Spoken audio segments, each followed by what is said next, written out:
Good morning, Mr. Roberts. Can you hear me? Is everything okay? Yeah, good morning. I can hear you very clearly.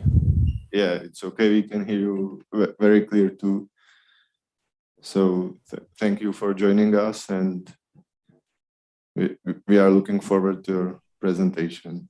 No, I'm sorry I can't be there in person, but yeah, hopefully this will go well. Yeah, it's pity, but what can we do? Yeah. Okay, so thank you for now. I'm glad that we are good with the signal and we can hear each other. So for now, goodbye. Okay. Talk to you later. Bye.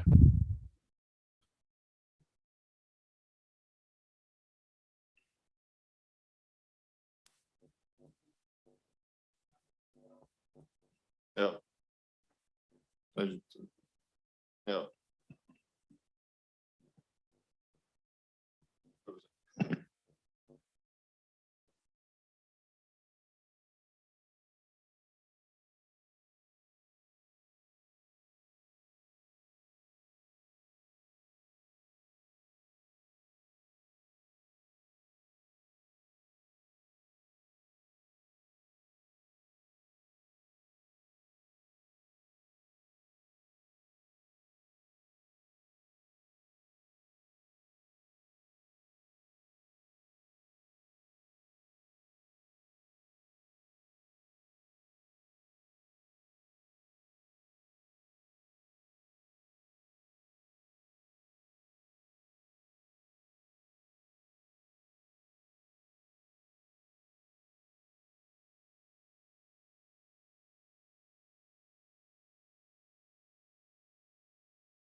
Good morning, ladies and gentlemen. Let me welcome you very cordially to what is the 11th year of Nuclear Days Conference. This is the 5th time we've been getting together on the campus of the University of West Bohemia, together with the general partner, the Skoda JS, and the CENEM, Czech Nuclear Education Network, which is an association of universities in the nuclear business. The purpose of their work is to raise interest and raise awareness about nuclear industry and to dispel some of the myths that surround nuclear energy.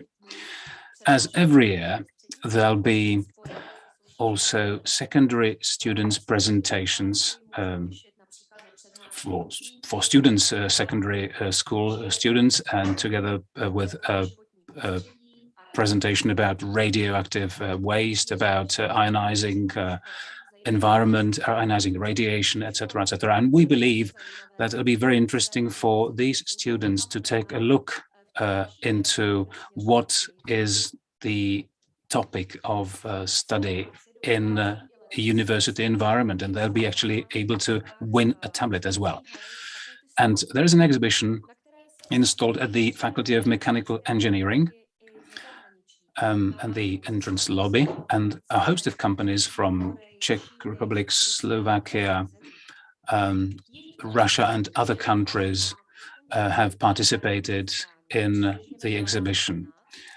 We should be able to open the exhibition right after the plenary session at around 12:15, and you are cordially invited. And we will also announce the winners of the student contest with students from 3 countries with their various student projects, and you can see the summaries of these projects right next door. We've prepared also a 2-day conference as part of the whole week-long event, and there'll be a number of foreign and Czech experts talking about, again, the building of a new power plant, nuclear power plant. And apart from that, we'll be talking about various other things, such as decommissioning and the operation of nuclear power plants. So that's about it in the nutshell. And I will hand over to the Chancellor of the University of West Bohemia, Professor Miroslav Holeček, who provided the auspices together with the Minister of Trade and Industry and Trade of the Czech Republic, Karel Havlíček. Distinguished guests, ladies and gentlemen, and also dear students, you can't imagine how joyful I feel, given that I can see you with my own very eyes, not just through and on the screens, and I can meet up with you in 3D, so to speak. We've provided, and I've provided, auspices to this event, and this is not just a formal gesture. There is a deep meaning to it. Because on the one hand, the university has subscribed to the idea of developing technical education hand in hand, in cooperation with the industry. And nuclear energy sector development is very much connected to the city of Pilsen. And I believe that education in this field is still alive and kicking. And I'm glad to see that. And I believe we should stick to that tradition. We should stick to our guns, so to speak, in this respect, based on our belief in the industry, and regardless of whatever is in fashion, and regardless of any political influences on that industry. The second reason why I've provided auspices to this conference and week of events is that we have a third role in what we do, and that is to raise public awareness, to make things open to a rational, critical discussion. That is our university's purpose as well. And I believe the topic of nuclear energy should definitely be approached with a rational discussion in mind. It's good if we have various opportunities for experts to explain things in detail to the public, and we should not leave this to journalists who might be motivated by emotions rather than rational mind. I wish for this conference, for this year's of the conference, to be successful. If you have any question, any issue to discuss, please do raise your question. Please do ask questions. That's the purpose of this conference. And we want to discuss the current situation and the future, the energy future of our country. We are definitely interested as experts and also as the citizens of the Czech Republic. This is a great opportunity for you to ask questions and to have an expert insight on it. I've spoken about the University of West Bohemia with the Minister of Industry and Trade of the Czech Republic, Karel Havlíček, and he's praised us for organizing this conference. So I wish to thank, on his behalf also, all the organizers, and I want to thank you for coming from all sorts of places, from all the four corners of the globe, literally. Every success to your conference, and I'm going to have to excuse myself for the rest of the proceedings. Unfortunately, we have very major strategic discussions going on at the same time as this conference. I'm going to have to leave you for now, and I might be able to come back if the program allows me to do it. Once again, thank you very much, and I wish you every success, and I hope the nuclear days will be filled with rich discussions about this very important topic. Thank you.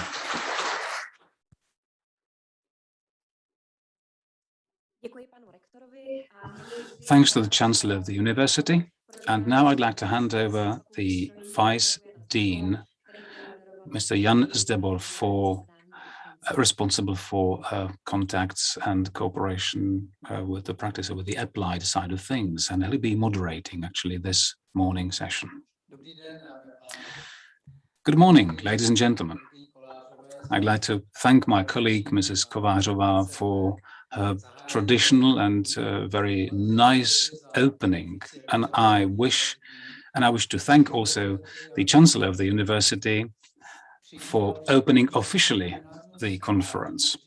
Now, for myself, I'd like to welcome all the official guests and all the participants to this plenary sessions who've agreed to come and who've agreed to share their view on nuclear energy sector in the Czech Republic and the new nuclear power source for the Czech Republic. We will be discussing the topic I've just mentioned, not just here, but also together with our colleagues, other experts from other countries who will be joining us online. Last year, we were forced by the COVID-19 pandemic to do things in a different way. It was a bit hectic, but still we were able to make this an interactive experience for people, not just here, but also for people who were connected online. So this is indeed a hybrid format of event, with people being right on the premises as well as connected to us online. Let me mention one more thing. It's a housekeeping remark.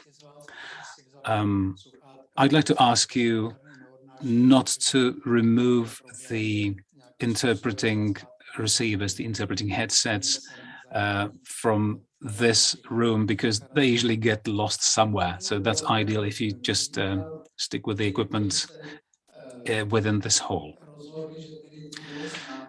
That was the housekeeping remark. And now let me introduce you to the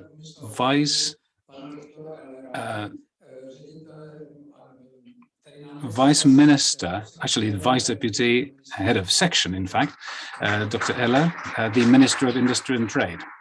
He's the head of section for the Vice Deputy section for the nuclear energy. Then Mr. John Roberts, hopefully he's online with us. He's from the International Atomic Energy Agency in Vienna. And he promised to us he would talk to us about cooperation of the University of West Bohemia with IAEA.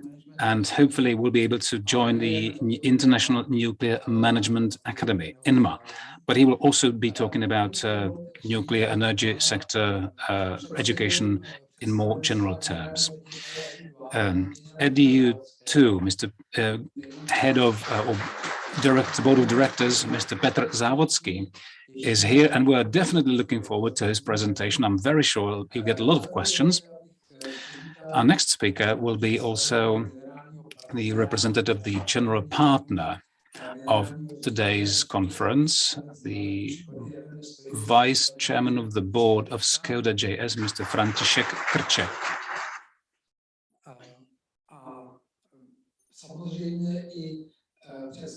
And I'd like to also welcome Professor Tomáš Čechák, who represents the CENEN Association, the network.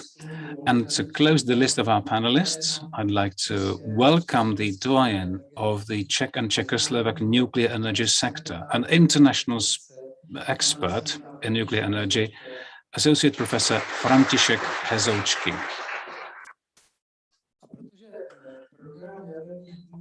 The program of the nuclear days is quite tight when you think of the content and the time available. I will get straight to the horses. I originally intended to give you a brief rundown of what has happened in the past 11 years, but I'll leave that for the discussion if we do have time. Hopefully we do.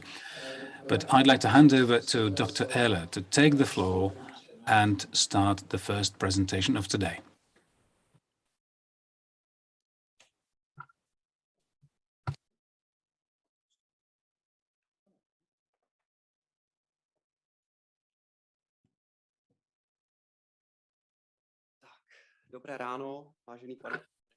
Good morning, Mr. Rector, Deputy Dean, ladies and gentlemen. Thank you for this warm welcome, and let me begin by thanking the West Bohemian University on behalf of the Ministry of Trade and Industry for organizing this fantastic event that is in line with all the priorities of our ministry in the Czech Republic. Namely, apart from the openly critical discussion that is ahead of us and that we have been missing on the political level up, that is on the level of the European Union, when there are special interests dominating the discourse other than the technologies and economy. So thank you for this very wide approach and the support for the technical education here at the university, for raising awareness and knowledge and expertise supporting the students. This is also another priority for our ministry, to supply the market with well-qualified specialists who will be taking over or who will be active in the nuclear energy generation in the Czech Republic. And thank you very much for the Czech support for the Czech industry, not only for the power plants, but also in other international projects with our foreign partners present today.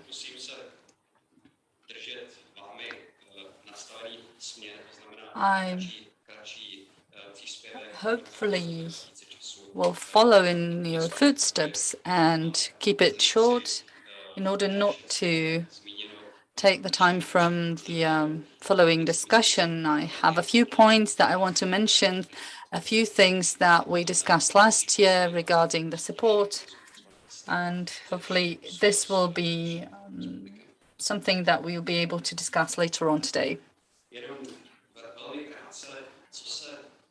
In a nutshell, as far as the developments and changes that we've witnessed since last year, but a side note, before I do that, we have the title and the topic for today's event, and that is the new nuclear unit. And this should be expanded for the Czech Republic. And I think it's a very apt title because for the Czech Republic, nuclear power generation is crucial for power supplies, for our self-sufficiency in energy. And this is something that has huge added value for the Czech economy and the Czech power generation industry. Please excuse this side note, but I think this is something that our students should be aware of and should hear, something we should emphasize. As far as the developments since last year, we all know that nuclear power plants generation, this is a long-term investment cycles that is exposed to a number of risks, and this is the role of the state to provide and ensure specific conditions and the environment that will support the development of new nuclear units. It should be stable legal framework, good yield on investment, and regulation support in buyback prices or in energy prices in the Czech Republic. As far as the supranational level is concerned, the European Union has the coal neutrality goals set for 2050. However, there is no clear stand on the nuclear power generation in the European Union. There is no clear signal whether this is a way to go. Of course, this is something that each member state has to settle themselves. However, for all member states, the European Union stand is crucial for developing political frameworks and directions in a way that these member states wish to. This is why we are trying to set out the framework, regulatory framework in the European Union so that the conditions are equal to all member states, regardless of whether the European Union provides us with instruments or not. Everywhere else in the world, except for the European Union, the nuclear power generation is essential in the energy mix, and there is huge support in fostering these developments in the power market. Nuclear power generation has a long-term investment cycle. This is why we have to differentiate between short-term and long-term targets and factors. One of the factors is the changes and the volatile prices of power prices in the market. There is a lot of reasons for this volatility, and this is something that it is the grounds for the state intervention into prices, coal permit, emission permits. A few years ago, the permits, they were 8 to 12 euros per unit. Now it's a couple of dozens. So this is a huge change, and this is where the state plays a role. Also, every country in the European Union believes that the consumption of power will be increasing. For example, in Germany, it will be up by 60 terawatt hours. So this is something we cannot cover with the current state of power generation. As far as events in the Czech Republic, we've witnessed new recommendations from the call commission as far as the new chess strategy is concerned. There's also some new guidelines. I think this will be something that Mr. Zawadzki will refer to in his presentation. Another new event, these are changes in the new legal framework. We have new construction law that includes new structure of construction offices and authorities, which is good news for the nuclear power generation. We will have a central office for strategic construction, including nuclear storage facilities. We have new acts that have been introduced, which is for low emission sources. This is the new act that we will have approved, and it's been prepared in negotiation and in talks with individual institutes for emissions, for regulating emissions. But the crucial role here of the state is to get us to low buyback prices, and this is where the state comes in. Another task for our government until the end of 23 is the ratification of the new document regarding energy management. The works are ongoing, and as far as nuclear power is concerned, nobody feels that we should take a step back. On the contrary, we should develop this sector and we should look for new technologies that can be applied in real life. Until then, we have to implement new frameworks and prepare for the development. I believe that we should be preparing new steps also in the concept materials, where we believe 3 to 4 new units should be built in the future. However, since the coal mines are being closed relatively quickly, we should focus more how to provide new energy sources for our citizens. As far as our priorities at the ministry are concerned, we've already mentioned in May, we created an individual section for nuclear power generation at the ministry, which is made from the members of another energy department at the ministry. And this is the unit that is solely focusing on the Dukovany unit. And the primary role at the moment is to notify the public support funding.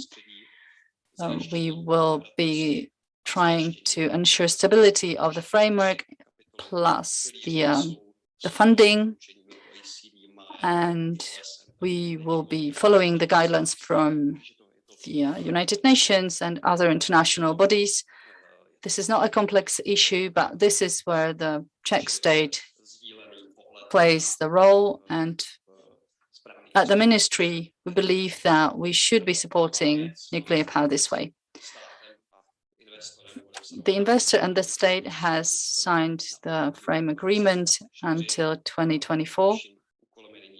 Our task here is to prepare the contractual framework based on the frame agreement for the agreement, including all the new legal framework, and prepare all the mechanisms, including the financing.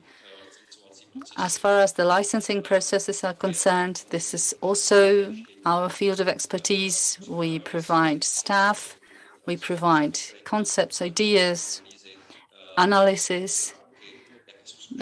What are the requirements? What is the experience of the Finnish or the Hungarian state? I would also like to thank the university for the cooperation in all education programs, for providing excellent specialists to the state And I believe that it will be a future source for all specialists as well. As far as the new nuclear unit is concerned, Dukovany will not solve our issues. It is planned until 2040, mid-2040s. So for the new government, the key will be to decide what the new model will be, when the new units will be commissioned,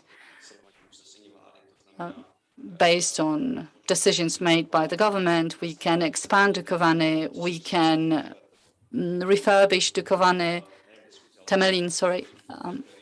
But this is up to the government, and it will require a wide, broad political consensus, depending also on the stand from the European Union. Another thing that will play the key role will be in 2023 is the feedback from the candidates in the tender for the fifth unit regarding the parameters and conditions in this nuclear unit. So this is something that will affect decisions made by the authorities regarding the development of nuclear power generation. I think everything else here is pretty much clear. I don't want to repeat myself. Apart from the state strategy, we have to have an action plan, a roadmap for nuclear generation in the Czech Republic, and hopefully the academic environment will join in and help us figure out the roadmap, prepare it for the future. So this is something that is still ahead of us. New technologies was something I already mentioned, small modular reactors. This is another issue, another option that can supplement current plans for the development of nuclear generation in Dukovany and Temelín. However, we have to be realistic about it. You have to look at it and see whether these technologies are applicable, whether the state can apply these technologies, can support it, etc. So this is something we have to analyze and evaluate to see whether this is something we can apply according to our current state of play in the legal framework. So we need to see and examine where we could have these reactors, what are the potential venues we can put these reactors in. So the state has to join in, play an active role in surveying this problem and this issue, and we'll see whether it's feasible or not. And last but not least, we need to work together with the regulatory authority to see what the potential is. And that's exactly what the government actually imposed on us as a task. So there is a clearly set priority of the points that I've mentioned. Let me give you a brief overview of the state of play of the tender preparation for the Dukovany. Let me give you this brief summary. In relation to the Vrbětice attack, with the explosion of the ammunition storage site, we reduced the number of companies. The three companies are EDF, the Korean KHNP, and Westinghouse. And these three companies will be approached, or will have been approached. We suppose the next step to take place by the end of November.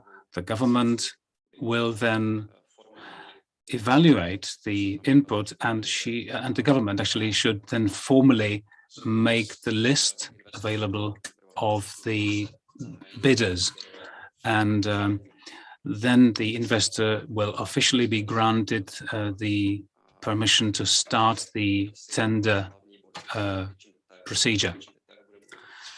So these are the main topics, but I believe General Director Závodský will give you this in more detail.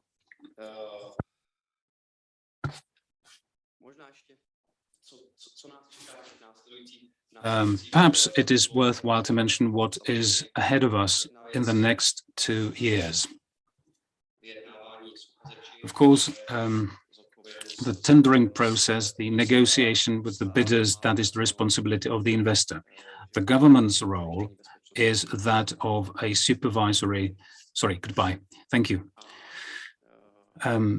The role of the government is that of a regulatory authority, and related to that is the content of my next slide. I mean, these dates are generally well known, including the involvement of the Czech industry. And I'd like to mention and reiterate and reinforce and emphasize, the fact that there are representatives of the Czech industry, and our ambition is to reach about 60% of the whole tender being covered by Czech industry members, Czech industry players.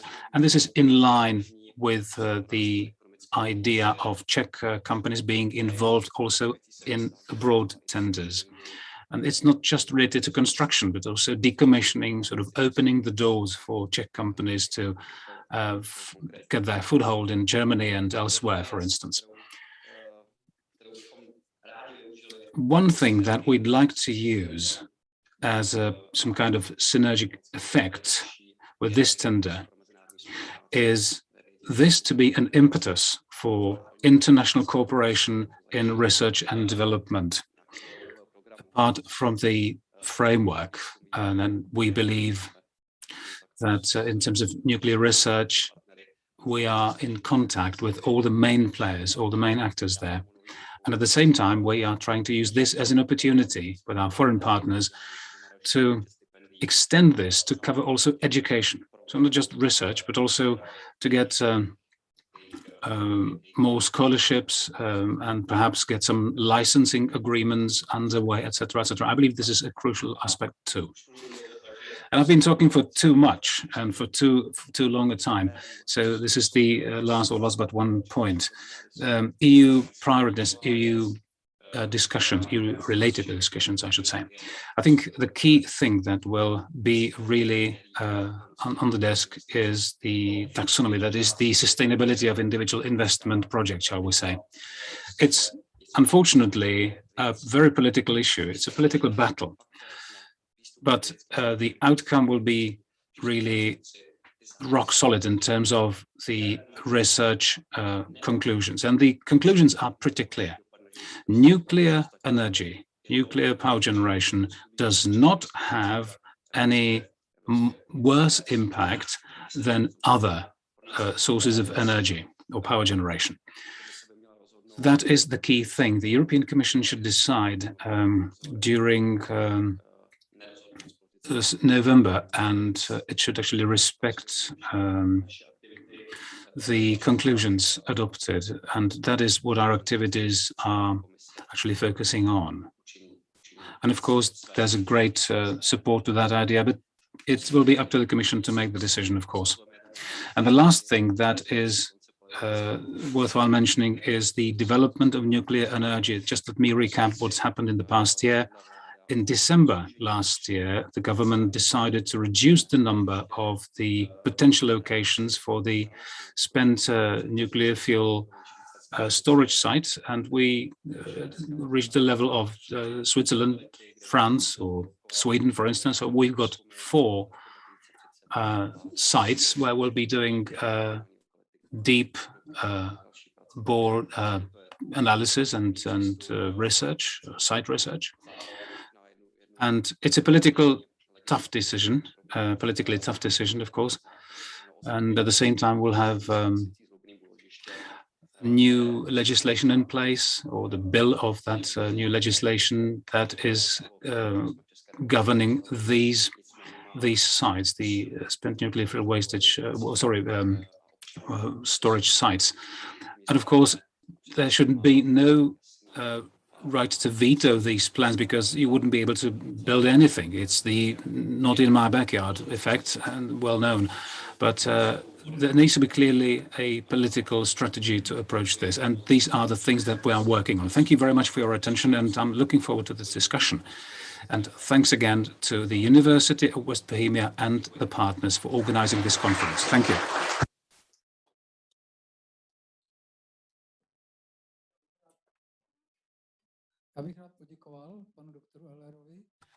I'd like to thank Dr. Heller for his presentation, and we will leave the discussion about all the topics and questions and issues, etc., to the end of this, or for the end of this session, because if we do it another way, I don't think we'll ever make it to the end of this session.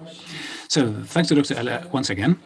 And our next speaker will be Dr. John Roberts from the International Atomic Energy Agency in Vienna. And I hope the connection works well. He's remotely connected.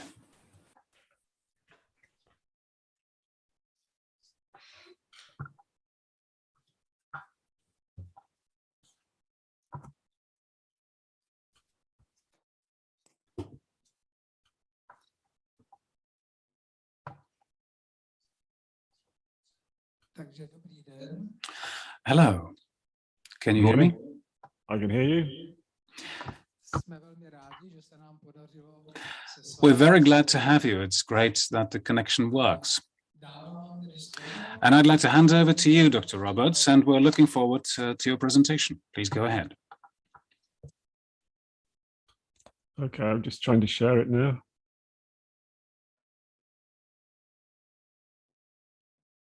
Do you see my presentation? Yes, it's fine. Okay, great. So my name is John Roberts. I work at the Nuclear Knowledge Management section at the International Atomic Energy Agency. I've been here about 2 years. Prior to that, I was in the nuclear physics group at the University of Manchester. So I've got a lot of experience of university programs prior to joining the agency. I'm going to talk about predominantly 2 of the programs which we have here that support nuclear education. We have the traditional or more traditional nuclear engineering, nuclear technology courses. And we have the course that was alluded to earlier on this morning, the Nuclear Technology Management course, which is run under the umbrella of what we call the International Nuclear Management Academy. And we're hoping that the University of West Bohemia will be joining that academy soon with their newly developed Nuclear Technology Management course.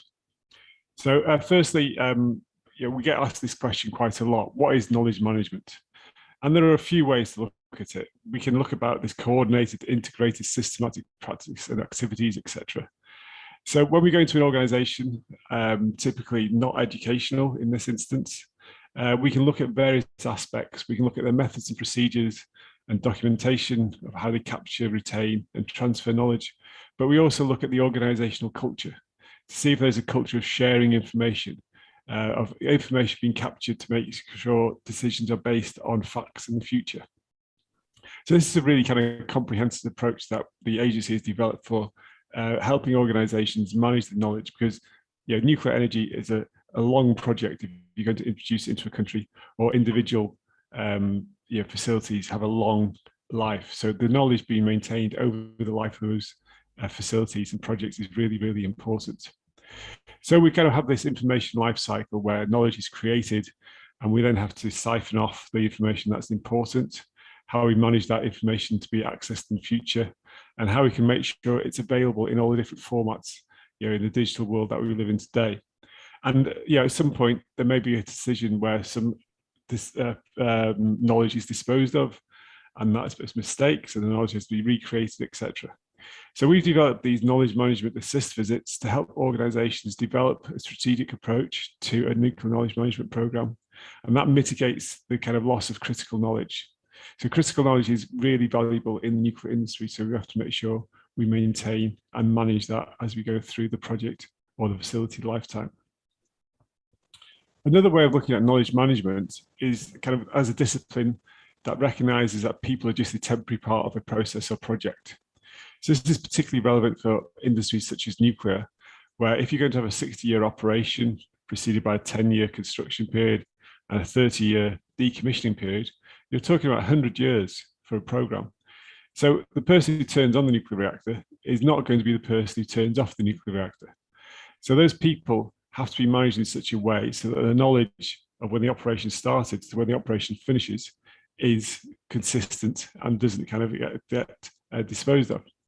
So we have this employee life cycle where people are kind of attracted to a job, the company recruits them, there is the onboarding and development of that person, and how the kind of person is retained and not kind of tempted away to another organization. But at some point, whether it is the transfer to another job or through retirement, there is going to be a separation from that organization from the employer. So this is the employee life cycle. And we believe that universities have a particular aspect to play here through the attraction of creating the skills the employee will have through their university career that are attractive to the organization, and also in the development stage, where organizations can partner with universities to develop courses that enhance the skills as they go through this employer life cycle. So we believe that university education programs have a really good role to play in this, but we have to stress that they have to be good university education programs. So the universities working with industry can develop programs that develop the skills that are required by industry. And we also want universities to develop outreach programs as well. So the programs are more readily kind of visible, and the kind of universities are developing programs to enhance the kind of number of people going into the courses to start off with, because it's a very competitive environment with all the other technological programs, whether it's developing Formula One cars, whether it's developing vehicles to go into space. The same graduates will be applying for these positions as they would be in the nuclear industry.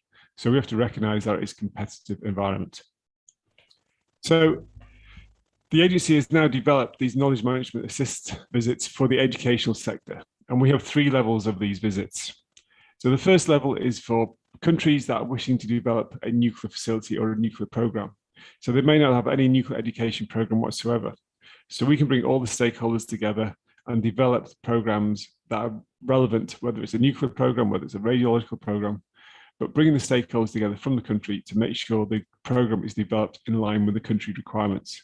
And we have many countries, throughout Africa, for example, which are kind of wanting us to kind of help them develop nuclear educational programs prior to the possible deployment of nuclear power programs in the future. Level 2 is a program support. So this is for active nuclear and radiological programs, and this can provide assistance in the general implementation and optimization of these programs. And level 3, which will be the kind of level which might be of most interest to the universities in the Czech Republic, this is for specific high-level assistance. So this might be to optimize something like student retention or to develop an outreach program. But these are also a two-way learning process for the agency, because we will use these level 3 assist visits to collect best practices. And those best practices will then be fed back into, I'm just ahead of myself here, will be fed back into the level 1 program establishment. So partnering with the level 3 universities, as you have in the Czech Republic, will bring the best practices to fore, and we can then base the establishment of the programs in the developing countries on the best practices from the level 3 universities. So as you go from a national level at level 1, where kind of a whole country is involved, the stakeholders, the TSOs, the regulators, the industry, the ministries, the universities, etc., we go through the different levels, and level 3 will be more of an organizational level, where we visit a specific university, a two-way process of helping them practice specific issues and learning the best practices. So this two-way program is going to be established with many universities around the world. We have universities from America interested, universities from China, Russia, Europe. And so we're going to get best practices from the best universities that have developed nuclear programs over many decades. And it provides an opportunity for us to kind of give suggestions about small areas where they may be kind of struggling. So they may want an issue about the best way to develop a course on distance learning, for example. So based on the best practices gathered from the other universities, we can help the level 3 universities enhance their programs even further. And as I said, we want to create this catalogue of best practices to support the level 1 knowledge management assist visits. This is really important to have the level 3 universities involved for this reason, as well as the potential suggestions we can offer. So some of the potential issues which level 3 universities might be facing, maybe student recruitment. As I said, it's a competitive market. Students are interested in lots of other technological programs as well as nuclear. Is staff retention an issue? Are you losing staff for salary reasons? Are you losing staff because of lack of promotion reasons? We can help implement distance learning programs. This has been really kind of an issue over the past 18 months for universities all around the world. How do you develop programs which are accessible without the students having to go into the lecture theatre? Do you have access to facilities, all the facilities that you need? Do you have access to a kind of a research reactor, for example? I know when I worked at the University of Manchester, we used to come to Prague to work on the research reactors in the Czech Republic. So these are really kind of, collaborative efforts between universities around the world. And of course, developing these international opportunities creates opportunities for the students and perhaps even the staff to experience learning in other countries. So we can learn from these good practices, and the first level 3 mission will hopefully, COVID travel restrictions being okay, will take place at the Budapest University of Technology and Economics in December 2021. And we have the University of West Bohemia involved with us in that visit, providing one of the experts to go visit that university. So the second program I want to talk about is the International Nuclear Management Academy. And I've already said that the University of West Bohemia has already expressed interest in joining this. And we're hopeful of going to the university at the end of November to conduct what we call as an assessment visit. So to take you back to the reasons why we've established this, and partly to introduce some pictures into this presentation as well, the nuclear industry has got a reputation somewhat for projects that overrun and are delayed. So Olkiluoto first started construction in August 2005, and perhaps we may have grid connection next year, but it's been kind of grid connection in 2020, 2021, 2022, possibly, etc., etc. And the same has happened at Flamanville. Construction started in 2007. Grid connection at the earliest is now forecast for 2023. So these projects have extensive overruns, and therefore the projects are costing more than they should have done when they were first predicted. So this is a kind of reason, something that's developed over the last few years, really. So if we go back to the kind of early 50s, 60s, and 70s, we can see as the reactors got slightly bigger, the construction times increased, but they were kind of quite correlated. But then in the mid-1980s, after Chernobyl, the correlation between the reactor kind of size or the reactor kind of project time, they kind of fell out completely. We have no kind of correlation between how long the reactor is going to take and how big it is. Some of these reactors have taken well over 10 years to be constructed, which is a long time and takes up considerable finances. So the agency was faced with this issue about how can we improve the management of nuclear projects and nuclear facilities? And this is where we came to the International Nuclear Management Academy.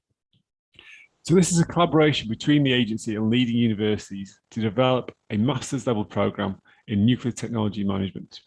And we consulted extensively with industry to make sure we were capturing the skills and competencies required by people who are going to manage projects in the nuclear industry. So we wanted people to have a knowledge of the nuclear or radiological technology. So this might include facility design, reactor physics, fuel cycle, radiological protection, etc.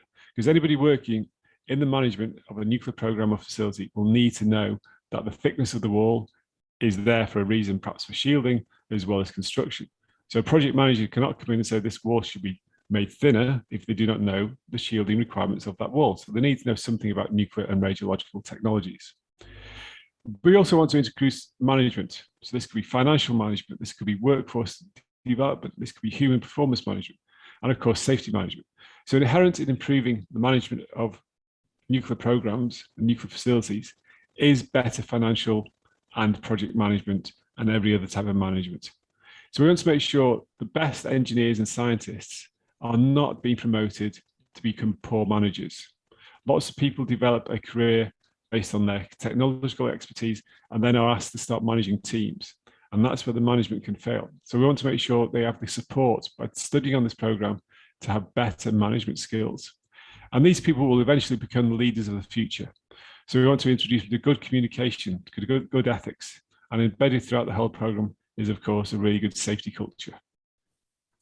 So establishment of the NTA program is supported by assist and assessment missions to the university.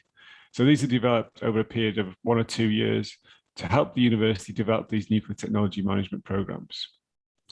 And the aim is to develop these T-shaped leaders. So if somebody has a depth of knowledge in a technical specialism, such as reactor physics, perhaps chemical engineering, perhaps fuel cycle, perhaps decommissioning, perhaps radiochemistry. But we want to make sure they are knowledgeable about all the kind of technologies across the nuclear sector. So we want to give them a breadth of knowledge so they can become intelligent customers when talking to other aspects of the nuclear facility or project. And this breadth of knowledge is what we refer to as nuclear technology management. So the INMA deliverables are to strengthen the depth and breadth of managerial competencies to avoid serious gaps in the nuclear managerial competencies. We believe students studying on this program, whether on a part-time basis, if they're already employed, or on a full-time basis following their their bachelor's degree, will reduce the times required to get managerial competency. And this will ensure high-quality management education for nuclear managers or managers in the radiological sector. And we believe that better educated and informed managers will lead to better decision-making. And this photograph shows us on a visit to the University of Tokyo, which the agency organized a few years ago now. So this is the scope of the visit, where we kind of talked to all the stakeholders. This was a meeting, this is a meeting in China. So this is a meeting with the Chinese Atomic Energy Authority when we visited Harbin Engineering University. So these are the current statuses of the INMA universities involved. They are all over the world. The top 7 are already members, so we have 7 members of INMA. Because of COVID, it has been slightly delayed getting these other universities through the kind of assessment process. But with lots of universities showing some level of interest, and we have an annual meeting every year in November where universities can attend to find out more about INMA and the requirements for the nuclear technology management programs. So the INMA kind of life cycle of the kind of assessment and assist is that the university will send an expression of interest, which the University of West Bohemia has sent to the agency already. The university will then receive an assist mission. So we are going to Pilsen at the end of November. And we will ask the university to do a self-assessment exercise to give us information on the courses that might contribute to the nuclear technology management program. The university will then implement their program, and then we will do perhaps a follow-up visit if required. But the university will also have an expert mission to assess that program. And following assessment, the agency can give endorsement to that program, and the university can advertise that program as an IAEA INMA endorsed nuclear technology management program. And this exercise takes place every 4 years. The first full one will be a kind of in-person visit.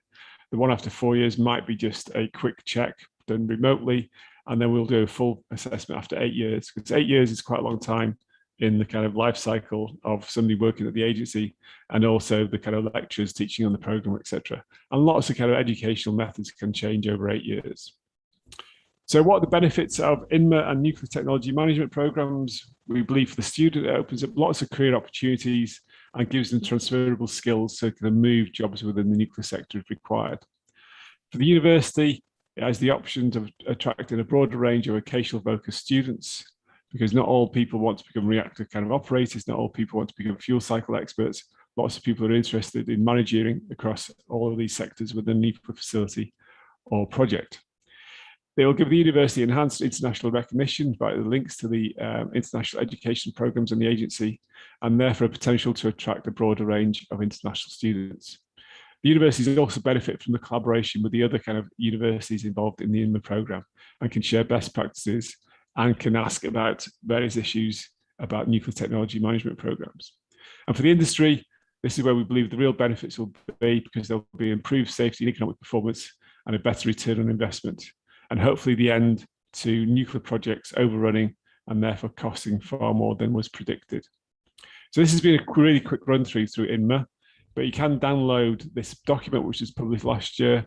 So if you search for IAEA INMA, you'll quickly find this via Google or any other search engine, and you can read lots more about the 50 curriculum topics which we defined to make up a nuclear technology management program, and the assessment and endorsement process for INMA. So thank you very much. I look forward to the other contributions to this very interesting conference. Thank you.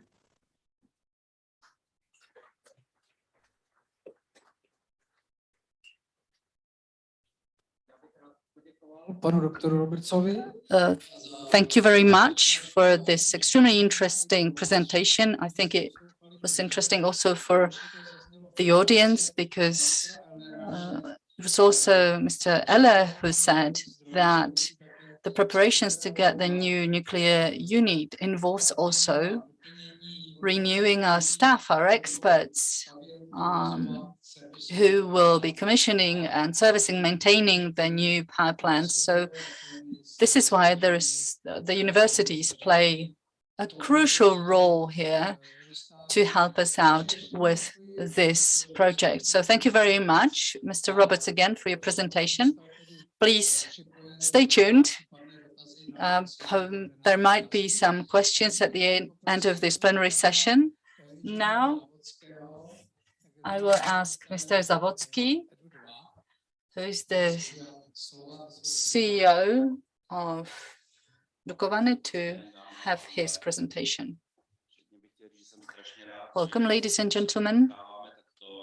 I'm extremely happy to see you in person and not only online. It's really great to see you all here to have a coffee and talk about topics that will not be covered by the official sessions and official parts. My presentation is rather brief, so I won't be able to cover everything. But if I wanted to cover, for example, building roads around Dukovany, it will take ages for me, but I don't want to bore you with my slides. Mr. Rector, in his speech, reminded me about all the developments that we've had in the nuclear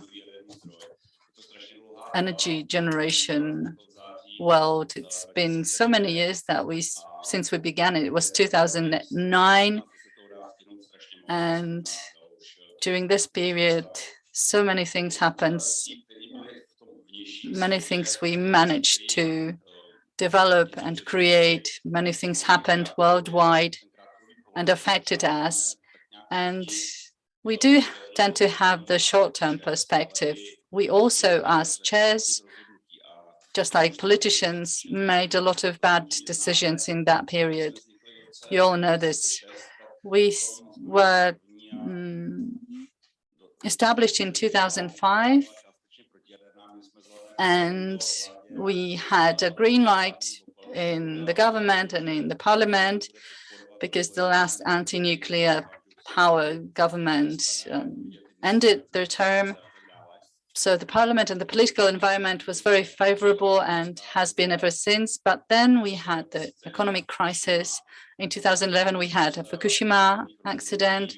There were many quick, ill decisions made, not only in Japan, but also in Belgium, Germany, in the European Union. It also affected us here because there were some questions whether we should continue the development of Temelin. And the answer was yes. There were referenda held in Germany, Belgium, Italy, and the answer was always no to the nuclear power. So it was a political question, and there were some ideas here, political ideas, to put the Temelin project to the hold. But I don't want to, let bygones be bygones. However, if had there been no economic crisis and had we our construction permit on time, we would have had our 2,400 megawatts today. But let bygones be bygones. However, let me point out that the decisions made in the nuclear power generation industry should not be made in the morning when we check the energy prices of that day, but these should be long-term decision for economic solutions for the country. The batteries and solar batteries might be for free and we'll be storing energy for free for winter. So we shouldn't have any problems with that. But that was my introduction and a side note and my few notes on the developments in our industry. As far as the cooperation with the state is concerned, it's plain to see that our cooperation is very open and friendly, and unlike in Temelin, the government is supporting us and providing a very cheap credit for us to support the project, which was not the case in 2014 when we were doing the Temelin project. All right, the next slide. Very briefly on the energy mix in the Czech Republic. I'm not going to flood you or inundate you with data. Just to give you an overview, coal is to be phased out by 2038. It's over 40% of the energy mix in the Czech Republic. That is still very important, particularly in the winter period. And I've taken the liberty of highlighting in yellow the low emission, or the sources that we consider anyway, low emission sources of energy. And some of them might not be considered a production facility, really battery type of facilities, based on your terminology. So it's 37% in nuclear, and the rest of it is 40%. And we will need to replace the rest by low emission sources. And it's not about saying that we're going to go nuclear, to the full. No, I'm not saying that. But it'll be a temporary period, and we know that the emissions from burning gas would be about 1/2 of the compared with coal, but the overall climate effect or impact is similar to coal based on the development of prices, etc., etc. And a lot of analytical experts tell us you should go for gas, but probably not the best advice you can get, because the prices are up anyway. I did indicate that we are going to have to replace 10,000 megawatts of installed power generation in coal by something else. And so it's about 60 terawatt hours, and over that in the Czech Republic. And we'll be investing in reducing consumption, of course, but that will not be enough.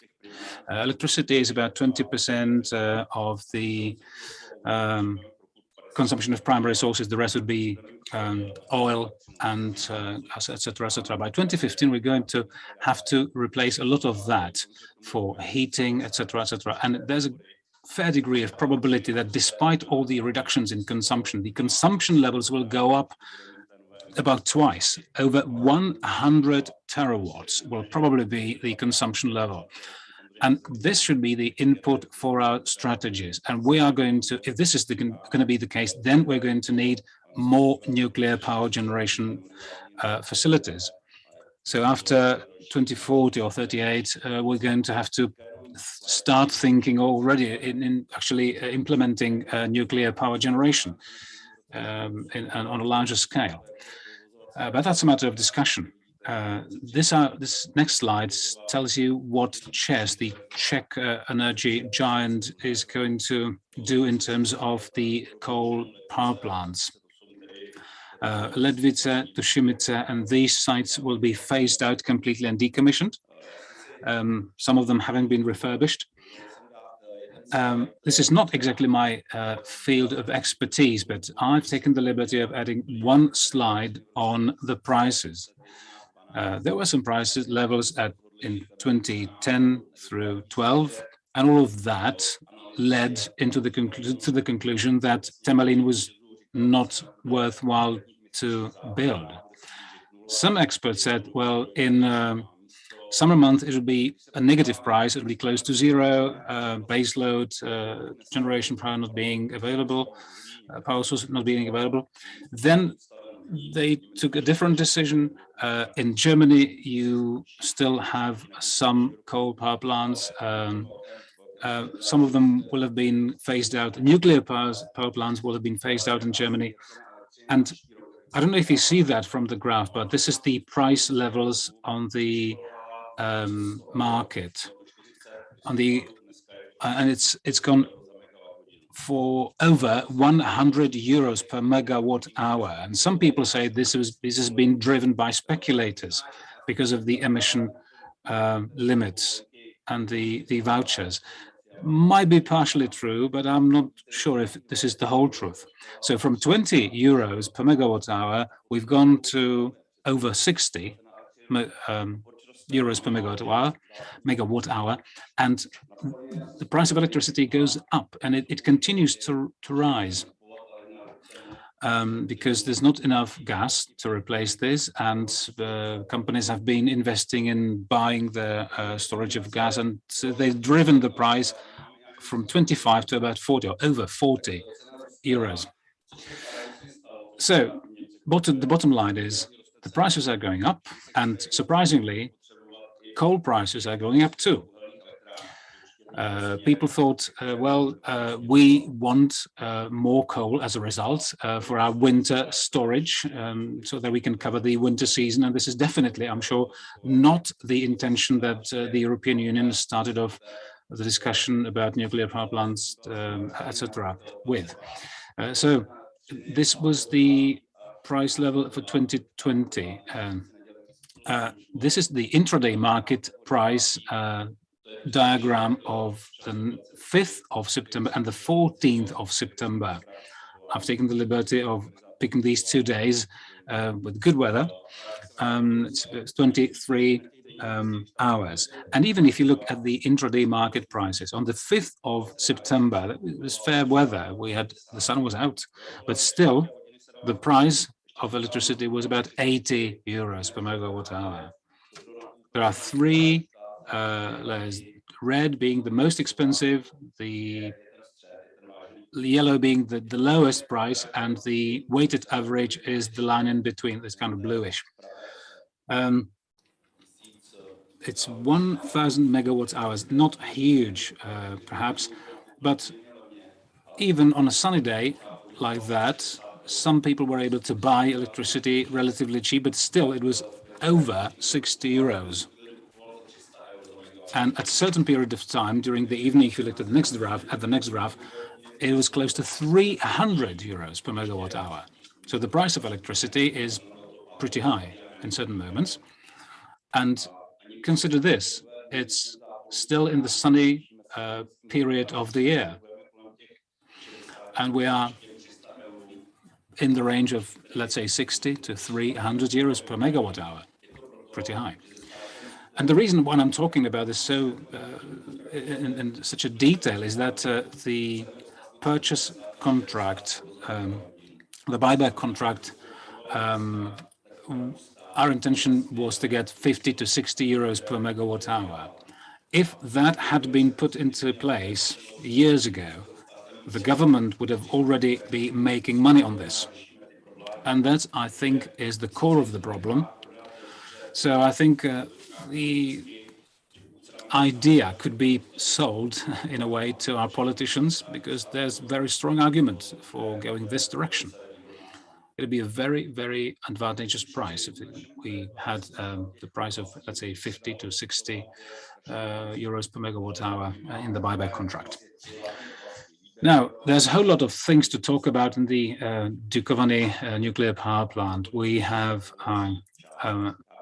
licensing agreements and licensing responsibilities, and also the tendering or contractors side of things.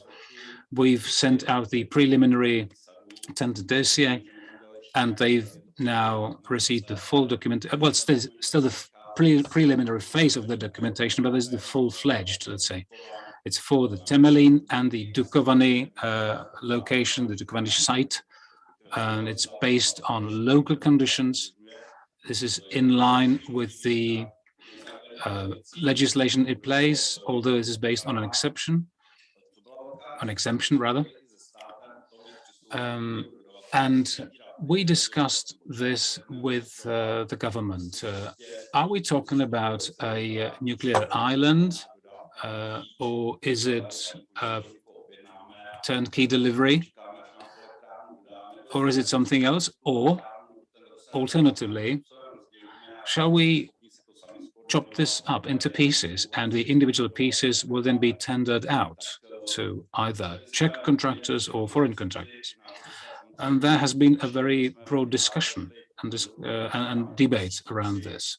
We have come up with what is known as EPC Flexi, which is MPC Flexi, which is a funny acronym, but what it means essentially is the one general contractor, either on their own or in consortium, and we as an investor have the right to pick their subcontractors. That's for security reasons, but also for some other reasons. For instance, some contractors being preferred because we've had good experience with them. They are servicing our facilities, for instance, or perhaps we are actually having an issue there, and there is a legal process going on with another contractor, so we don't want them. So we want to be an active investor during the construction phase. We want to approach it in a way that sort of reflects the fact that we are building this together. We are not just waiting for the invoices to come and to be paid, and then you will be left kind of empty-handed when you find out that this thing has just not turned out well. It can be a turnkey delivery. The American company Vogtlov, for instance, that kind of thing just is based on a completely different philosophy. So we want to be in a position that allows us to step in and to deal with any issues that might be ahead of us in the future as we go through the process of constructing the facility. Depending on the model, depending on the documentation, regardless essentially of whatever you have on paper, there's going to be issues to be resolved. I'd like to just let you know what the basic idea behind all this is. We want to have a very clear definition of the interface points, shall we say, and the external ties with the follow-up processes and facilities, etc., etc. And we want to be very active. We want to have a say in selecting the contractor or subcontractor. And this is the chart that maps the process from the start right through to commissioning. We want to complete the construction in a good time, as scheduled. We don't want to get mired in the lengthy processes of other nuclear facilities being built in Western countries. There being huge facilities, they have been faced with all sorts of hindrances, and we are always analyzing the reasons for these long or prolongations or these long delays in the other facilities construction. I'm not going to go into too much detail, but let me just tell you this.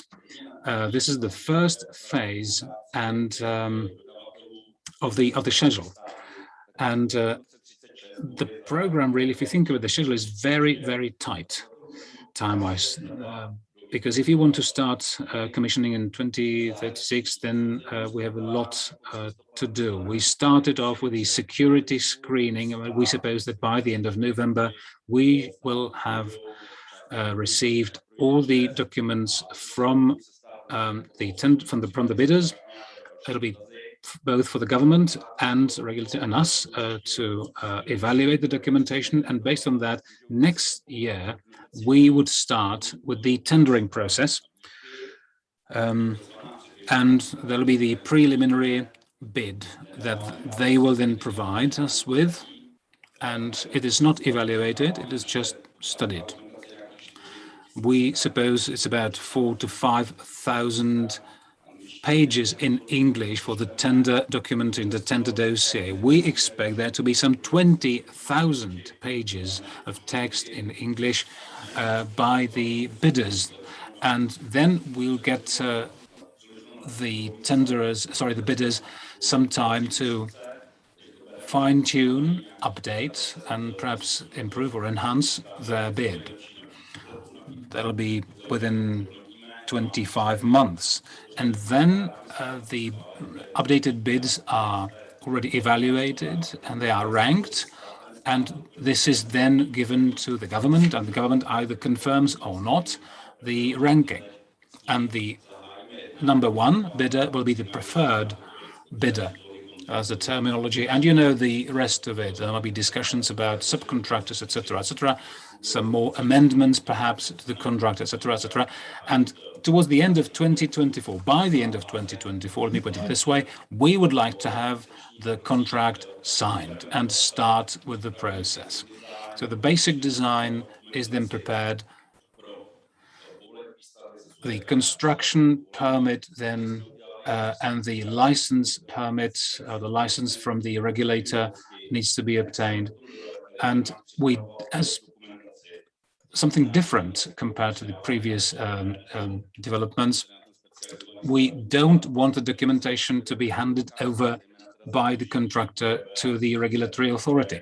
We want to develop the documentation by ourselves, with the contractors and subcontractors provided major input, of course. There are two permits that we are currently in the process of awarding. The first one is from the regulatory authority, who has a year and a half to assess our application, and based on that we can request a construction permit. This is how we get to year 2029, when we can start ordering components that have long ETAs, and we already made some survey when it might happen, when these components might be delivered. And based on that, we will prepare a schedule for construction. We will start building the foundations, which should start in 2030, and commissioning 2036, and 38 is the final year for the transfer. Now, finally, what we are working on, these are the licensing procedures. Recently, we managed to obtain a positive AIA assessment and a permit for siting. It took a year to do that. We got a permit from the Ministry of Trade and Industry. Now we are in the phase of getting the permit for the land use. You can see the documents. These are some 13,000 pages of documentation pack that we have prepared already for the construction authority to get the permit. It's a very complicated process, but it's closely related to getting the AIA decision, AIA decision, where the NGOs and local authorities are concerned. So even though the office says it takes only 90 days to get a permit, it will definitely be longer, because international community is involved. I'd like to thank the government for their mind shift, or the mindset shift that came with the new government in the recent years, where we received low rate credit from the government as the support, and the prices for the buyback are at 50 or 60 euro, which was a great change for us. Now let's see what's the public opinion about nuclear power in the Czech Republic. I think that we have to work harder on good press for nuclear power generation. We're all here very positive about NPPs. However, it's not the case among many NGOs and the public opinion. So we do need to communicate better with the press. We see that there is roughly 60% support among society for the NPPs. Should we hold a referendum on the topic, we can't be certain of a positive outcome. It's a huge risk. So if there is anybody who wants the referendum to go astray, they will have on TV the Chernobyl drama on the prime time, and they have it covered. So I do think that we have a lot of work here to get good press for NPPs. And this is how the public opinion in the Czech Republic approaches and what they think about renewables, which is very interesting. When you give a question, what is your preferable source of energy? And there is a combination, a mix of two sources, which is renewables and nuclear power generation, because for the coal and for the gas, the support is really minor, so I didn't include it on my slide. To summarize, we've heard a few times that we have to generate more power and we have to be self-sufficient.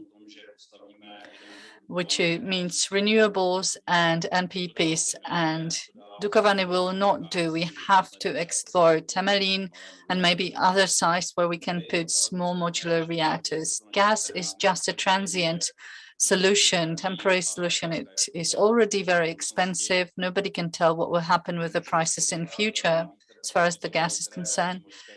We can't rely on offshore wind power generation because we don't have the sea. So for us, there's no other way than NPPs.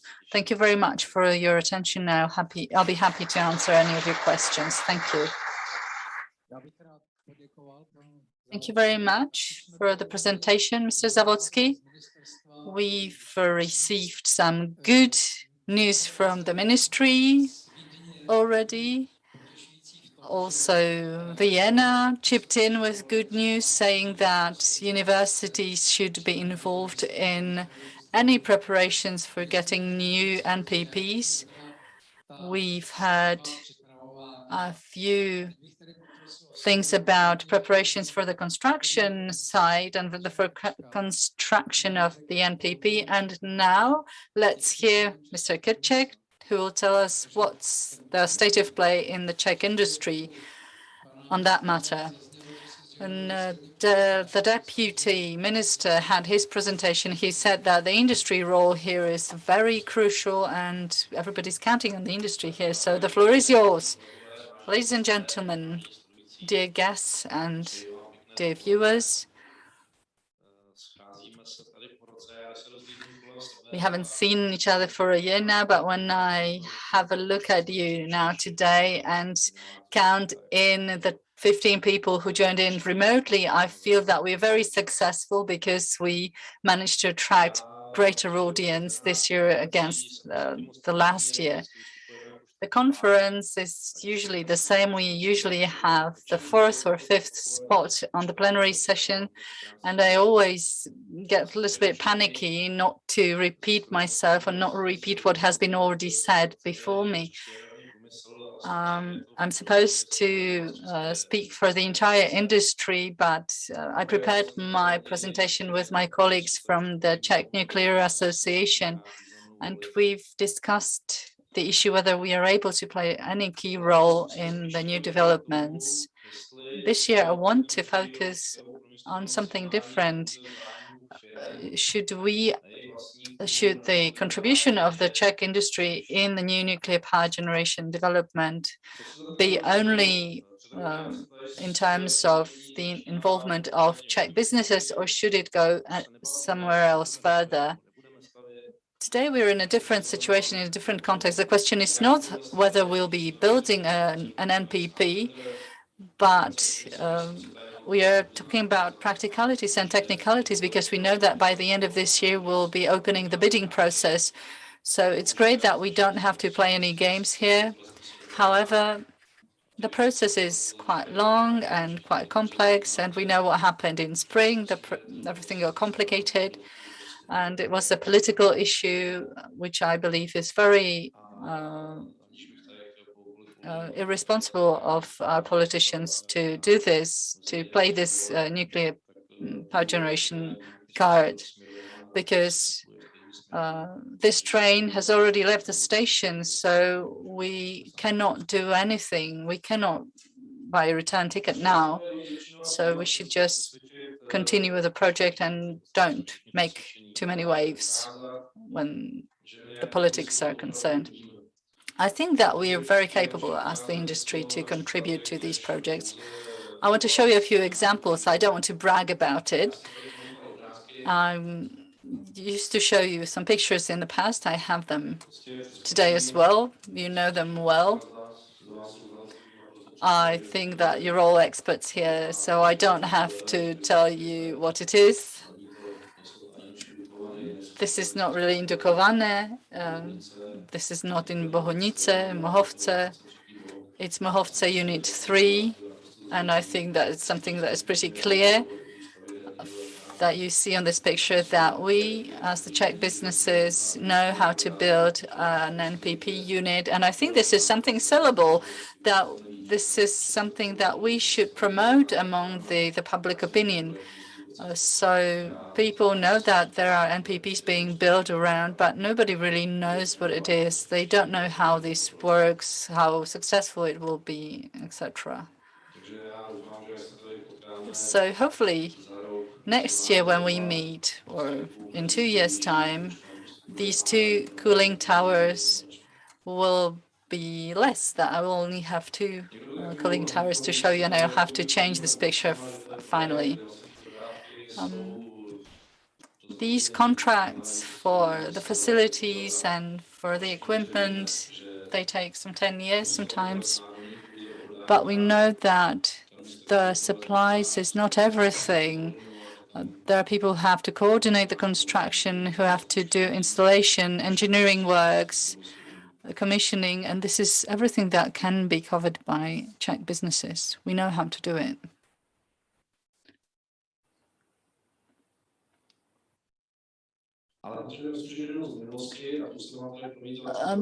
You know this from the past, but I want to come back to some four projects that I will cover or explore from the perspective of my company, Škoda JS.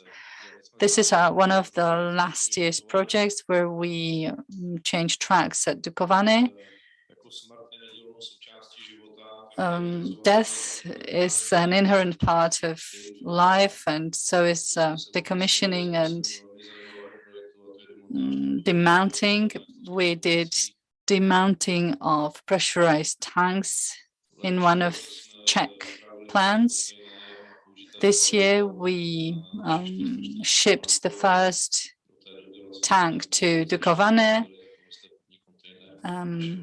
This is our design, and this is something that we made and manufacture at Škoda. Another project which is very interesting, last year and this year we replaced separators in Temelín and steam heaters, and this is something we successfully completed. So as you can see, that it's not just about construction, and there are so many phases that we are involved in. Very often, in the past it was the megawatts that we were bragging about, but now we are talking about carbon footprint. These are some logos of our projects. Some companies that are very active in NPP projects in the Czech Republic and abroad. We have been cooperating with them and working with them, and there are no cleaning ladies here. There are just big subcontractors that we cooperate with. And you can see that there's a lot of companies and businesses that can be involved, and we are a very strong industry here. What is the current state of play of the Czech nuclear industry? Just like last year, we don't have any flagship projects. Mohovce is something that we are just trying to finish off. We are maintaining existing NPPs. There are some projects that we have abroad, but the Czech units are the core of our activities. And I think it's a great model for any investor to have the maintenance and subcontractors from the same country. We managed to get involved in some international NPP projects, which improves the goodwill and good name of our industry abroad when we are here at the university. So it might be very interesting when we looked at the graphs showing us the popularity of NPPs. I think the more people are interested in it, the more popular it will be also among students. But it's not just that. We are faced with the problem of getting experts to our company because people are losing faith in the industry. Hopefully it will get better, because here in the Czech Republic, we can agree that it's not just about money. Sometimes people want to have a secured, ensured life standard, and people want to do things that make sense to them. So it's not just about earning bread nowadays. Another thing is that we're losing technical memory, so to speak, or expertise. We had a colleague who used to be an icon of this industry, and we lost this expert. We need new people coming in. If we don't get new experts, new staff, we'll be really in trouble. Another thing is that we don't have good educational programs for secondary vocational schools. It's a great problem, and we are not getting in good craftsmen. This brings us to the question of getting stagnated in the industries. Hopefully this will not be the case, but we can never know.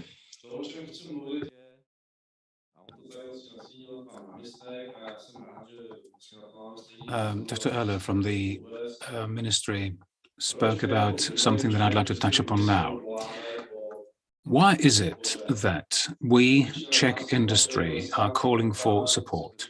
Most of us remember the 1990s. The politicians then said, no, it's the free market economy. There should be no involvement of the state whatsoever in any industry. I'm glad to note that that philosophy has gone down the drain, and we've revisited that stance as a country. And the reasons are pretty obvious, I believe. And Dr. Eller's, one of these slides he presented clearly declared the support the government intends to provide and is already providing to the industry. The reasons are obvious: political and economic support. These two things go hand in hand, and one does not work without the other. The Minister of Defense of the Czech Republic is buying 52 mortars from a French company, and the company was supported by the government, and 48 of these pieces, the launch pads, will be made in the Czech Republic, in the Tatra company, and in Slovakia also as well. And on top of that, the Czech companies got a license for ammunition production that can be also sold to third countries. One of the beauties of the Skoda works, the great giant, industrial giant in the past decades, was that we were giving great prices and doing great products, and then we were making money. Actually, the state was making money on ammunitions and arms. I guess what I'm saying is that the business does not end with the construction of a nuclear power plant or commissioning. I'll give you some examples. Look at what was the price tag for the Temelín nuclear power plant, and look at the price tag of the maintenance facilities and maintenance works. After 20 years, it's almost the price of the facility to build. And it's in the interest of all the parties involved, not just us as the industry, but also the Czech taxpayer and the Czech government, to make sure that whatever you need to spend in the next phase, when it is operated, is spent locally, ideally. I've provided here a list of the reasons why the government should support us. This is the restart of an industry that we were very good at. Then it's the economic side of things. It's the tax revenue, direct, indirect, and the social insurance. It's billions of Czech crowns. If the company was not there, I mean, I'm talking about our company, Skoda JS, the money simply wouldn't have gone into the state coffers. With all respect to the automotive industry and other companies and other industries, I am pretty sure that we can boast of being a company and being generally an industry that can generate great products and that can generate wealth. It's only a wealthy company that can generate wealthy people. We can educate them, we can give them work, and I think these are really connected things. And the past year's experience, or 2 years of the COVID pandemic experience, proved me right. We are interconnected, globally connected, and we know how to help each other, or we can do the otherwise. We can do otherwise. Just to give you an example, when it comes to the worst, you just make sure that you survive first, because when you think of the face masks that were stopped on the border and the trucks were returned where they were coming from, just think of that.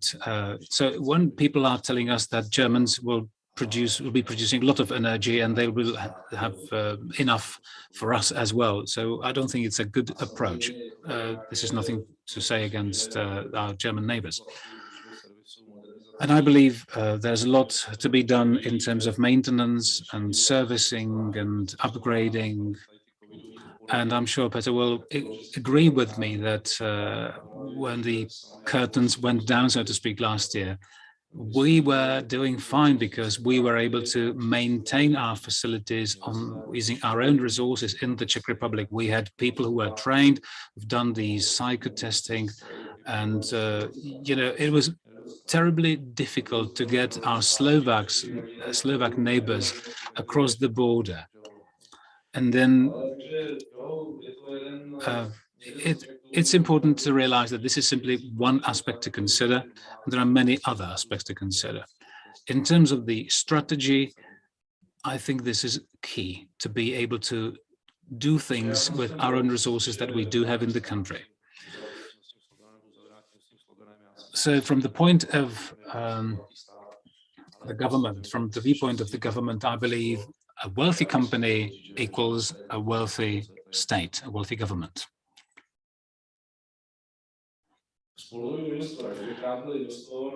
From the viewpoint of the investor, what would make me believe that Czech companies would be ideal?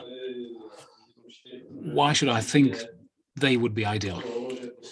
Well, during the 35 or 40 years of history of this industry, the nuclear industry, power industry in the Czech Republic, I believe there are good contacts established, there are good ties established between companies, between people. So if you've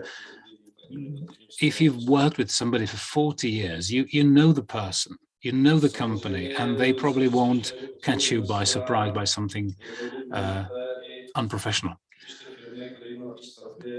In terms of the investor's ability to control things, it's good that you know the companies that are on your site, the subcontractors, the mental proximity, and also the non-existence of a language barrier is also important. There's a project that is done in English. Fair enough, we can do it. But after about an hour, they decided, well, no, it's not ideal. We need to have interpreters. Then something might get lost in translation. And I believe the more Czech companies are working in these projects, the better for the final outcome of these construction projects. And I believe the language barrier is still a barrier. And you might think otherwise. We can all communicate using other languages, that's fine, but mentally speaking, the proximity is very, very good as well for the project. The next thing is availability of human resources and spare parts for subsequent servicing. There's not much to be said about this. I believe it's a huge difference if you need to get your spare parts from a location that is 150 kilometers away, or a facility that is 2,000 kilometers far away from the site. And who knows what happens in 20 or 25 years. And last but not least, if we can maintain and enhance the current know-how, then it will, of course, have a very positive effect on the operations of the nuclear facilities in the country. It doesn't really matter whether it's the VVER or the other types of reactors that we have here. And why does the Czech industry want to build a nuclear power plant? Well, yes, there's a very straightforward and simple answer to it, but generally speaking, it's about maintaining the competence within the nuclear industry. It's about planning investment into your human resources and into your facilities and equipment. Once you have the contracts in place, people will be willing to invest. Companies will be willing to invest, even if the return on investment comes in 10 years down the line, or perhaps later. I've shared with you the various options that we have, and I don't think we can really be feeling that we're in clover in terms of the facilities that we have and human resources we have in the industry. And economic prosperity is another aspect. That's something that I'm repeating from the last year. If there is a mechanical engineer, they will think, well, okay, the best industry I can go to is probably the automotive industry, although they've had this nasty experience of the COVID period. But then I think if there'll be a huge project being built, I'm sure that these students, these graduates will find the nuclear industry more attractive. And of course, they'll be making good money as well. And then it's a great reference for foreign projects. What can you actually offer in terms of reference projects if you are not actually building in your own country? And in terms of the viewpoint of the educational facilities, it's really heavily interconnected. The industry, the investor, the government, and the educational facilities will all benefit from a strongly established industry. If there's not just 3 or 30 students at a department, if there's 300 students, well, that will be a snowballing effect of getting better equipment, bringing more experienced experts, better experts from abroad, etc., etc. So from my point of view, the construction of a new nuclear power plant based on Czech industries and Czech knowledge is no question something that should be in Czech hands and definitely beneficial.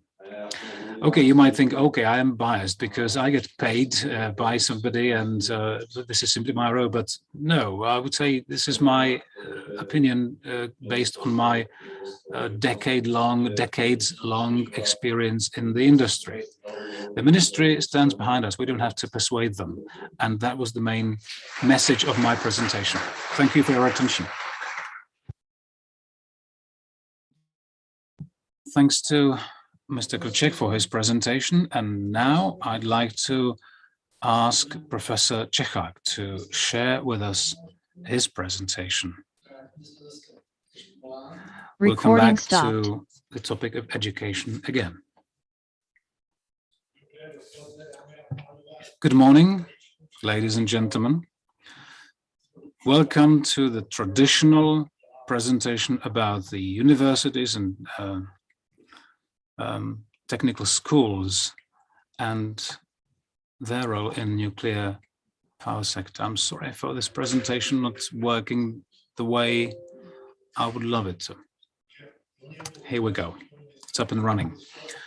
Last year, the Minister of Industry and Trade of the Czech Republic came for the first time with the initiative that would actually request the universities to prepare Czech experts for nuclear power sector, for the nuclear power sector. Recording in progress. That has happened, and already we have in place courses for these new experts.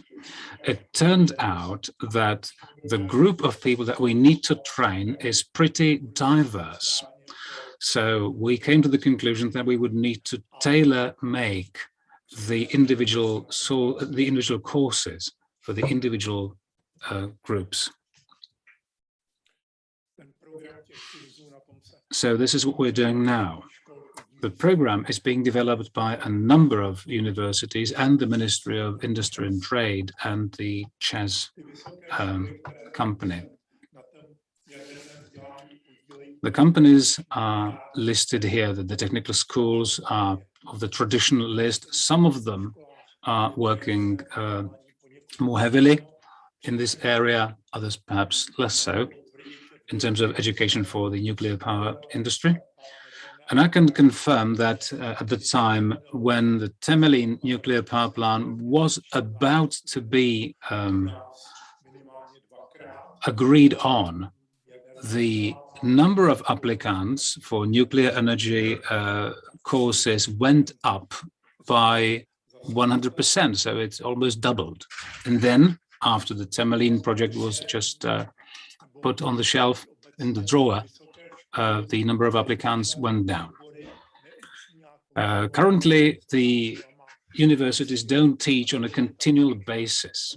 They get accreditations from the accreditation authority of the Ministry of Education for a certain period of time. And after that period of time, they need to get accredited again or re-accredited, which, as a result, means that the education programs are being modernized and upgraded and adjusted to the technical state of play, also to foreign samples and foreign programs, etc., etc. Last year, our accreditation expired, so now we have to prepare new programs for our students, also including nuclear engineering programs. So we do have new programs regarding decommissioning or commissioning reactors for applied physics of ionizing radiation, radioactivity in the natural environment. So these are some of the departments that we are about to open. Hopefully, there will be some popularity of these departments, not too great, but hopefully enough for us to keep going in these areas of expertise. Our study programs include also these evergreen programs and profiles that we have had for years. We continue to cooperate with other international universities, including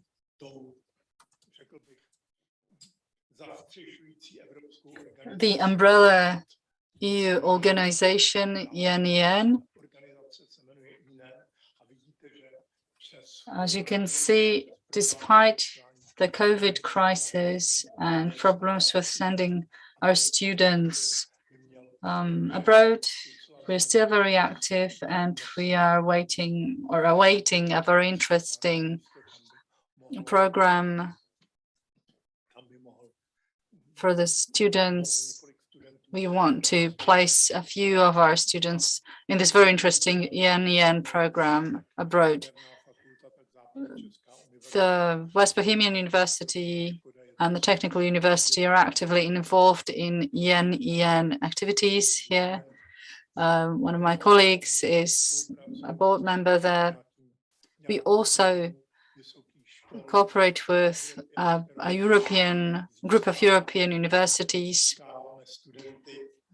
to attract students to take different fields of studies where we cooperate and compare our study programs. Despite the COVID pandemic, we do continue in our works. This was just a short overview. Thank you for your attention.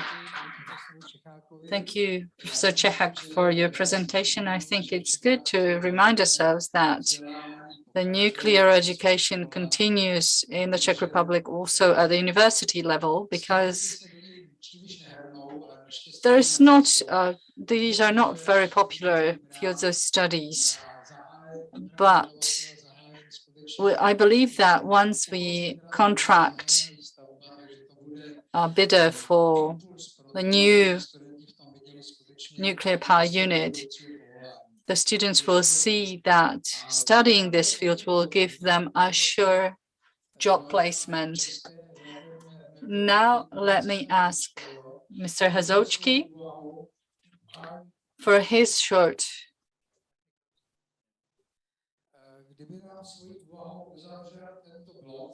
presentation and a few words to close this plenary session. And then we will have a few minutes left for a discussion.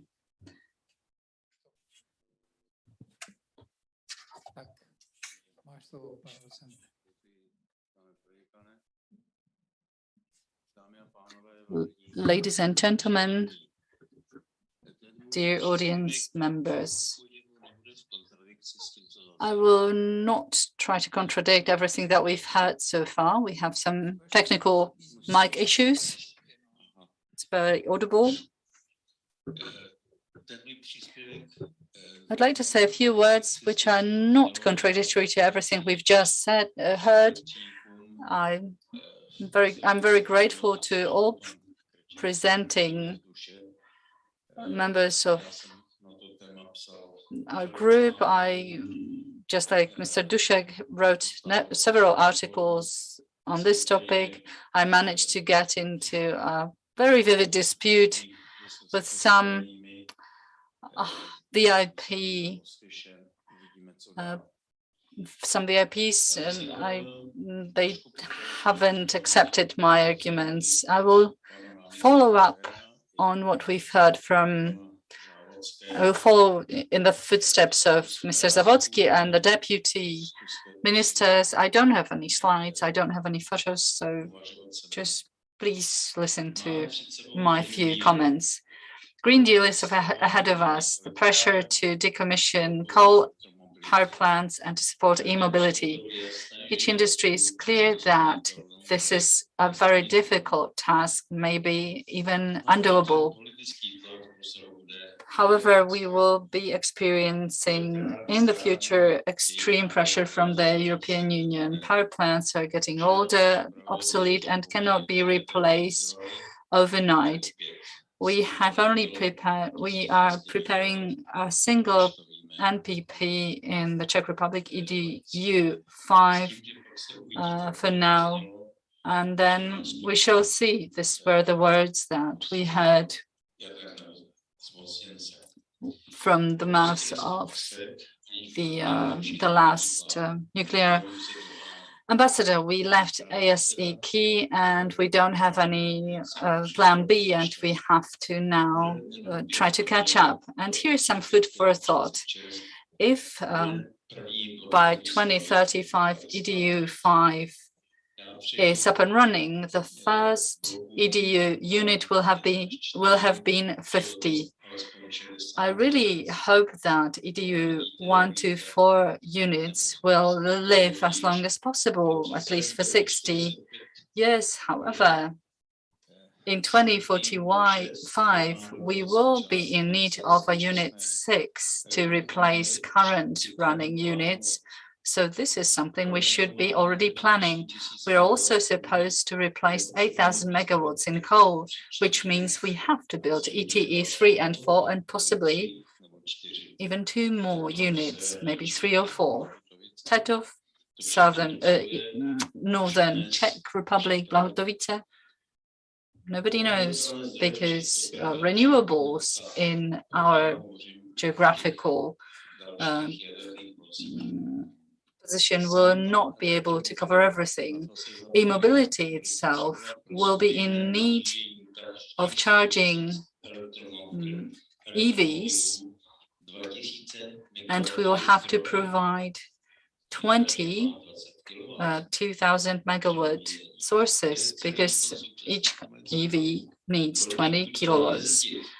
And we don't know how many EVs will be in use, how many people will be using these cars.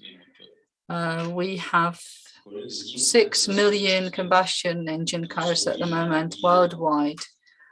We don't know how many EVs are charging at the moment. And what happens when we replace these 6 million with EVs? Will we need the new power units? Any good governor will want to have the same units available and same supply available. And if we do that, we can avoid to have very complex and time and money consuming tendering processes. We have to change the framework that we have in our nuclear industry. We don't want companies from abroad building our units. We managed to do it with our own Czech hands. Here in the Czech Republic and in Slovakia, we do have professors at the University of West Bohemia, and we want to have good, solid jobs for our graduates. Also, large components such as reactors and pressure vessels, pressurized volume compensators, steam generators. This is something it's worth replacing. Unfortunately, our nuclear industry received undeserved criticism and they caved in. They disengaged. So there is a boost needed from a very strong personality. From an authority, we will have to strengthen the Energo project. We have to have a facility for preparing buildings, which is a very large, wide agenda that used to be covered by the Energo Invest project. We have to prepare a schedule for new NPPs and make sure that coal decommissioning is in line with that schedule. Otherwise, we will be in trouble. Gas is a very money-consuming solution. And here I refer you to a BBC article about recommissioning of a coal power plant West Burton A, which was published by the BBC News. And this is because the renewable sources didn't provide enough power and the prices of the gas were really high. And the gas is a very important element in the British energy mix. This is why the TSO National Grid decided and requested the French energy provider EDF to recommission West Burton A, and so that the power plant provided electricity power. Currently, it will be able to cover approximately 3% of the overall power demand in the Great Britain. The reason for the recommissioning is mainly the high price of gas, of natural gas. And it seems that Nord Stream 2 solution will not make everybody happy, will not be enough. We all remember that a few years back, there were some analysts who said that electric will be cheap, that it doesn't make any sense, that it's not economically viable to have nuclear units built. But the issue is that the decisions are made to make happy the investors who look for quick yields on their investments. If the buyback prices for nuclear power was guaranteed by the state at €50, today the state could get a nice yield on that. Today we have the price around €100 per 1 megawatt hour. And this is the price that is here to stay probably, because the input that we're getting, the externalities are not changing, are pretty stable. Those who are trying to warn about the hazards and the risks don't get the floor. They are not heard. We unfortunately had bad luck also and had some nuclear ambassadors who were not great expert in this area, and they only cared about their 4-year term. So hopefully good change is about to come. Thank you very much, Mr. Hazochki, for your comments that brought us to the end of our plenary session today. This is also the moment when I want to thank all those who made this event possible today. So let me thank our general partner, that is Škoda JS, and we have their CEO here present. Thank you. Our platinum partners, Korea, nuclear power,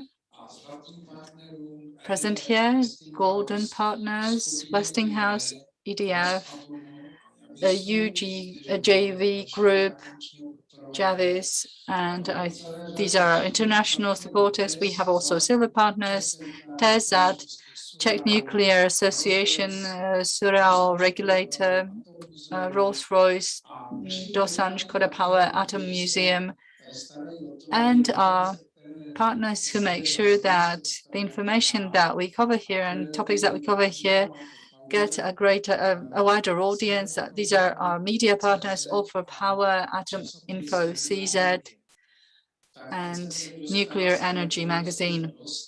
So thank you very much. That was my pleasant duty.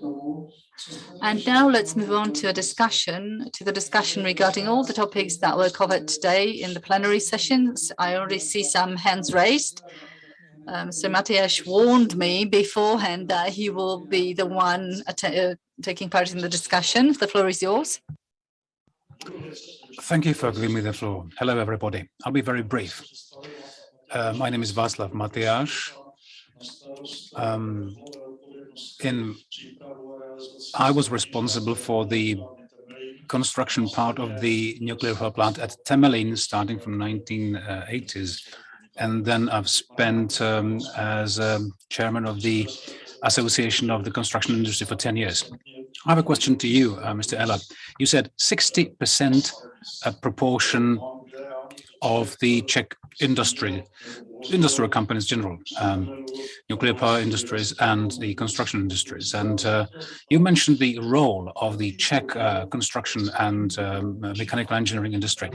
My question is, what do you think will be the proportion of the share of the construction work for the new project, for the new nuclear source? I'm sorry, if I may, I will explain why I'm asking this question.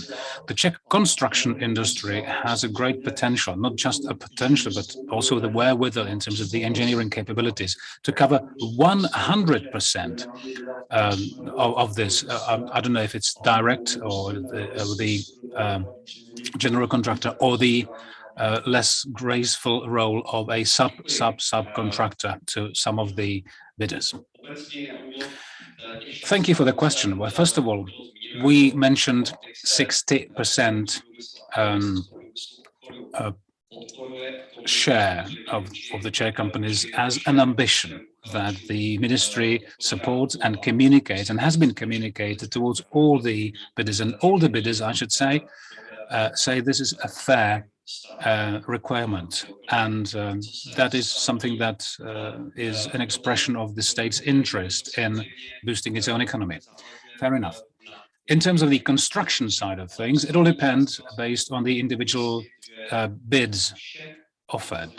But I can assure you that there has been a very clear signal from all the bidders that in terms of the construction side of things, all the bidders are intending to rely on the local suppliers compared to the capabilities they have in their own countries, and also, of course, reflecting the price advantage of having the local construction companies involved.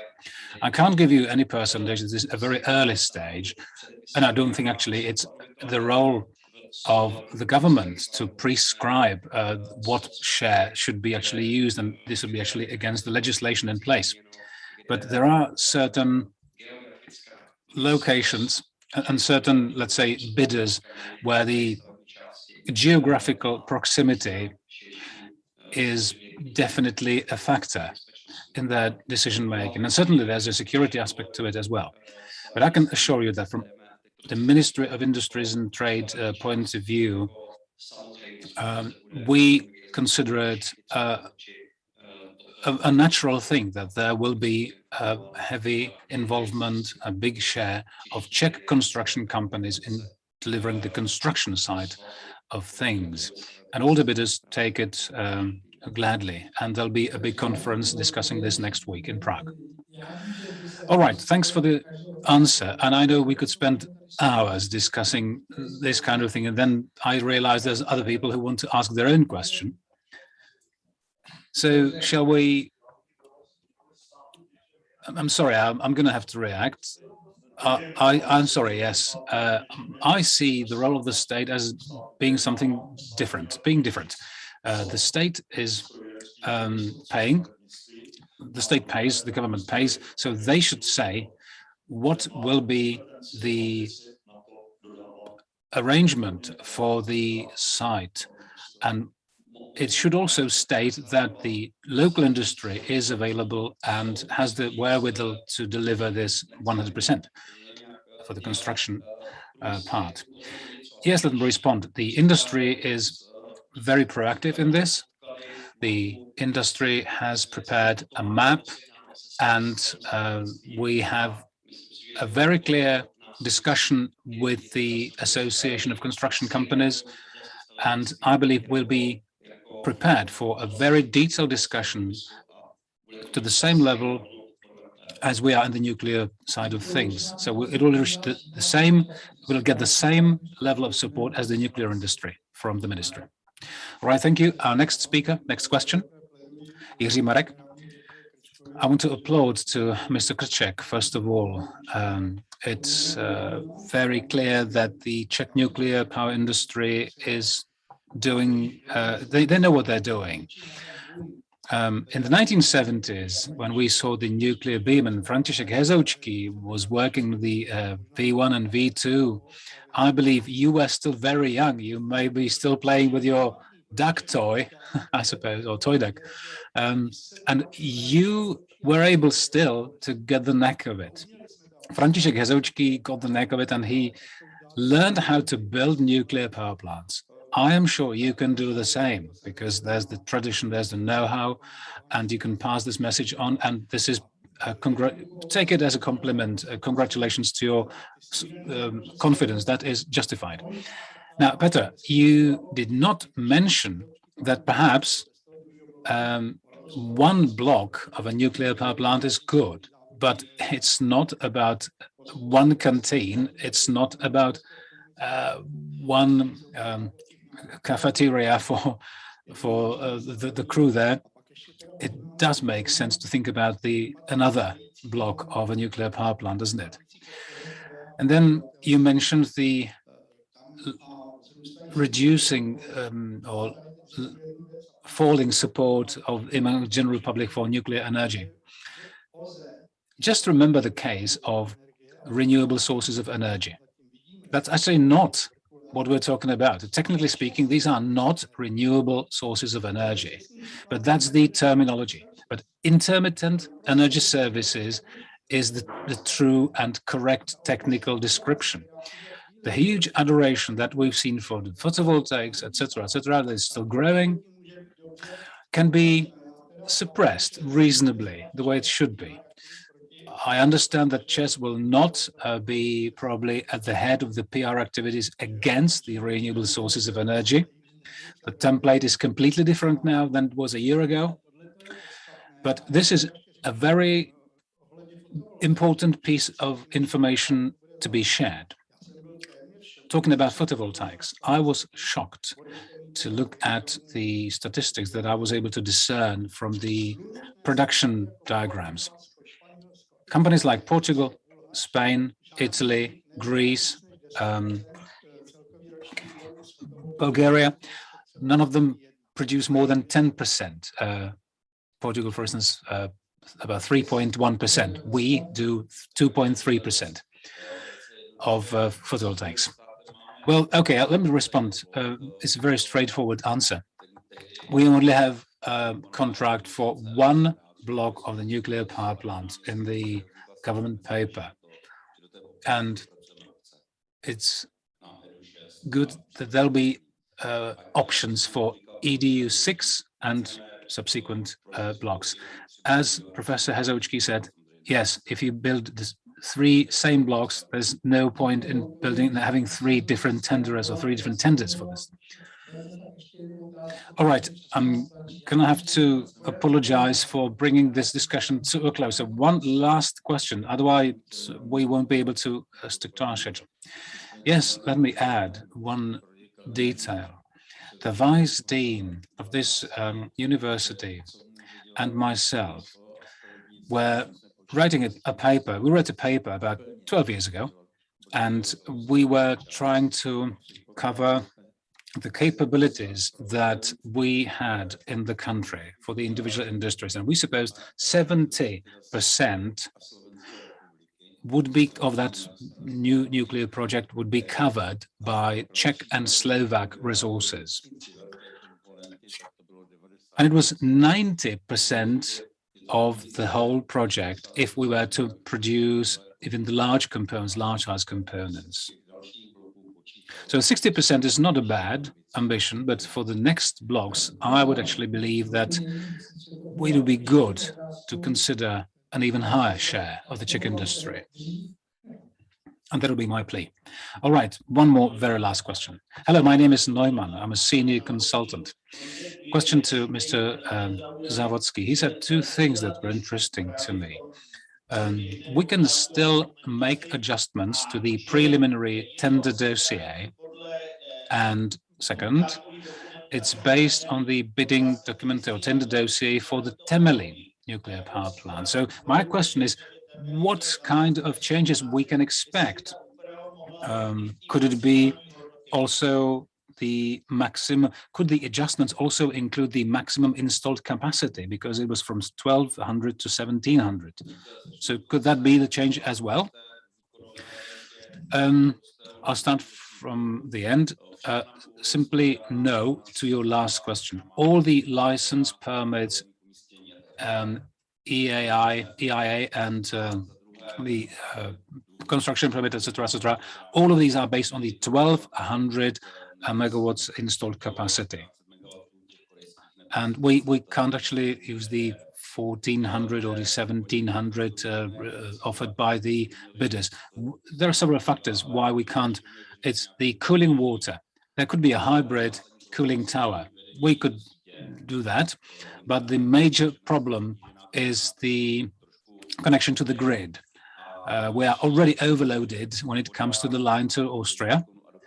And so it's water, it's the connection to the grid and transport.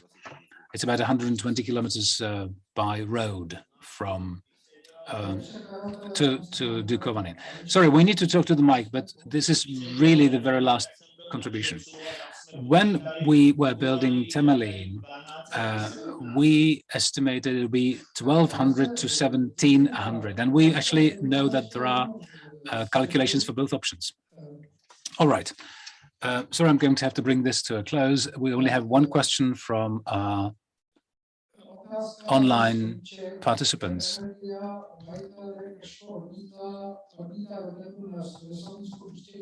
The Slovenian, in Krška, the Slovenian tenderer refused to allow a bidder with untested and unproven technology to take part in the tender. So what is the ČEZ's approach?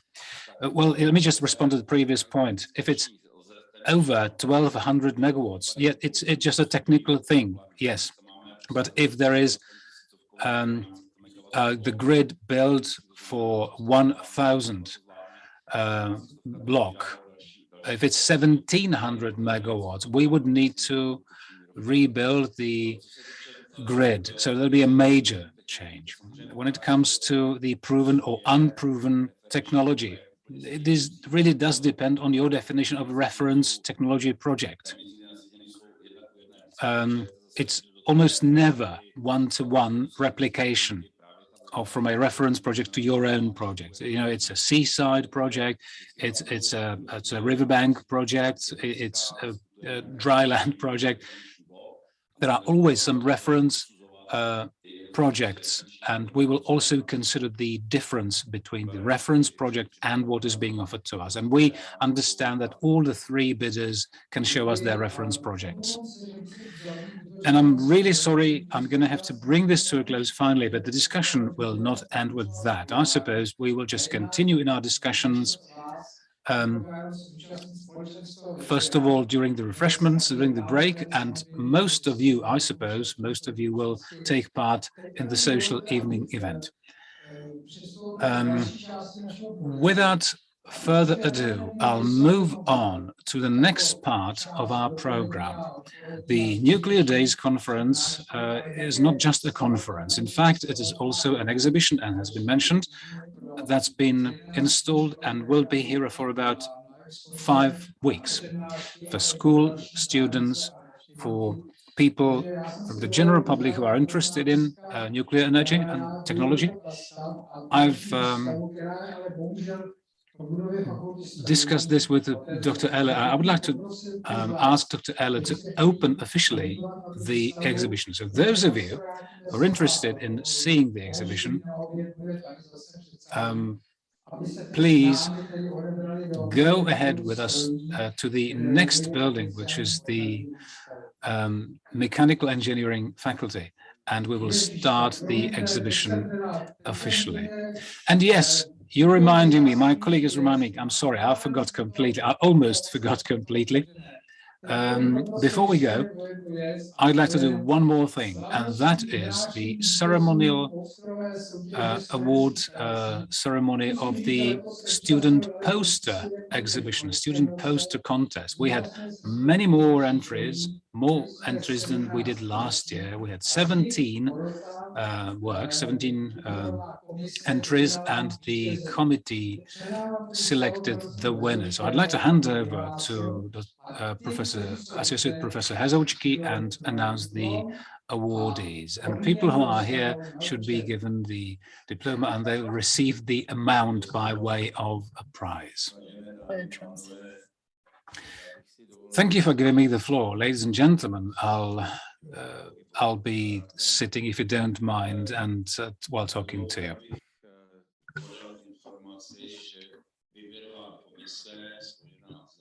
The jury, consisting of experienced and esteemed employees of Nuclear Power Generation Institute, selected the following project as the best. The third place goes to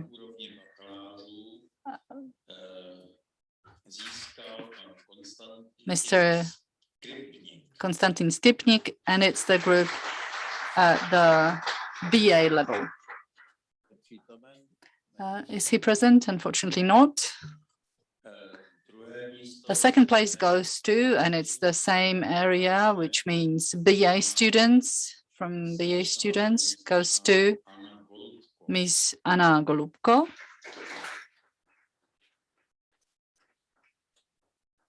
Also not here. And the first place, and the winner goes to Ms. Jana Skalova. I hope she's here. If not, yes, she's here. Let's congratulate the winner. Please come and collect your diploma. And it's not all you get for you winning the competition. There's also another prize that is yours. Here's your diploma. Congratulations to your win. Let me now give you another prize.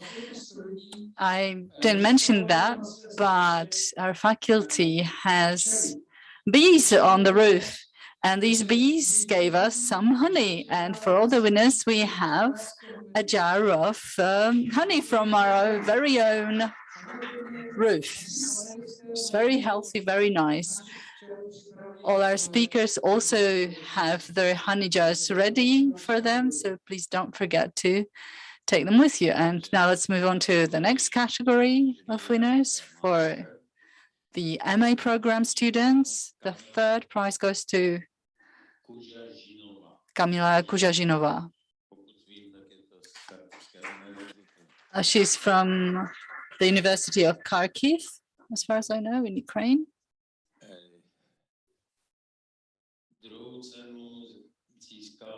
The second place goes to Michaliuk Ivan and Ivan Rostislavovich Mikhailuk. So, joint project. And the first prize goes to one of our students, Pavlo Kosiak. And he's here with us today.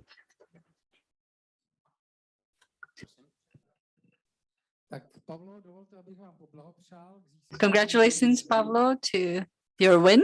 This is your diploma. Congratulations again. And of course, as all our winners, you will also get our very own machine engineering honey jar.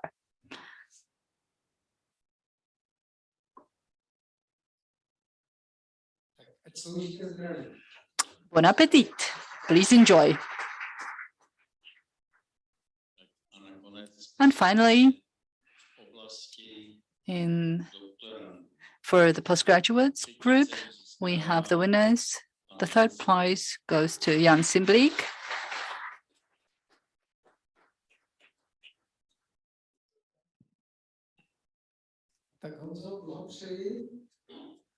Congratulations, Hunza. I'm really happy for you. And because you're here present with us, you will also get your own jar of honey.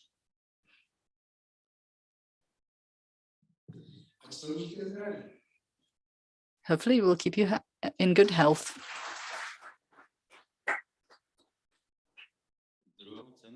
The second place goes to Petr Klavík. He's here with us as well.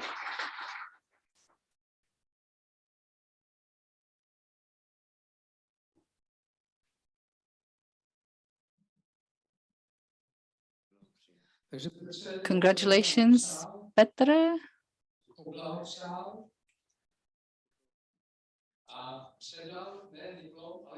And here's your diploma and a jar of honey. Thank you. Congratulations. And the first place goes to, in this category of postgraduate students, goes to the group of postgraduate students, namely Miroslav Klajc, Pavel Zacha, and Slavomir Entler. These are our lucky winners. In absence, obviously. None of them is here, so we can keep the honey bad for them. Thank you very much, everyone. And this is the end of our AM session, plenary session. I would like to ask those who are here and want to be a part of the exhibition launch to join us to the machine engineering faculty building for the official opening of the exhibition. Thank you.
Yes, please.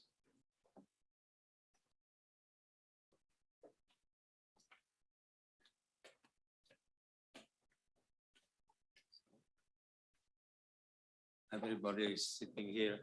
So let me introduce Mr. Chang, who will have first presentation on behalf of Korea Hydro and Nuclear Power Plants. Please, the floor is yours.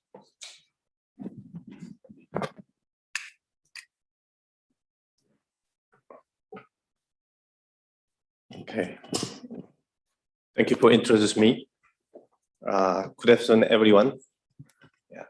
I hope you have a very nice time for lunch here in West Bohemian University. I'm Minan Chang, the Chief Representative of KHMP Prague office. I just joined KHMP Prague office from 1st of September. So I'm very new here and very exciting to cooperate with all members in the company and all of you in the tech nuclear industry. Today, I would like to introduce KHMP and APR 1000 reactor design to supply for Czech nuclear new build project by KHMP and KHMP localization plan for about 20 minutes. Please feel free if you have any question during my presentation. So we're gonna make questions during presentation or end of the presentation. Okay.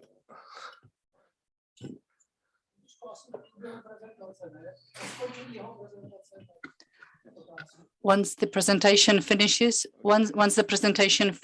then we'll do the questions. So please feel free to make any question or the end of the presentation.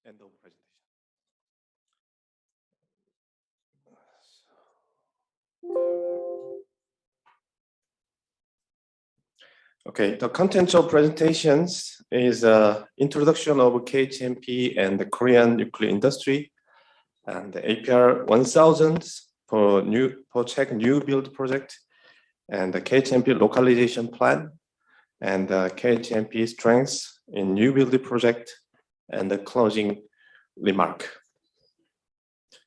Firstly, I would like to introduce KHMP and development history of Korean nuclear power industry.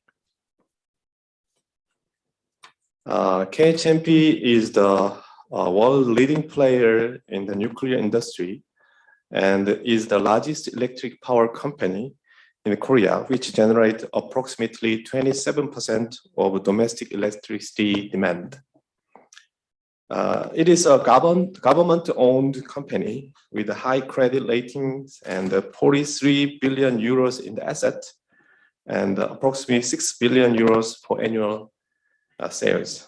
For nuclear power plant, up to now, we have constructed a total of 34 units in Korea and abroad during the last 50 years. And currently, 25 units are in operations, and the total nuclear capacity is about 23 gigawatt. Also, there's another 7 units under construction, including 3 in UAE. The nuclear power plant locations. This is the location map of nuclear power plant in South Korea, also in UAE. We have 5 nuclear power sites: Gori, Seoul, Hanbit, Walsung, and Hanul. Each site have 4 to 8 units in operation and under construction. As I mentioned earlier, in totally 24 plus 1 in UAE power plant in operation, and the 7 units construction, and 2 units are under decommissioning.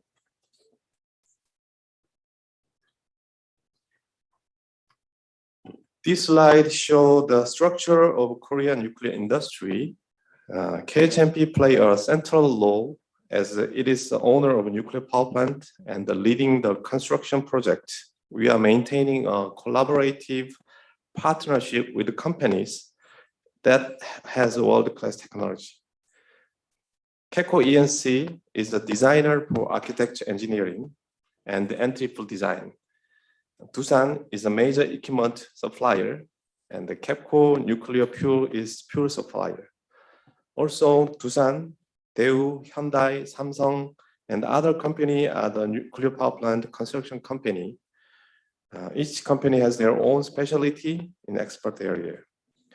For Czech nuclear build project, each entity will cooperate with Czech local companies in their area for successful implementation of the project.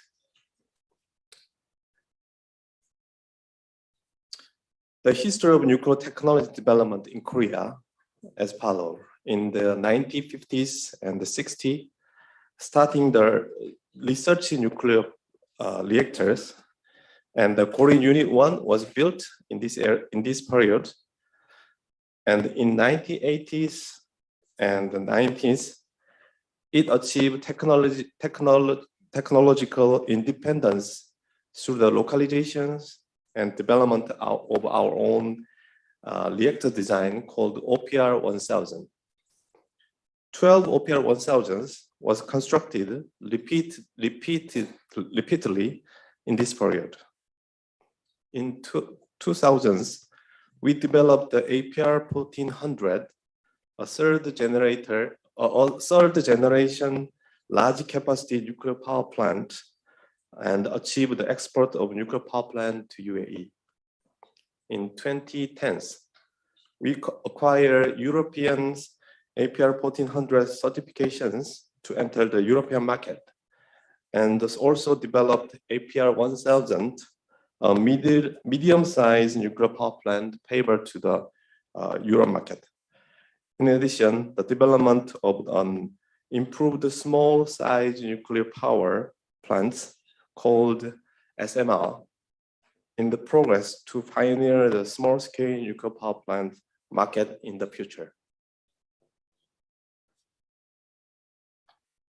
Now I will briefly introduce the APR 1000 technology, which has been proposed to supply for the new nuclear build project in Czech Republic.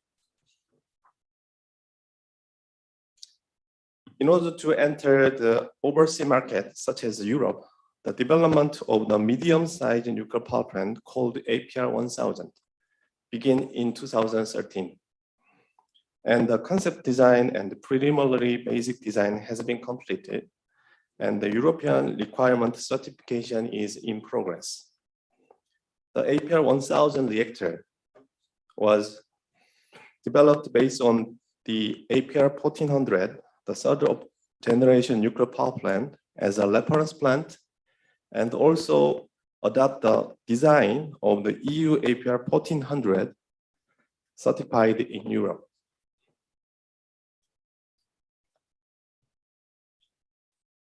The reference plant APR 1400 of the reference plant of the APR 1000 is the APR 1400, which is currently operating safely in domestic and overseas. Currently, 3 APR 1400 reactors are in commercial operation in Korea and 1 in UAE. And also 1 in Korea, 1 unit in Korea and 1 unit in UAE are under commissioning after getting operation license.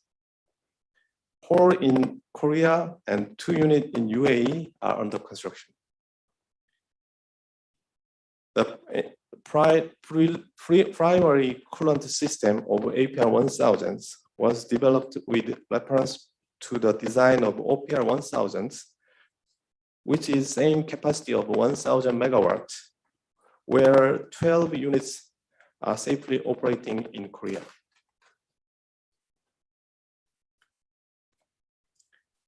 In addition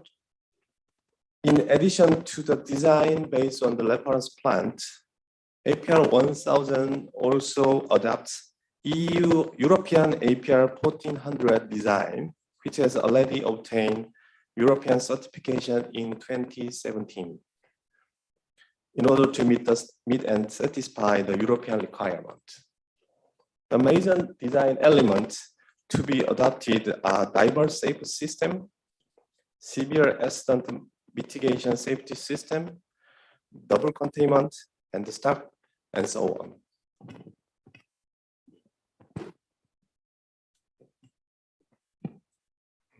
Thank you. So the major system for APR 1000's major safety system for APR 1000 is shown in this schematic diagram. In addition to existing APR 1400 safety system, the diagram shows the major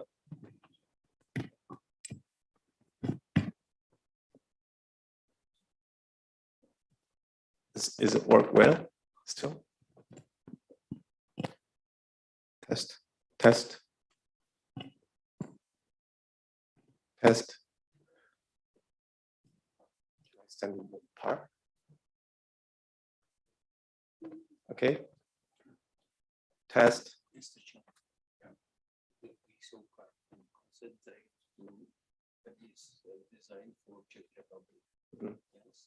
If you are speaking, for example, 2, 3, 4, 5, 6, 7. Raz, dva, raz, dva, 3, 4, 5, 6.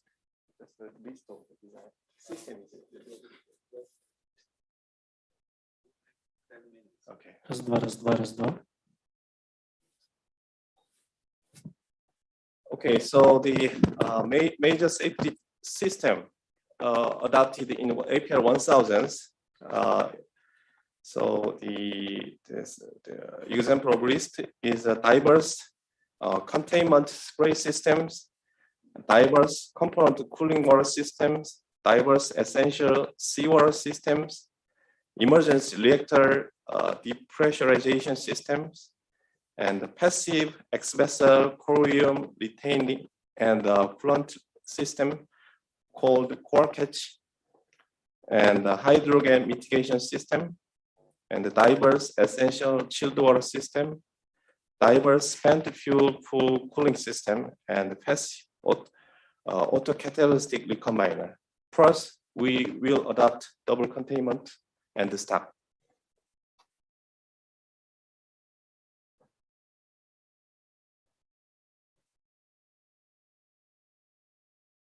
The state of EUR assessment in APR 1000, KHMP apply EUR certification in advance so that APR design can be approved in the timely manner from Czech regulatory body if APR 1000 is applied in Czech Republic. So currently the evaluation is in progress, and the goal is to obtain the certification by end of 2022 before Czech's new nuclear power plant project start.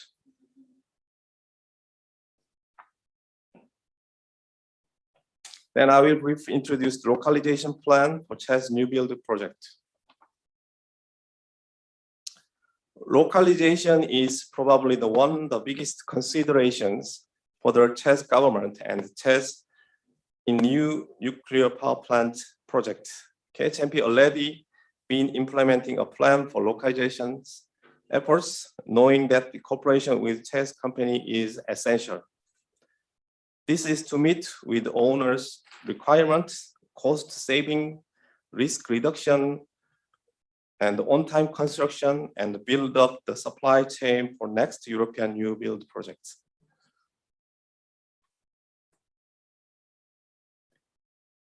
The localization plan by each field is as follows. For the design work, is considered the safety and non-safety system separately. And for the safety system, participation or joint design with local companies through the technology transfer and education will be conducted. and the non-safety system will utilize the local company. For constructions, the construction environment survey has been complete in Czech Republic, and we have identified potential local partners and trying to secure an estimation for the construction cost. For the entry system, primary system, and turbine generator equipment will be classified according to the quality grade and the required technology level, and then local company will be gradually involved through the technology transfer. Other equipment will be classified according to quality grade and will select the local company by awarding with the lowest price. If there is an owner's specific requirements and urgent delivery issue, we will select the supply with the private contract by negotiation.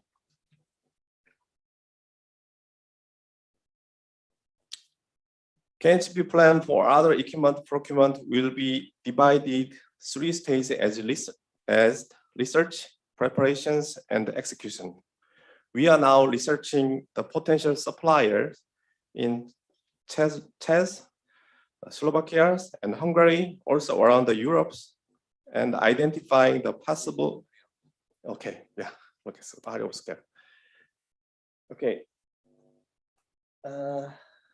This is, I think, it's the last page. The list of the localizations. KHNP conduct a supply chain selection evaluation for about 100 Czech nuclear power company in order to select local company that will actually be corporate. I think the last item, the strengths in nuclear build. This slide shows the Baraka project progress from the early stage up to now in chronological order. So the last December, Baraka Unit 1 reached 100% powers and the start of commercial operations of this 1st of April. Now the Unit 2 also obtained 60 years operation license last month and begin for startup. So how did we overcome the BMPP challenge? There was a big challenge in addition to extreme environment condition like heat and dust. There was many obstacles such as culture difference, lack of infra due to being first nuclear power plant in the UAE. Nevertheless, we got over the obstacle that could delay the schedule based on the accumulated experience from domestic project and systematically manage the multinational workforce from 15 different countries.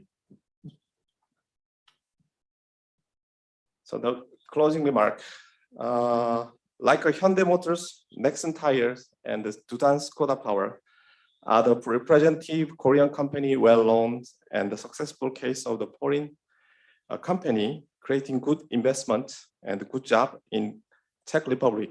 If KHNP can participate in Czech new nuclear plant project, power plant project, we will do our best to cooperate with the Czech Republic for more than 100 years, being as a good friend. Thank you.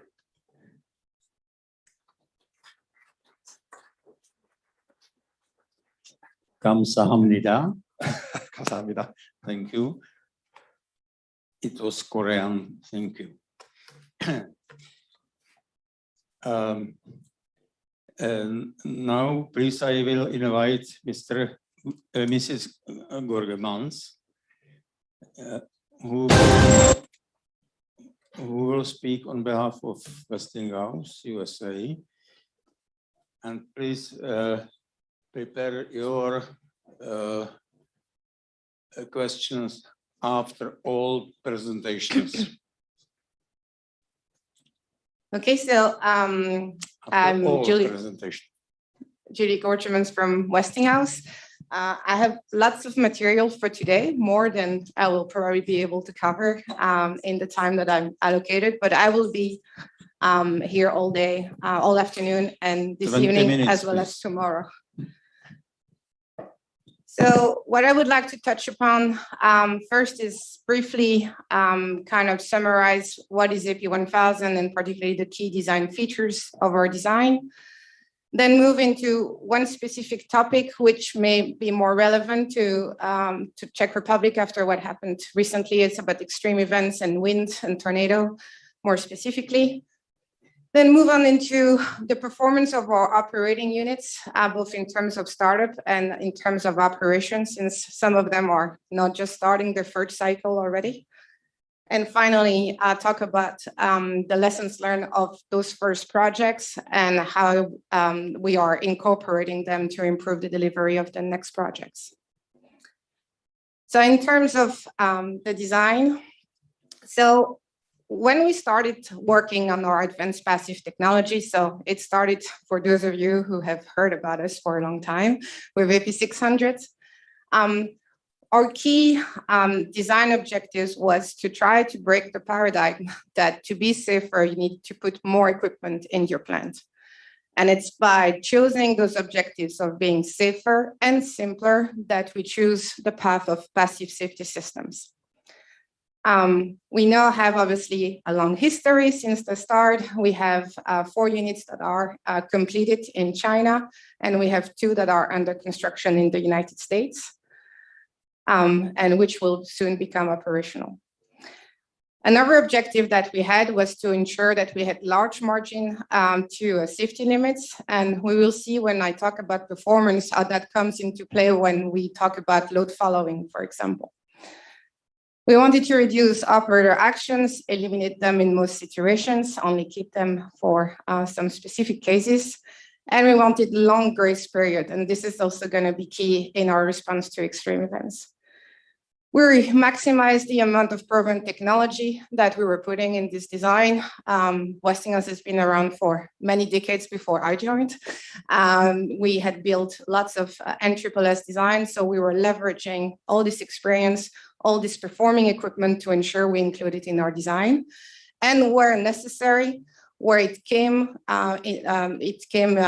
clear that we needed to change in order to bring that simplification that I was mentioning, that was our number 1 objective.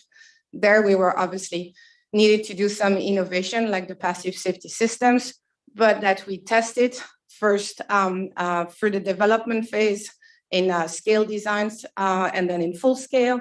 And then obviously now we have the return of experience from the commissioning of the units in operation or construction to further demonstrate that those systems do perform as intended. Regulatory pedigree was also very key for us. Not only obviously we participated in the design certification in the United States with AP600 first, then with AP1000, but we also participated in many different licensing efforts. We also had utility groups participating to our design to provide input about their national regulation to ensure that AP1000 would be deployable once the design was complete.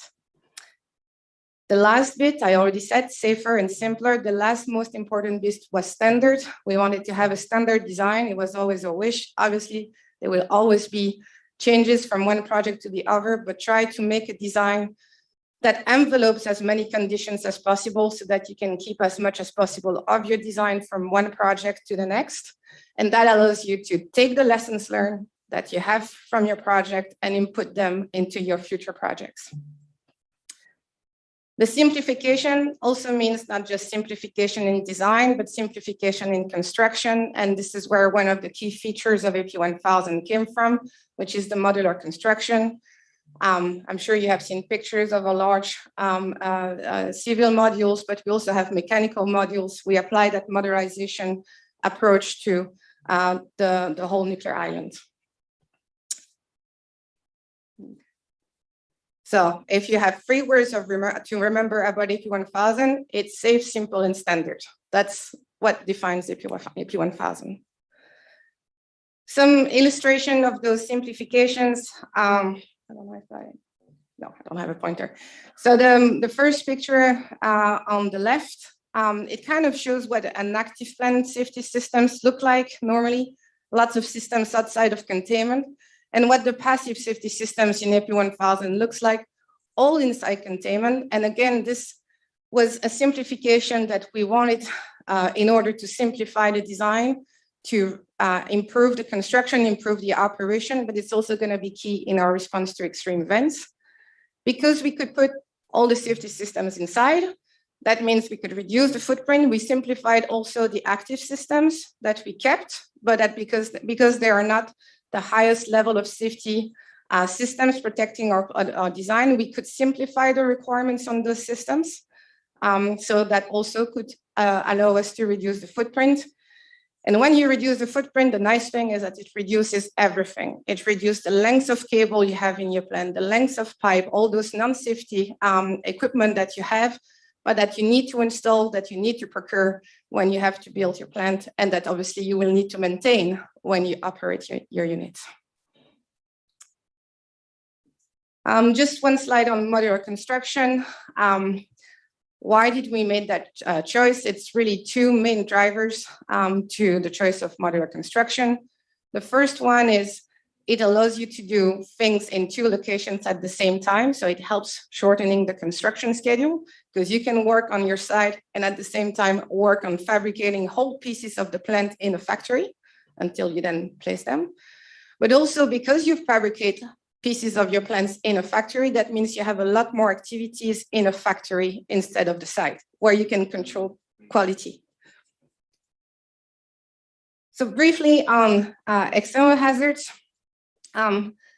whichever hazards you're talking about, whether we're talking seismic, flooding, because obviously that's what we looked a lot about to after Fukushima, or extreme wind, tornado missiles, the three main claims, the three main safety advancements that makes AP1000 unique in its response are the ones that are presented on this slide. The first one is that AP1000 actually self-actuates. And by this, we mean that all the systems that you're required to mitigate an event, a non-loss of coolant accident, if you lose all power, the valves that isolate the system will automatically switch in the correct position for the actuation of the system.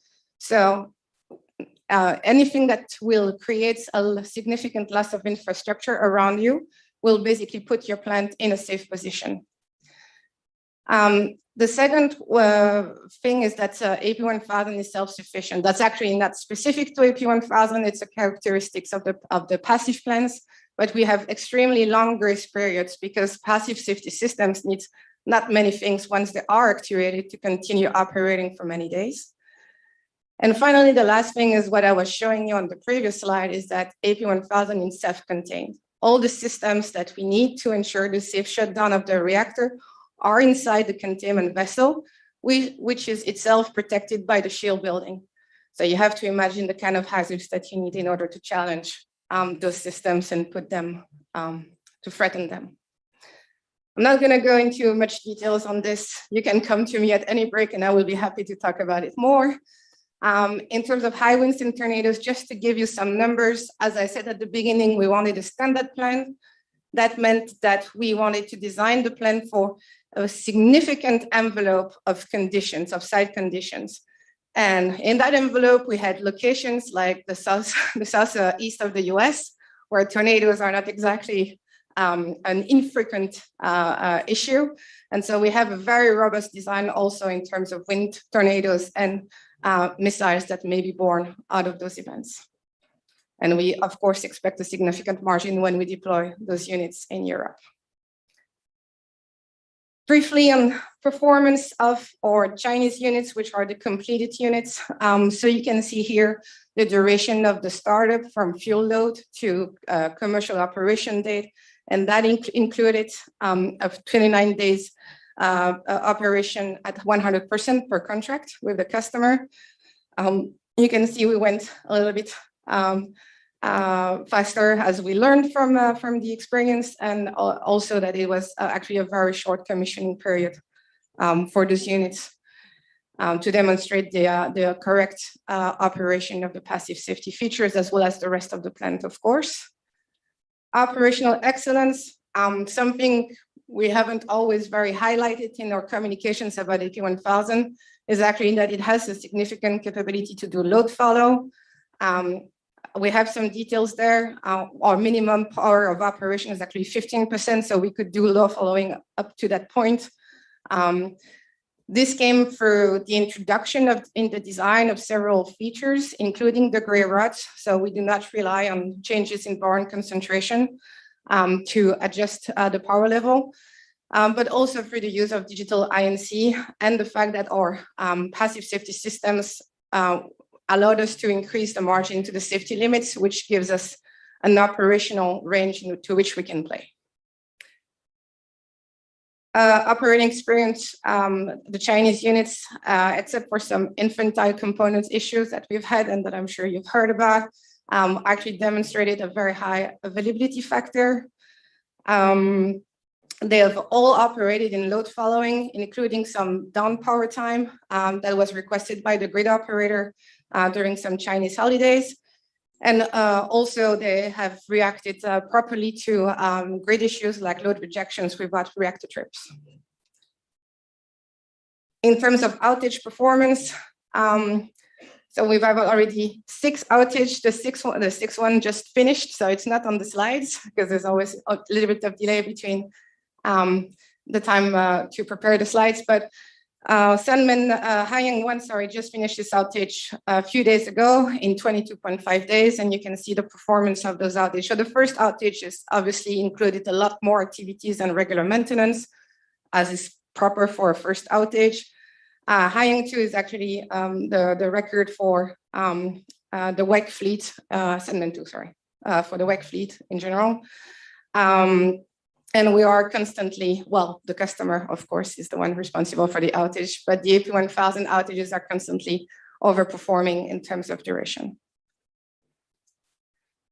And finally, the last topic I have for you today, and I'm sorry for the translator for the speed at which I talk, was a little bit about the lessons learned from all those these initial projects, so the 4 projects in China and the 2 projects in the US. So obviously, we've had some challenges. It's to be expected in a first-of-a-kind delivery of a new design. We had some procurement and first-of-a-kind equipment challenges, and those have been talked about a lot, so I don't think I need to come back on it. One really key lessons learned is the critical timing of engineering completion, and I will talk about it a bit longer in a few minutes. Something that was maybe less expected is some regulatory challenges, and for example, in the US, because you would think we are an American company, we're building in the US. Yeah, we're building in the US and we should know what we're doing, but we were actually using for those units a new licensing process, the Part 52, which came with a new approach to the combined operating and construction license and brought its own lessons learned. And I think the rest, I'll talk about it at the break. Timing of design completion, that's really one of the key lessons.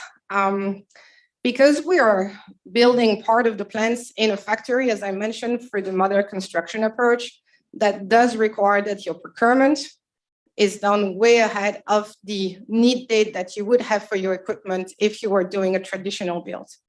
If the procurement is needed way before, it means your engineering is needed even before, because of course that's the natural evolution of the process. We had several issues about understanding when we were done with the design and also where we were in the design. And that influenced a lot those initial projects where we had to sometimes do a lot of activities at sites that were not especially foreseen at the beginning in terms of the module outfitting, for example. And so some example just here, you can say the before and after optimization of one of our large structural modules. CA20 is the spent fuel pool and some of its, all its associated equipment. For the first units, we had to put 330 overlay plates. Those were in order to attach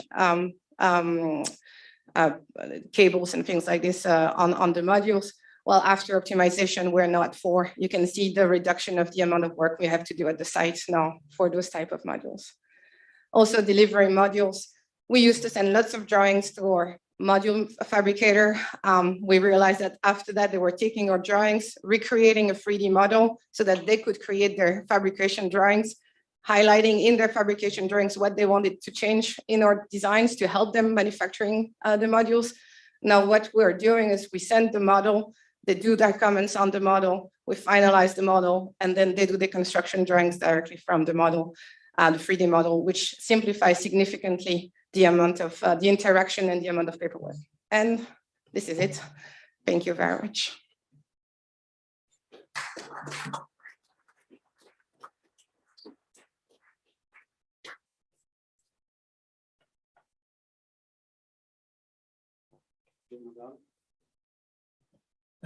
Teď poprosím pana Šímu. Now I'd like to ask Mr. Shima to speak on behalf of the Prague-based office of Rosatom to deliver his presentation. Thank you.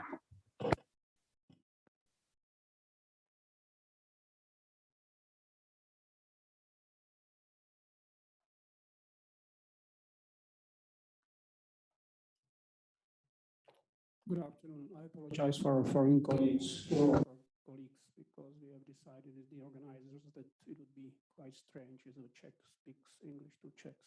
So I will switch to Czech language. Dobrý den. Trošičku jsme váhali, jak zahájit naši prezentaci dnešní, protože představovat Rosatom je zbytečné v České republice. Good afternoon once again.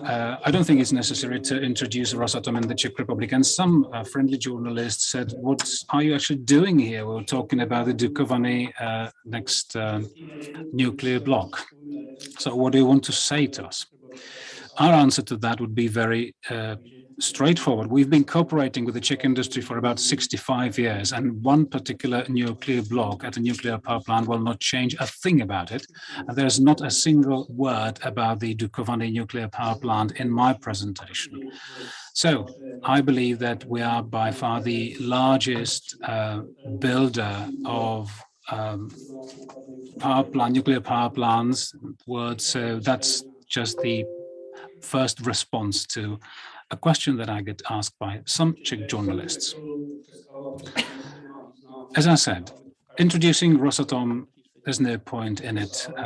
People in this hall will have heard about us and they know us very well. So I've just reduced this to a single slide.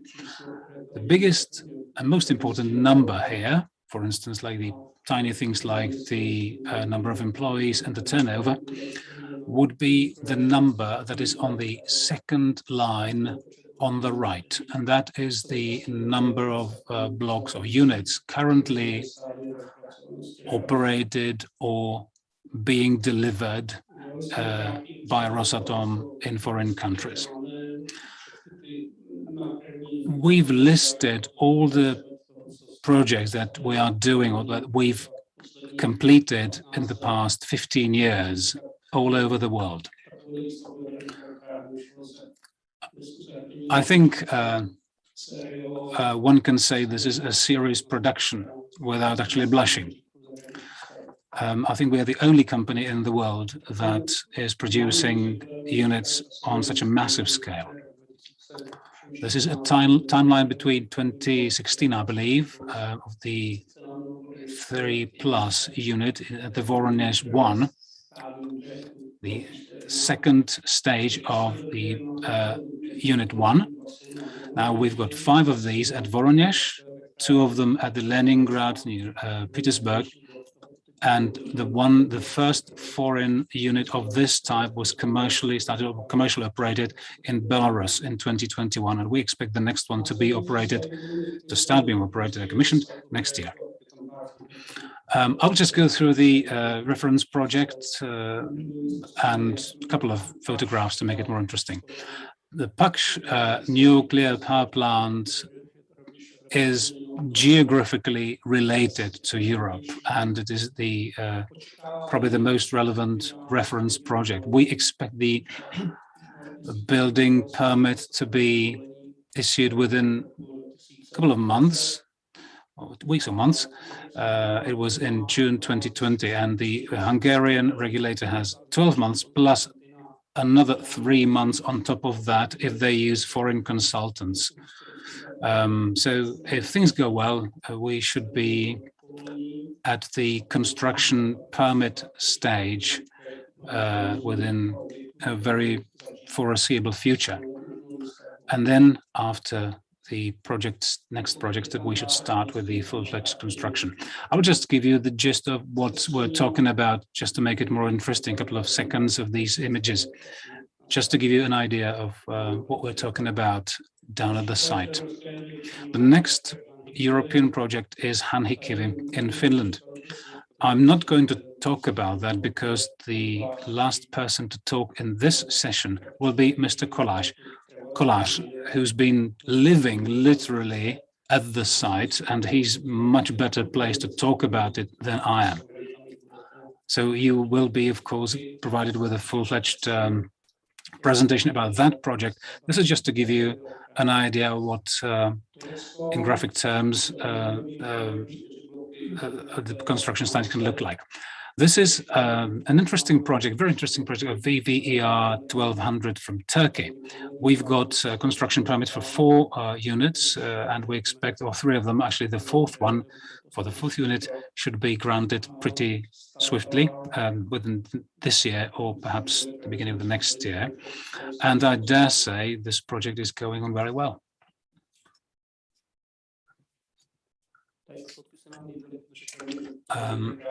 These photographs are lovely. Apart from being it being a very lovely construction, it's also a lovely site. This is the new power plant, new nuclear power plant in Belarus. 2 units. The second one will go into commercial operation next year. I don't need to explain that there were a couple of issues, particularly in relation to the neighboring countries, but we've been able to cover it all and face all the challenges. It's already commercially operated. 2 units of the VVER 1200 megawatt units of the 3+ generation that Rosatom has built abroad.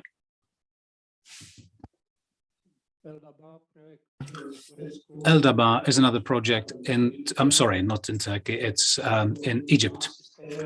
Another 4 units of the 1200 megawatt units, similarly to the Turkish project. Now, this construction project is not as developed in terms of where we've gone in the construction phase. The contract was signed in 2017, and we suppose that in 2025 or thereabout, the first units will start to be commissioned.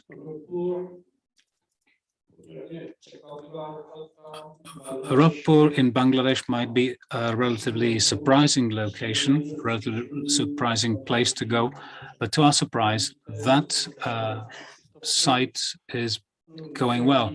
The project there is going well. As you can see, there are 2 1200 megawatt units, and if things go well, we should start commercial operation in 2023 and 24 respectively for the second unit. I hope this doesn't sound weird, but to put it mildly, Bangladesh is not a very technically developed country, but still we're able to build in good pace. And I think that is the best proof of Rosatom being able to work well abroad, also in technically less developed countries, not only in highly developed countries like the Czech Republic.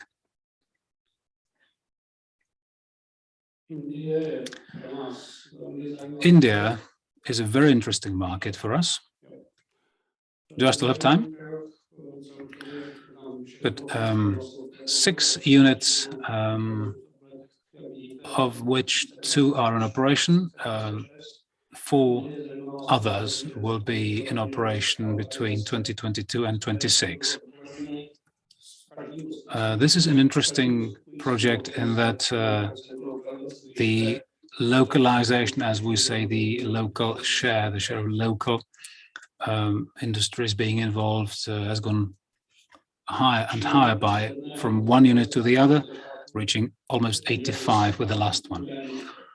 China and Taiwan, interesting project there. You've got the data there. Apart from VVER 1200, we also have the VVER TOI reactor, which has already demonstrated 60 years of operation with a high capacity. And we hope for this project to be also shorter in terms of construction. It's reduced if we get the repeated orders. PRORIF is an interesting project too.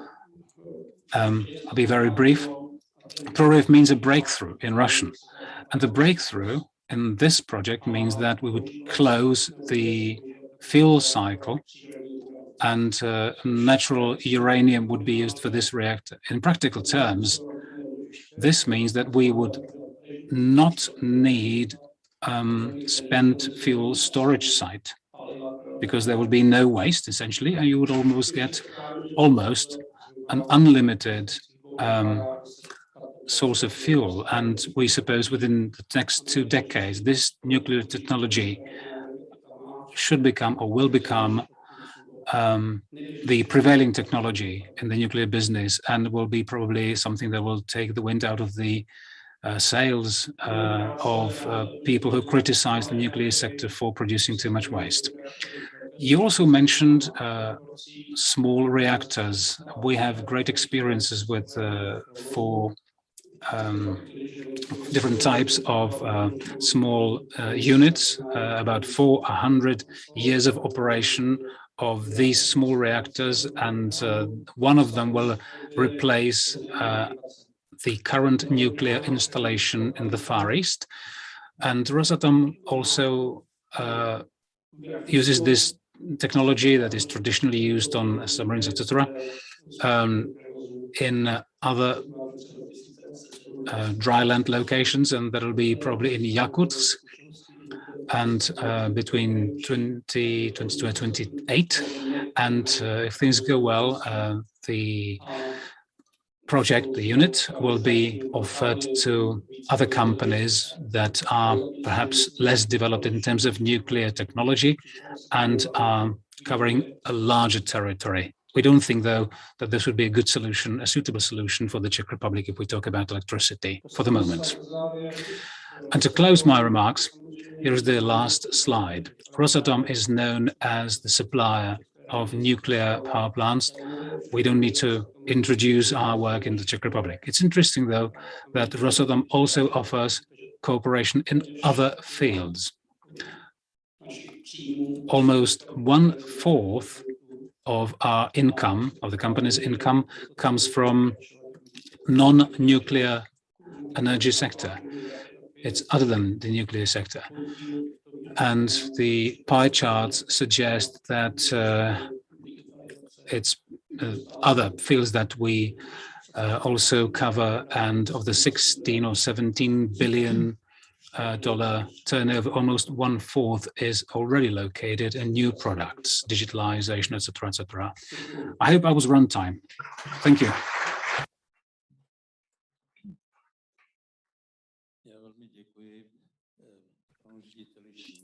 Thank you very much, Mr. Šíma.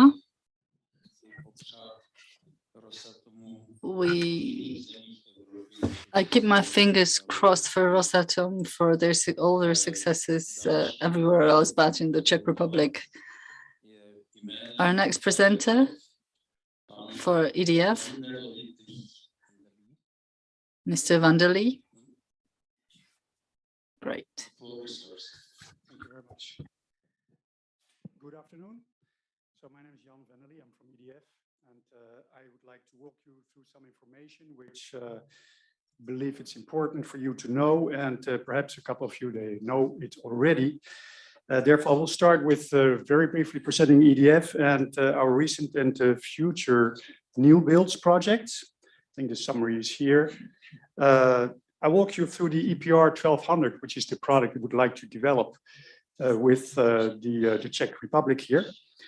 And also I will speak a little bit about the safety. We're making a zoom on one of the safety features because that was something I was asked to by you to do so in the context of this conference here. So let me start by real quick showing you EDF, and I just want to do it here with the help of a little image. What you see here, that was the day before yesterday. The green country is France, and it's a very green energy we are generating, and it's always green, it's evergreen. We're exporting a lot of energy there because 75% that day was 75% was nuclear, and the rest mainly hydro, and that's most of the time the case. So we think, and that's why I love working in this company, that it is very important to have this very low carbon footprint and CO2 emissions. One other thing is perhaps most people do not know, but we're also the largest renewable energy producer in Europe. So it's not exclusive. We also operate in the UK. You see here, so 15 reactors currently, 2 are currently in development, and 2 of our EPR technology reactors are operating in China. I think this is interesting to show it's EPR new builds projects throughout the world. If we go from the left to the right, we have 2 EPRs already operating in Taishan with a really excellent track record so far. Very high generation, very high capacity availability, shows that the technology works. We are about to commission the EPR reference plant in Flamanville 3. We hope that this will be, we believe this will be the case by the end of 2022. We have 2 reactors under development at Hinkley Point C. It's going pretty well. We have also other projects throughout the world. For example, Sizewell C, two EPR reactors are being planned for Sizewell C.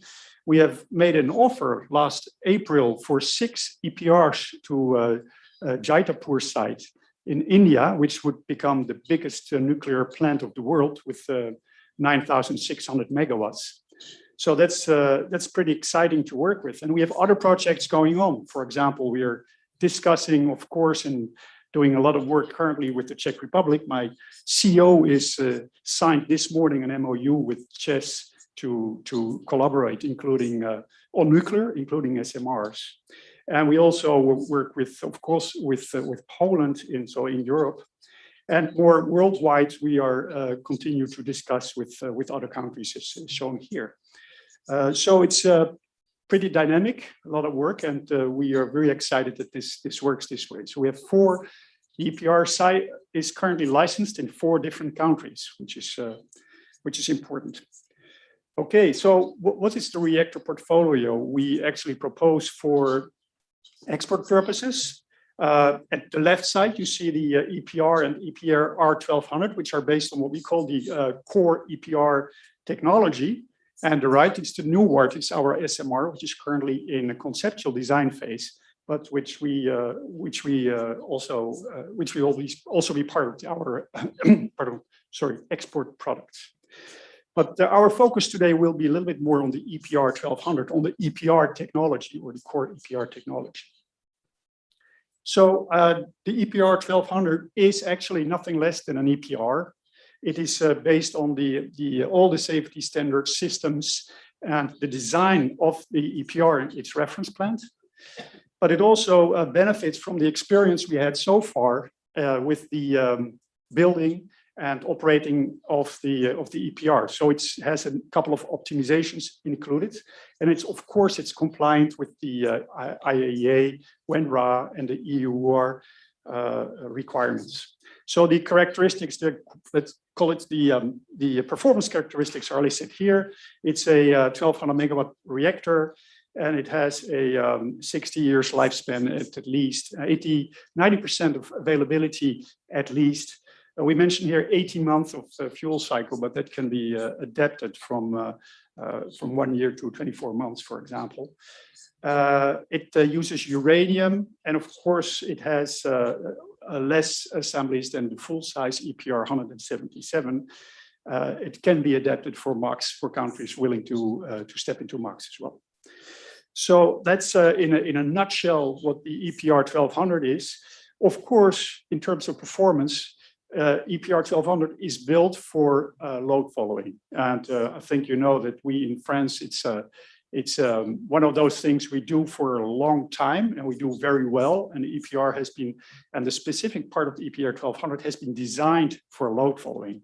It's not just a matter of knowing how to follow the load in terms of, well, once, twice per day, the wind energy coming into the picture, you have to ramp up very quickly.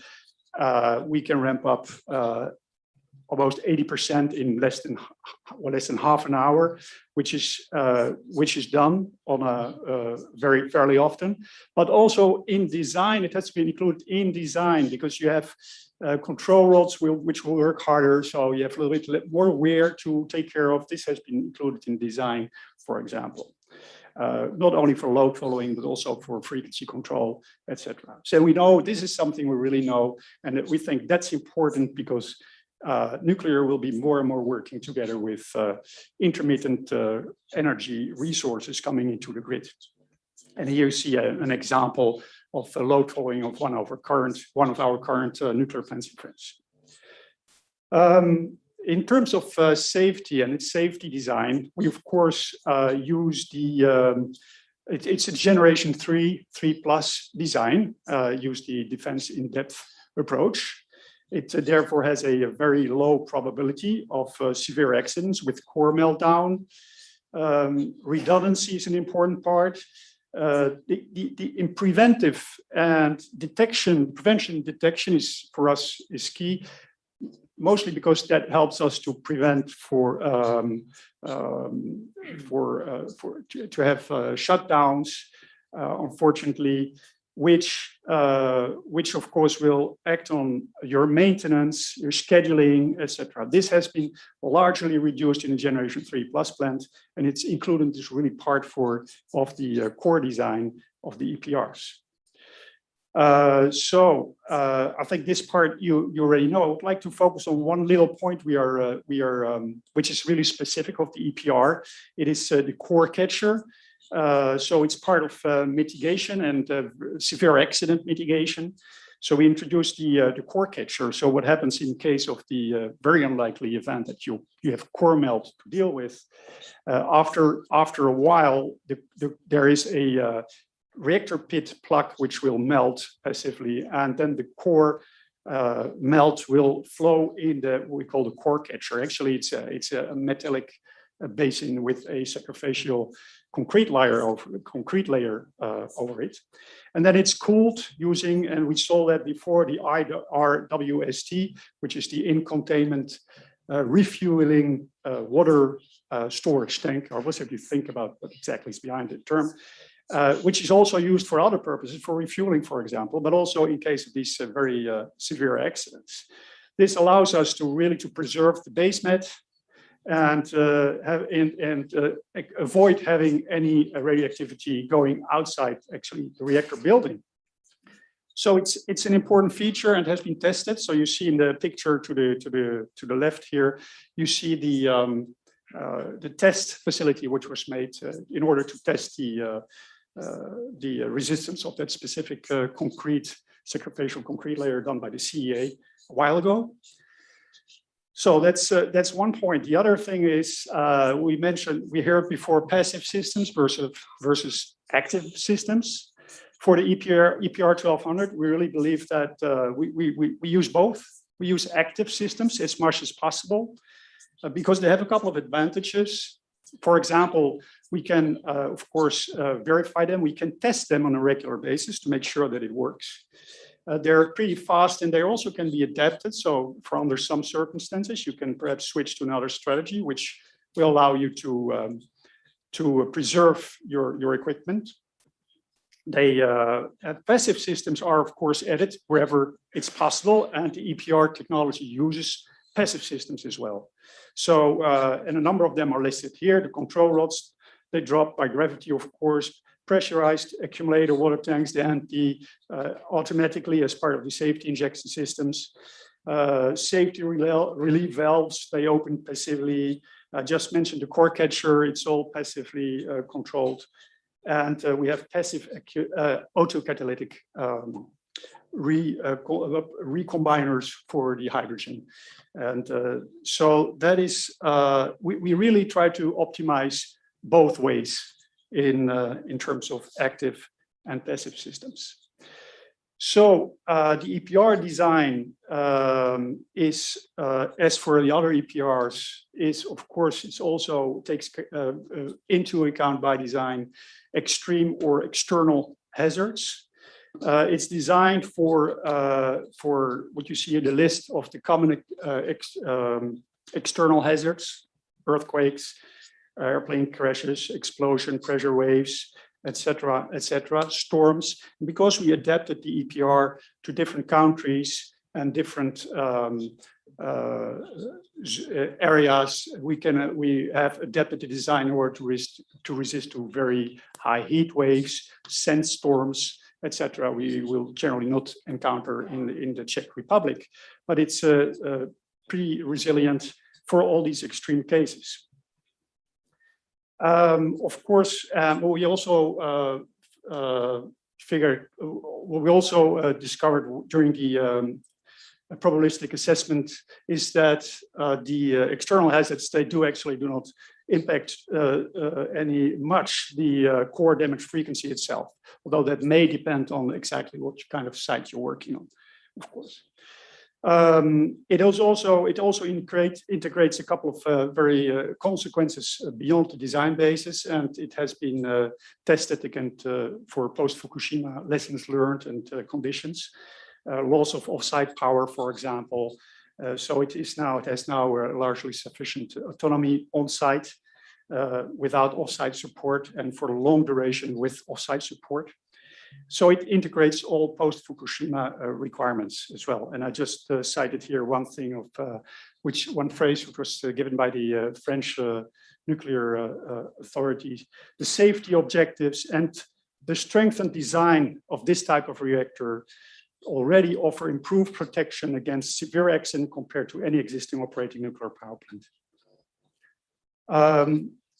So EDF would, of course, is fully committed to work with CEZ and with the Czech Republic to develop Dukovany 5. So the team here is EDF with its subsidiaries Framatome and Advance, but we're also teaming up with Buke and GE, with, of course, major support and partnership with the Czech supply chain.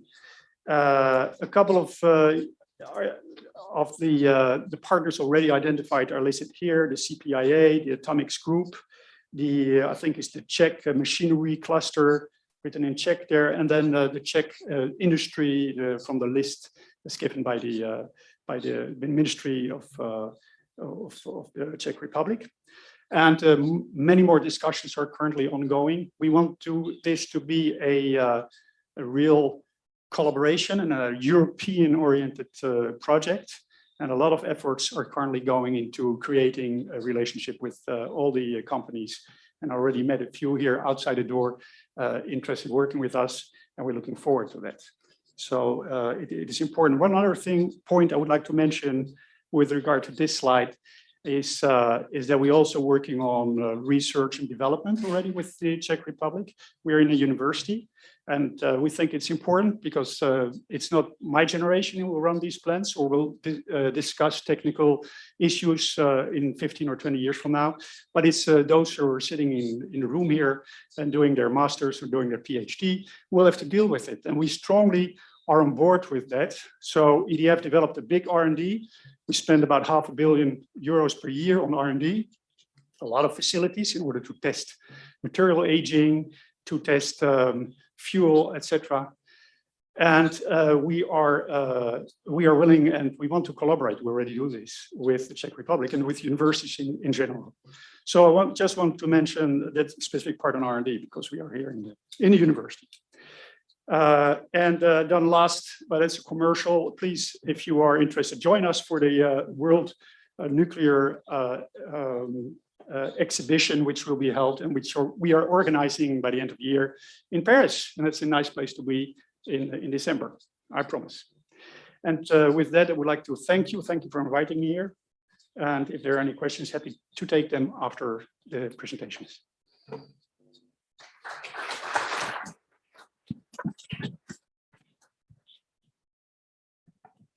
Thank you very much. And now, please, I would like to invite Mr. Kolář, our former colleague from Temelín. He will speak about his experience in Finland and how he cooperates with Rosatom at Finno-Voima company.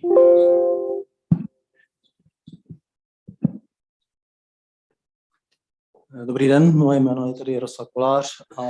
Good afternoon, my name is Jaroslav Kolář, and I've had the pleasure of working for ČEZ, and now, since 2015, I've been working up in Scandinavia, in Fennovoima, the Finnish company.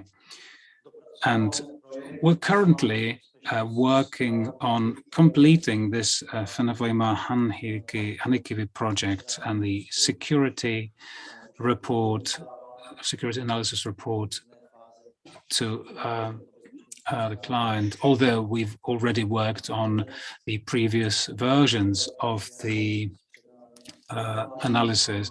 But currently we are near completion regulatory authority in Finland.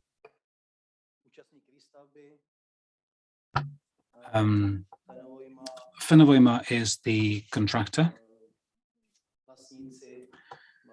Here are the owners of this particular nuclear power plant called Hanhikivi that is currently being built. The general contractor is Rosatom. The owner currently, 66% of it. I'm not quite sure really about the percentage now, but I suppose it's pretty much correct. A Finnish company, a Finnish-based company, owns this from 66%, and the remaining 34% is owned by Raos, general contractor such as the Skoda GVT in for Temelín, just about the same role.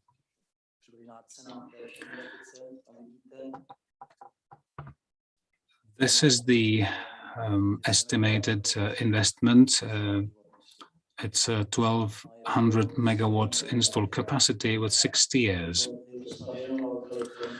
And this is based, I'm sorry, I didn't hear me. All right, I'll move closer to the mic. And it is down at the Pyhäjoki, Finland location. Yeah, this is better. Thank you.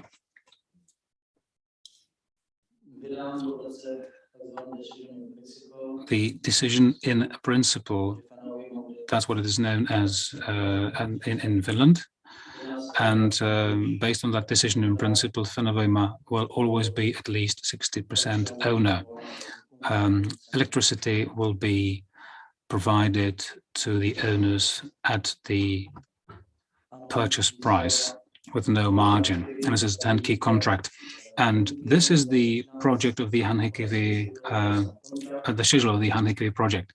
2013, we signed the contract, and currently up until 2021,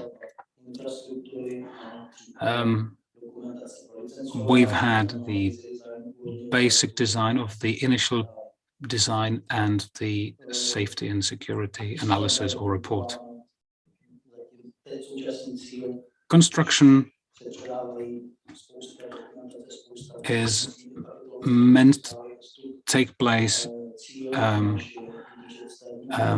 as scheduled here. That is, we should get the construction permit by mid-2022, which from the point of view of many aspects covered here is pretty realistic. Although there's one particular factor that might be actually a problem, but we'll see. This is scheduled to be operated for 60 years, as I've already mentioned. And at the moment, particularly in the past 2 or 3 years, We've been heavily involved in getting the approvals for the initial project. We separated it into several chunks so that we can communicate more easily with the regulatory authority. It's 2 phases. Phase 1, we are already handing over, and we've handed over a lot of documentation, and we've got a lot of feedback from the regulatory authority in Finland. And we communicate very closely with the designers and with the contractors, so that we are clear about which of the feedback needs to be reflected into the security and safety analysis or the project itself.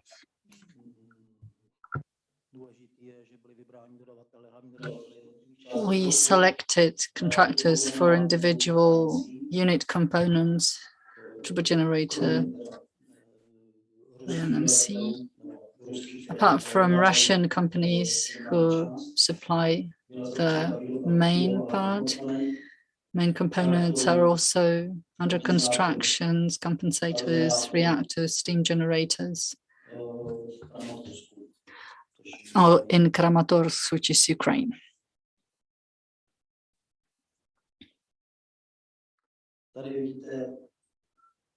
Here you see the layout, the picture of the future power plant. We see cooling water, which is coming from the sea directly. We don't see any cooling towers here. Here you see all the contractors, Hanafoima, and then we have Titan 2 that is provided. It's one of the main contracting parties. And then the subcontractors, the main designer is Atom Project. Then we have for reactors, Press, and the turbine and generator is provided by GE Steam Power Systems. Currently, we do have a contract signed for INC systems with Siemens. Originally, we wanted Rolls-Royce, but eventually we ended up with Siemens, who will provide us the INC systems. Here you can see the scope of the investment of the contract. From the investor's perspective, from the home country, you see Fenovoima's part of the investment, which means we will be providing most of the infrastructure and buildings in the area. The main generating unit will be provided by RAOS as such. So the main building site you can see here. Titan, as one of the main contracting parties, will be signing contracts with Finnish and Russian subcontractors and suppliers, but that's another story. Now let's move on to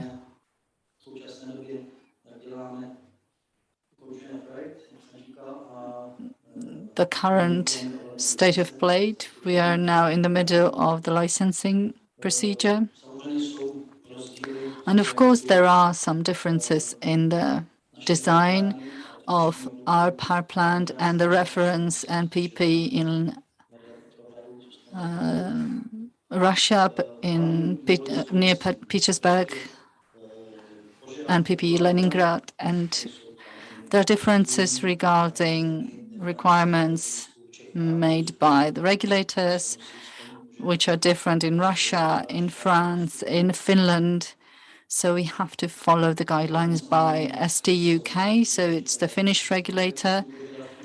Then there are EPC contracting guidelines and requirements that affect the final design. Then we have to also account for the site characteristics and we have to apply Finnish and Western European standards. Russian norms and standards will be applied together with safety plus 1 and 2.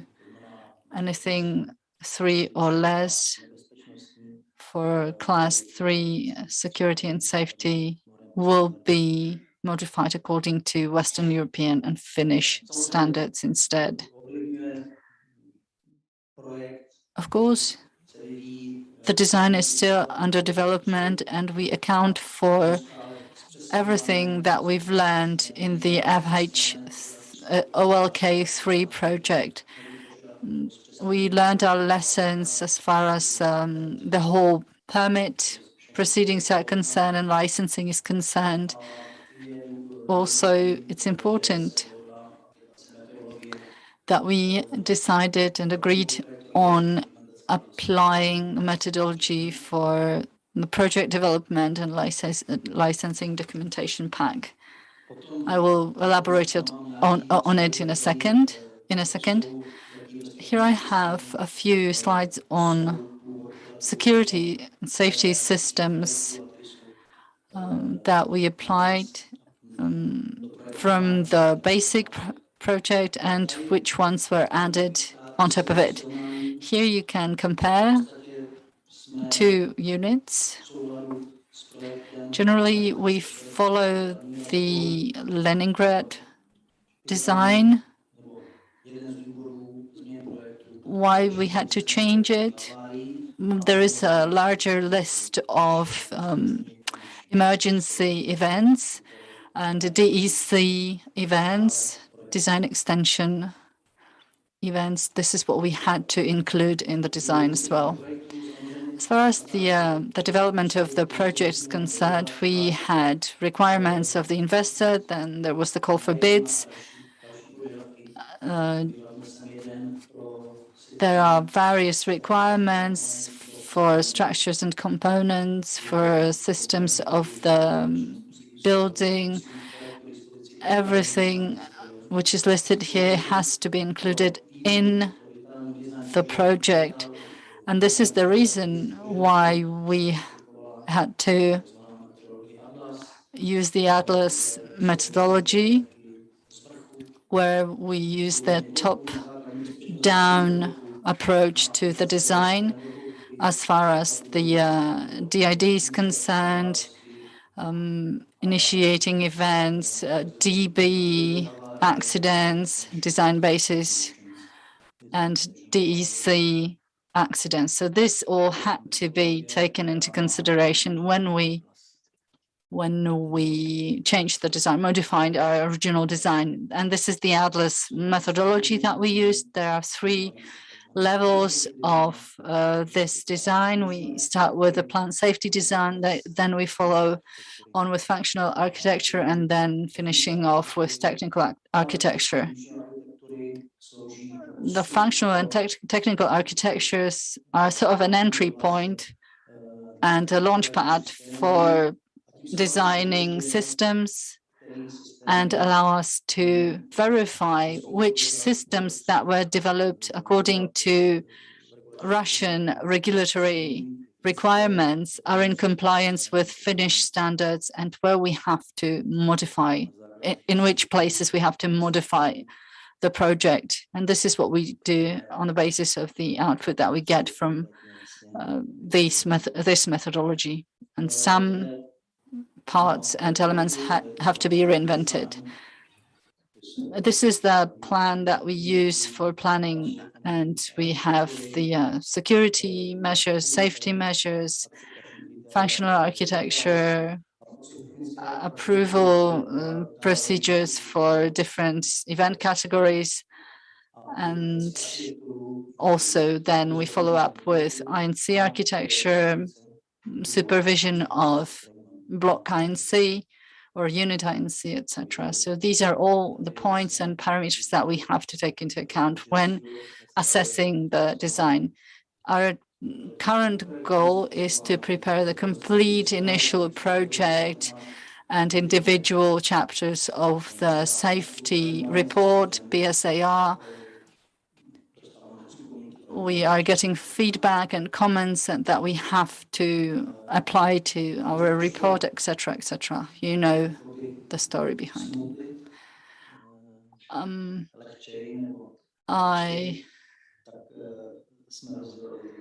And in order to do it more efficiently, we decided to break it down into two phases. The first phase was to define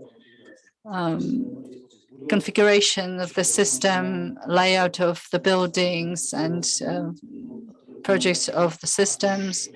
Once we have it ready, once we have the safety report, PSAR, and the final documentation pack, we don't approve it. We pass it on to the Finnish regulator for the review instead. So it's all there. We submitted everything that was required, and we're waiting for the feedback from the Finnish regulators, TUG. And we are now in the middle of discussing the requirements and feedback so that we decide what will be implemented in our project pack. And we are slowly getting to phase 2 of the project, where we discuss and review the feedback from the regulator, and we get the documentation pack for review, for approval. I am responsible for 100 systems from the nuclear part of the project and 200 systems for HVAC. We have already started the review process. Some of it is already approved, but we are still in the middle of phase 2. The same goes for electricians who have to approve electric systems and layout as well. Once we are ready with the approval process in the first half next year, we will send PSAR to the Finnish regulator to get the construction permit. What were the important and key major changes in the project? These are some details that you can read through on the slide. Usually, you can see it in the brackets. These modifications were triggered by some new YVL requirements, or they were due to APC, so contractual requirements. Also, there was a requirement for us to add extreme hazard resilience. For example, should a tornado strike or a plane fall down. So this is what we had to also include in the pack. I'm not entirely fluent in these regulatory matters, but it's 1.76 regulation as far as I know. So I added some detailed examples, what we modified in the documentation. Here are some changes that we introduced for long life items, for the components such as the reactor tank. There are some changes that we had to introduce as far as welds are concerned, pressurized tanks are concerned, how we'll manage the fuel and handle fuel. A steam generator, we also had to change the projected pressure so we could change the PSA and security ventils, safety ventils. And here you can see some of the systems that we have in the unit. This is level 3 of DID. In orange, you see new systems that we had to introduce against the original project. Everything, design, everything else you know very well, and they follow, for example, the Temelin project, VR1000. So that means that for level 3, which is accidents, for incidents. There will be passive removal of heat from the steam generator and containment, 2 new systems. And for the next 3B, a level of defense in depth, is the removal of pressure from the primary circuit. That is for most incidents, severe accidents, and for the 4th level of the incidents. There is emergency supply of fuel or storage of fuel, call catcher, which is in the active zone. I tried to use the Czech terms, but I've been in Finland for a couple of years, so I hope I've done a good job of hitting the right terminology. We also have an emergency cooling system of the active zone, and also for turning the severe accident incidents or events, or DEC incidents. We have the facilities to bring this to a safe state. So the main steps for the next year, we've already started with them, and the aim or objective is to deliver the remaining bits and pieces of the documentation of the safety analysis to the Finnish regulatory authority. We'll see if we can do it, and we'd like to obtain the permit, the construction permit, by 2022. And we're preparing the supply chain arrangements, also the earthwork for the Hanhikivi site for the main unit is already working, is already underway. And Metrostav actually is one of these subcontractors for Titan 2, which is the contractor for the site. We work or cooperate with our Russian designers, and it works well. These are European companies. It's still Europe wherever you go, and 3 hours flight from Finland to Petersburg, similarly to Moscow. The only problem is really the COVID-19 pandemic measures or anti-pandemic measures. There's about 100 engineers from Atomprojekt in our building who work on a regular basis there. Unfortunately, they had to leave the premises at the end of last year, and they haven't returned ever since. But we can still do it using online facilities, online technology. We have a new boss. Our French boss is really keen on getting people back physically as soon as possible. So no remote work, no remote working from home, whatever. Thank you, that's it.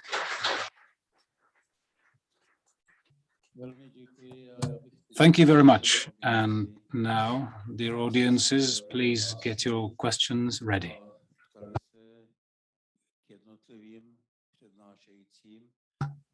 If you want to ask a question, please say your question and say to whom it is addressed.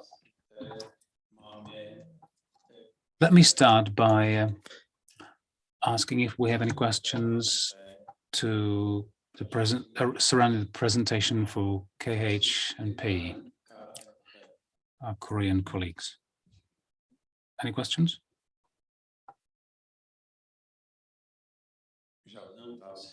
No questions then?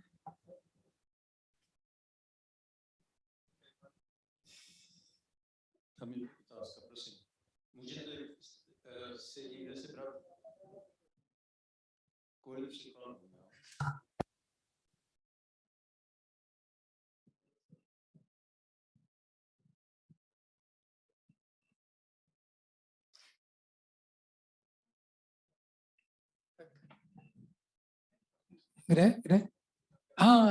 Už běží. Over there. Okay, I'll get you the mic soon. I was busy distributing the honey jars. Hello, my name is Buhta. I'm from Afri.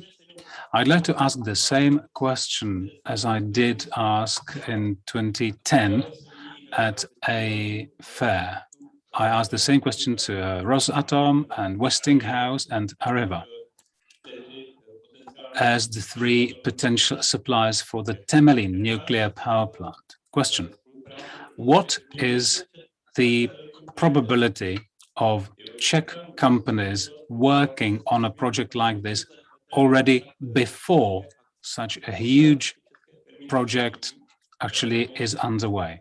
I mean, that would be an opportunity for you to work with Czech companies and get some sort of work experience together. Because Areva actually came to our company in 2010, they approached us, and we started to cooperate with them on a 10-year project of supporting them with the INC system.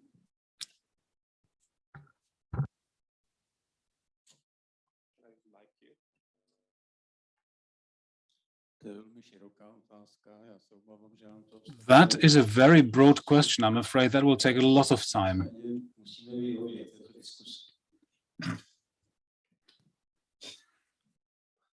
Okay, my understanding is your question is about the localization. So currently in the morning session, we already heard that the Czech government expectation is 60% for localizations. So internally, we set the target more higher than 60%, and we are looking for and studying to the proper scope to be localized. And we, during 5 years, we already contact survey 150 company in local, and between that, we already evaluate 100 company. And between that, we already make several MOU to cooperate when we have the contract.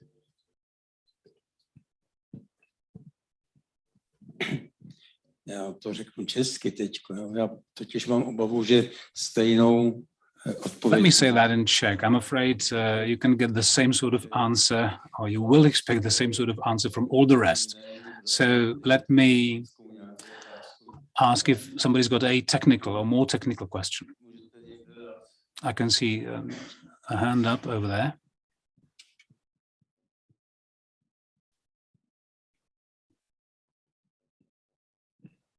Okay, Michal Cihlář, Faculty of Mechanical Engineering, CTU in Prague.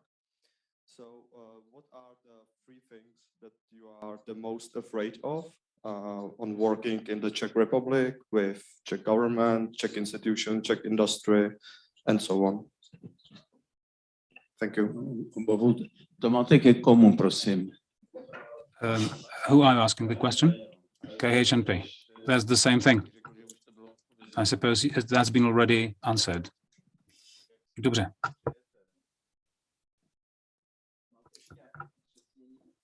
Could you be more specific, please?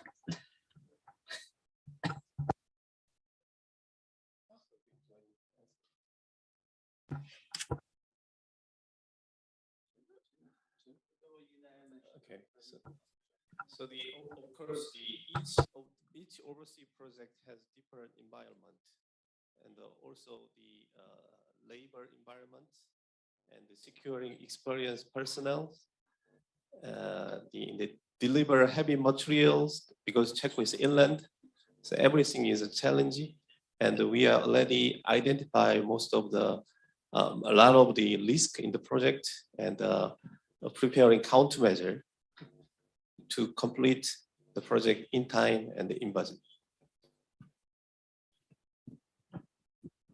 I have one specific question. You mentioned in your presentation that this 1,000 plus design is in progress regarding to EUR certification. Does it mean that this design is ready, finalized now? That means including deterministic analysis, probabilistic analysis, and so on, if certification is in progress? So we submit the EUR certification in 2019, And so far, the API 1000 design complete in the concept design, in the basic design. So detailed design remaining, but the EUR certification require at least some part of the basic design. So we are already, we are now submitting step by step of the basic design. So again, we are there is a 3 package in the EUR certification. So package 1 is complete. We are on the package 2. So it's planned to complete end of the next year. So we are now ready on the basic design and the concept design. Okay, and which package contain this analysis, for instance, deterministic, probabilistic? The second package?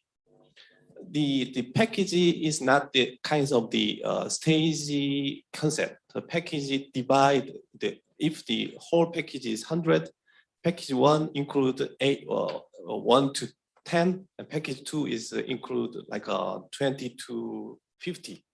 So we submit the design step by step. Okay, thank you.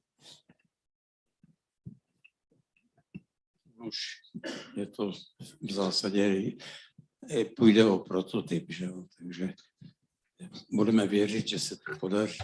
It is a prototype, so we have to keep fingers crossed that it all goes well. Now,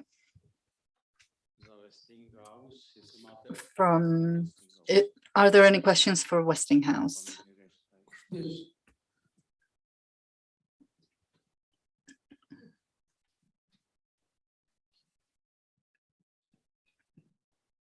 In your slide, I saw 2 load follow mode, one from 100% to 70 and 100% to 50.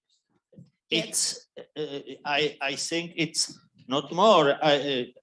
My question is also possible to ask EDF. According this graph, it was that the low level of load follow is less than 50%. Yes, and ours is too. Those profiles that were on the slides are only examples of load profiling. But our actual minimum power, and I did mention it when I was presenting, is 15% nominal power. That's the minimum operating point to which we can go during load follow. So when we were working on for example, answering some EOR requirements, we looked at different load follow profiles, and those are examples. But we can go much lower, and China actually goes much lower, for example. And the low minimum of power in EPR from EDF? Yeah, we can go from 0 power. No, in the follow mode. Yeah, load following. So it really depends where you are in your fuel cycle, actually. But in the very beginning of the fuel cycle, you can cycle pretty deep. And then you have to make a balance or a trade-off. You know, in France, we have a big fleet, so we can use a lot of nuclear power plants to do load following. If you have only 1 or 2 nuclear power plants, you have to go very deep.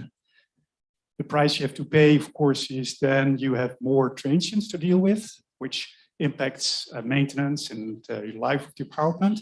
But you can basically, you can do almost as much as you want. You can go from 20 to 80. You don't want to really to go to 100%. You don't want to use the full range, but it really depends on what your needs are. So if you need to go for a very, very deep range, very deep load following step, or going from 1 to 2 times per day, you can do so, but it has a price. But again, it has to be it has to be designed for you. If you don't have gray rods, for example, you really change everything. If you use gray rods, you can go pretty deep. Thank you.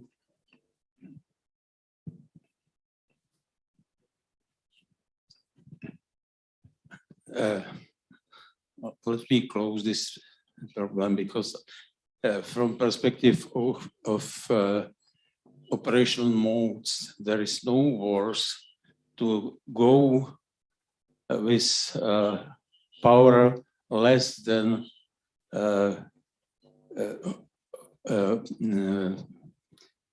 domestic load. Yeah. Less than domestic load, it means that you have to have connection, but therefore maybe 15%, not less. Yeah. Ještě máte, prosím pěkně, někdo k Westinghouse? Any other questions for Westinghouse? So, two questions to Westinghouse and the same question to EDF. Your success in building in China is done due to Chinese people. It is clear for everybody who is working in nuclear industry. Where are your problems? It is administrative, insufficient capable people, some problems with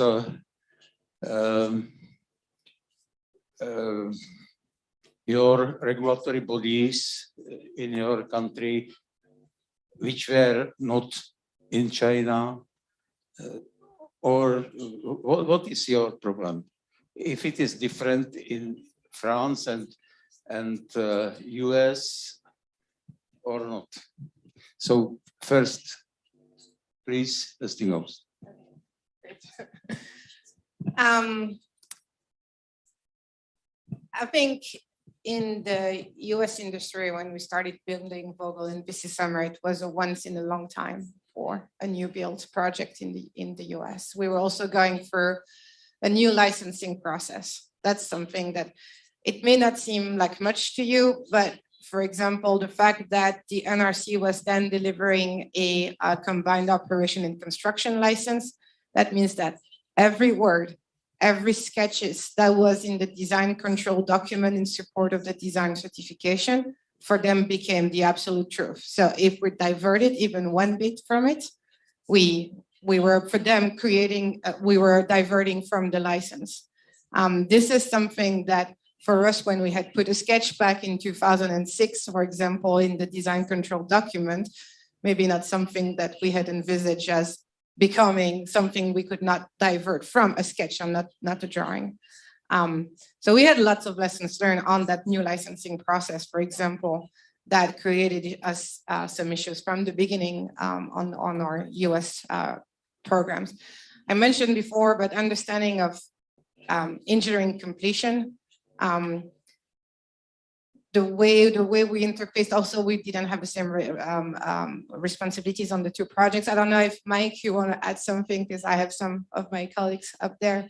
But I would say really, it may seem like we were doing something in our own country for the nth time, but it wasn't something we were doing in our country for the nth time. It was a new design. We had lots of first of a kind equipment, and they were affecting both China and the US at the same time, yes. But we still had some designs that were, for example, the Chinese AP1000 don't have the same shell building than the US, so we still had some first of a kind elements to the US plans. But I would say the licensing process, and yes, and the lack of projects recently and loss of know-how and somehow. I would like to believe. Okay. Okay, so what I would like to answer to this question is that there has been a pretty big change in how nuclear is currently being seen in France as it was, let's say, 20 years ago. I think there's a whole new nuclear industry being built. Areva is now Framatome, for one thing. There has been the whole integration of post-Fukushima lessons learned in the process. I don't want to dwell upon all the political issues we had to deal with in France, and which explains a few things. But I would say the difference today is that there is, with decarbonization and decarbonizing the needs and the pressure is getting onto climate change. And the very fact that now with the team in place, which goes international, with a nuclear team in France, which wants to work with the partners inside Europe and going to a consensus on how we have to deal with climate change and how we have to fight against the issues with biodiversity, etc. We have to get, and we're going to get these European countries on the same line, that we're like-minded countries on the same line. That creates a whole new dynamic, and that's what we're currently in. So we think things will be pretty different now than 20 years ago when we made the first EPR design, and that has led to a lot of different approaches. For example, we mentioned modular design a lot in the current EPR, and there will be a whole new dynamic also in France with the development, as we hopefully will get the green light from the government to develop 6 new reactors in France, 6 EPR2 reactors, which are exactly the same design as EPR 1200 reactors, which includes all these optimizations, and that creates a whole new dynamic. And if we put that in the place of Europe, we think that there will be a very, very different picture for nuclear in Europe for the coming years. And we count on countries like the Czech Republic to help to build that inside Europe. Okay, thank you. Mr. Pazdera.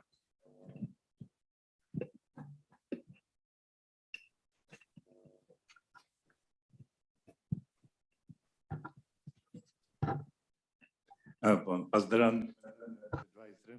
I have a question on both Westinghouse and EDF. We are faced with your competition in the Czech Republic. Today they said maybe more than 1 reactor, maybe 4, and Poland. Do you see any connection between these 2 competitions? First, second, which market is for you more important? And where the decision you expect will be first?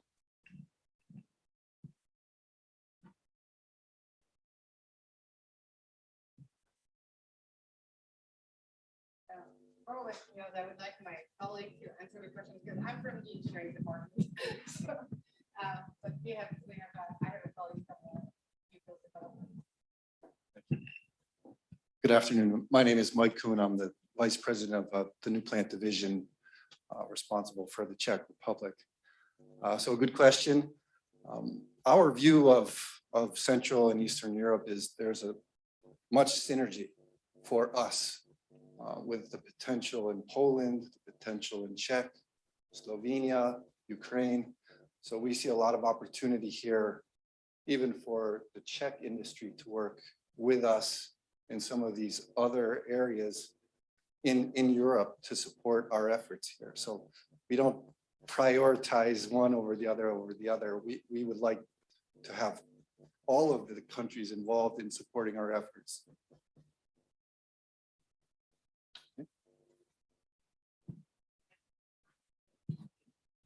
So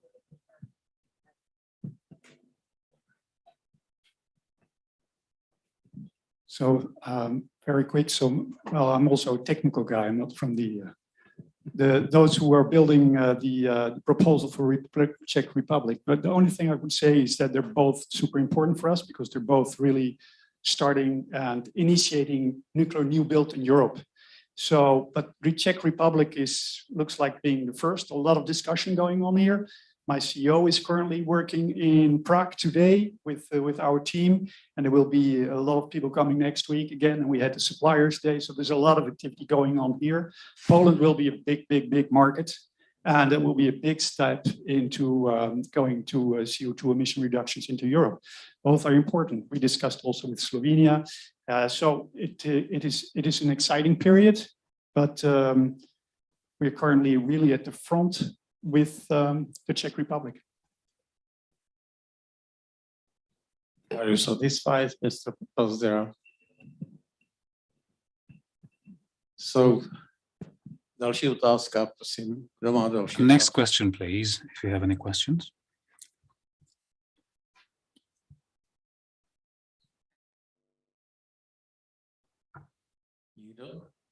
No question?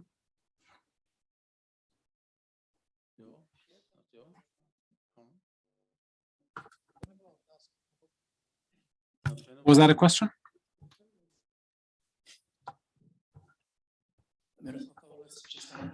Miroslav Kolos, Czech Nuclear Society. Question to our Finnish counterparts. I don't know if you already have the documentation based on which you can decide on the steam generators for Hanhikivi 1. Because it turns out that in Turkey, they will use VVER-TO1, which are about 1 meter longer than the previous ones and have a larger surface for heat exchanging. So do you have the answer for me? Will it be the same for Hanhikivi 1?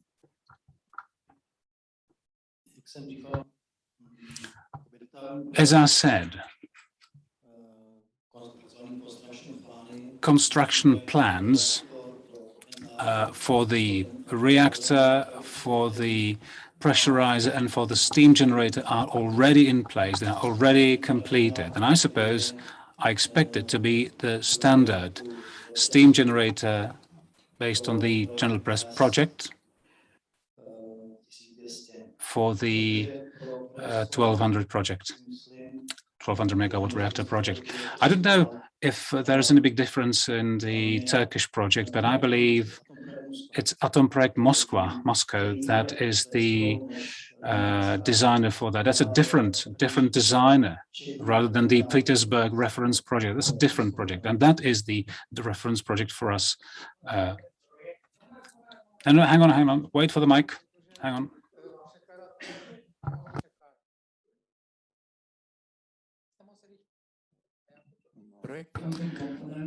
The design of these components, for these components, is Hydropress in all of these cases you've mentioned. So the steam generators are designed by the Hydropress Atomenergoprojekt Moscow or the Atomenergoprojekt Petersburg actually deliver the project. The primary circuit is designed by Hydropress. So that there should be no difference. The thing is that the steam generators for VVER-TOI have a larger surface for heat exchange. They are about 350 tons in terms of mass, as opposed to 320. So that's the only difference. So question, is there a detailed component documentation? I suggest that you two speak directly, if I may suggest, and if we have any question that might be more relevant to others, would you like to ask a question? Okay, let me just respond quickly. We do have detailed level documentation. That's our colleagues from the mechanical side department. I don't know if there's, I haven't heard of any differences in terms of the size between the two projects. Questions to any of our guests, but I would like to have at least one question to Westinghouse. In your presentation is written that outage for refueling is 17 days, but in reality, in another slides, from China, because in USA is no fuel replacement yet, were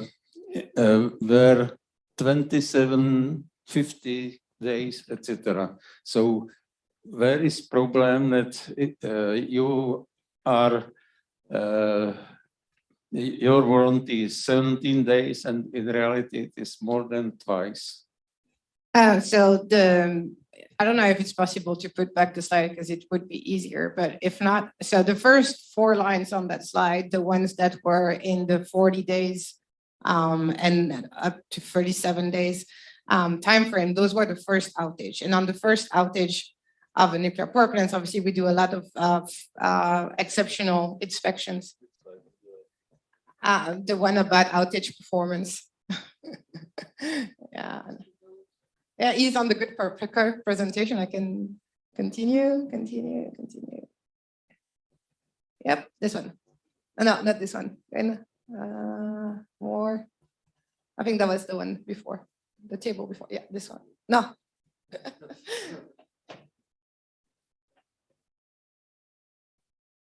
one.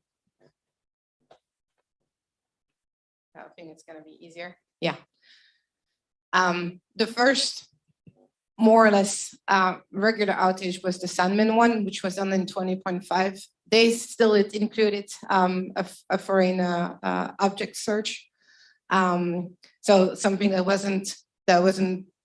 is not part of the 17 days outage windows, and the 17 days outage window is our objective in the long run as we learn and as we improve. But already getting to 20.5 and 22.5, as I said, for the Haiyang one, which just completed their outage performance, compared to the design objective of 17 days, is actually, for the ends of a kind outage, is actually pretty good. Thank you. So it's time for break, but I would like to ask still one more question, please. Has somebody question? No. So thank you for everybody. Thank you. Thank you. Thank you. Thank you. And to Fenna Voima as well.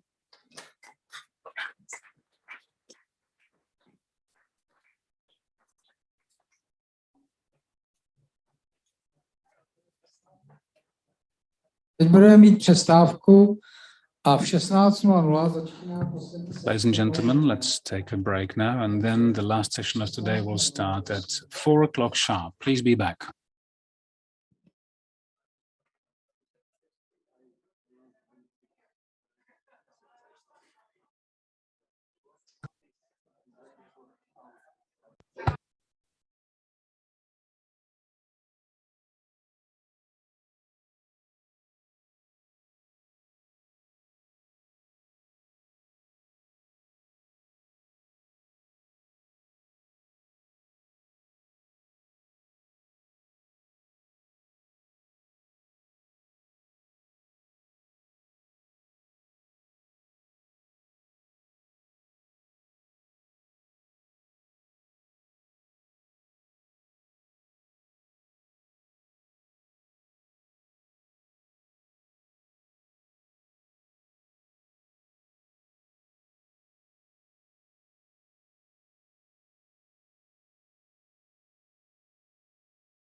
Halo?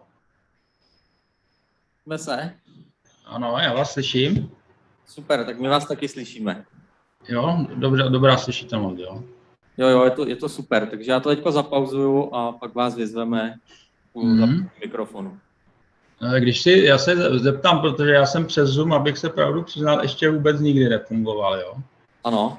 Když spustím prezentaci, já teď tady rychle potom koukám, ale nevidím tak jako v Teamsu nějaký sdílení plochy, jakým způsobem dostat pak tu svoji prezentaci na tu plochu. Je to tam dole, je tam takový obdélníček se šipkou nahoru. Obdélníček šipkou nahoru? Jo, tady. Vedle toho grafu tam. A vedle... Mikrofon. Select kamera, integrated system, no ne, to je nastavení systému. Vedle grafiku nějakého, jo.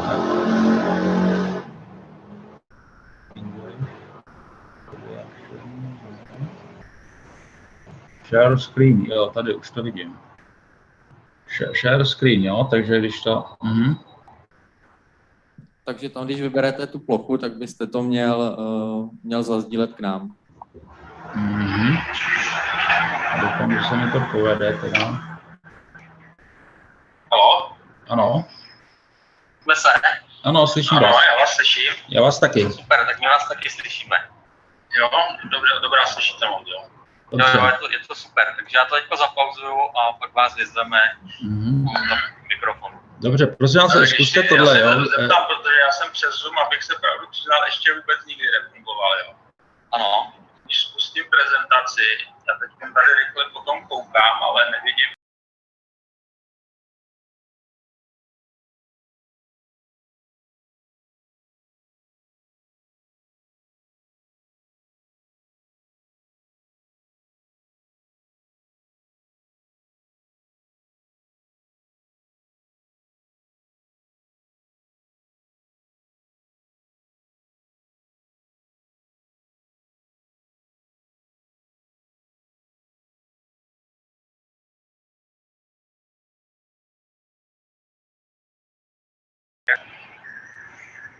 share screen, jo, tady už to vidím.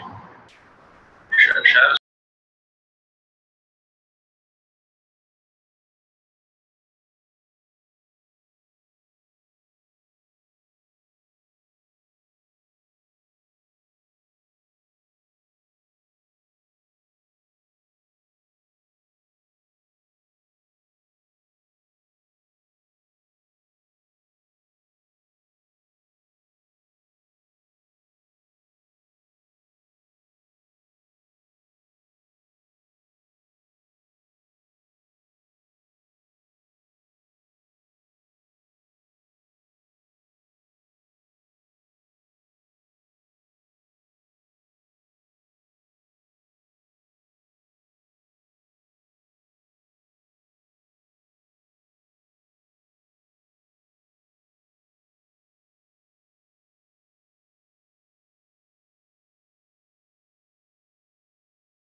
Ladies and gentlemen, 5 academic minutes are gone. So let us begin the PM session. Ladies and gentlemen, dear guests, welcome to the second session regarding INC systems, the state of play and perspectives for the future in relation to the building of new capacities. Thank you. Big thank you to organizers for today's event. And I'm really honored to be moderating the second session of today's afternoon. Generally speaking, the INC systems and technologies is what brings nuclear technologies to life and are an inherent part to all nuclear technologies. Our session will include information provided from suppliers of INC technologies. Tomáš Zaruba represents Škoda G&S and Jana Kubinova from Rolls-Royce will be our presenters. The third panelist today and fourth panelist today, is Josef Sikora from Data Partner, who will join us online remotely and will have his presentation as the last panelist. As far as the whole process is concerned, I will always introduce, I will begin and then the other panelists will follow. And I will always have a few words of introduction to our panelists. Let us begin. If you could start my presentation on the screen, please.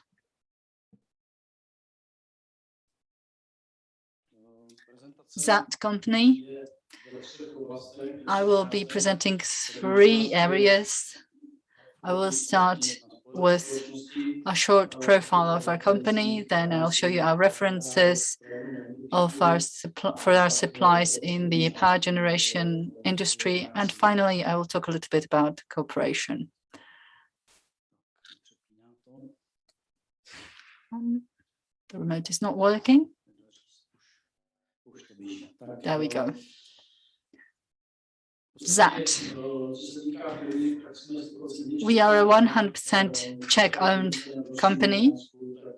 On the next slide, you will see a timeline of our operations. We started in 1962. We were established in 1962. So next year we will have our 60th anniversary of operation. We have our own R&D, manufacturing, and supplies for smart control systems that we provide worldwide. We obviously don't restrict our supplies to the nuclear industry. We also supply our technologies to other industries for control systems for other technologies. We focus on high security systems and technologies where you have to be very innovative with your solutions. Our company was established in 1962. We have 350 staff members. As far as the backlog is concerned and our contracts under development, this is the volume of approximately 1.5 million Czech crowns. We have our head office in Příbram in the Czech Republic. Then we have a few other offices, regional offices, including a Cuban office in Havana and an office in Slovakia. Now you can see the timeline of our operations. We start with 1962 and the establishment of the automation center for uranium industry in Příbram in Czech Republic. As the time went on, we were growing, getting new skills, new qualifications, competences. In 1992, we were privatized. In 1997, we acquired Easy Control Systems.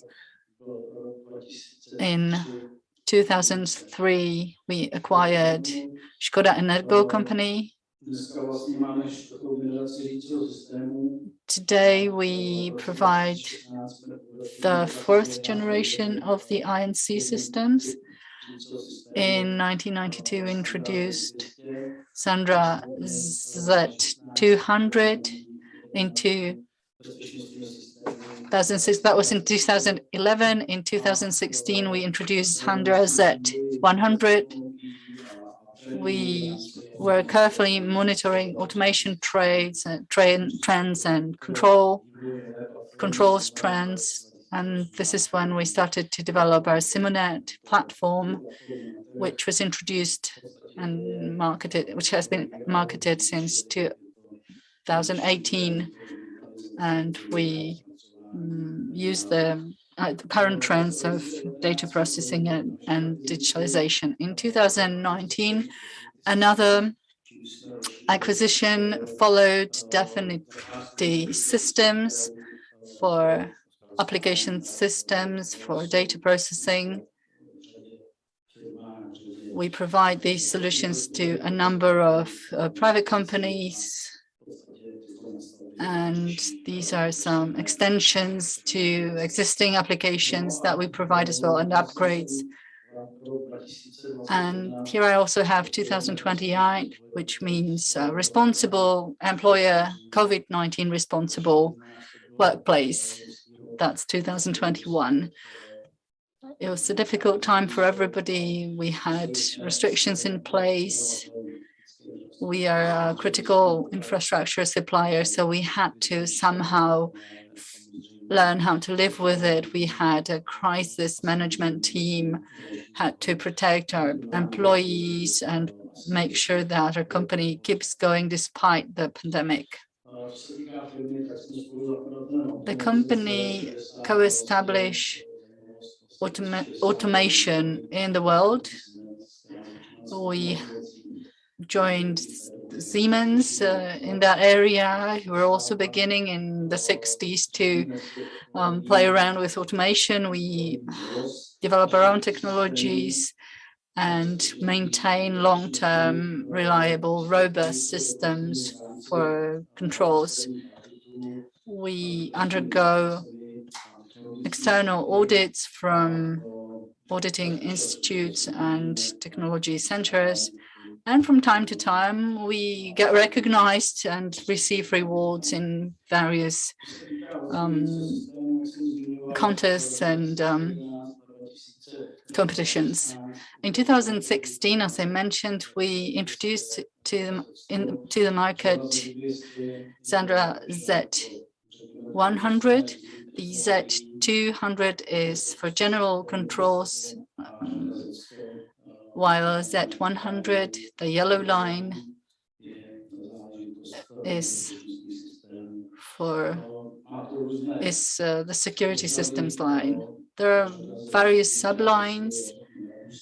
Z210 is very robust, large. Z110 is compatible as far as software and programming is concerned.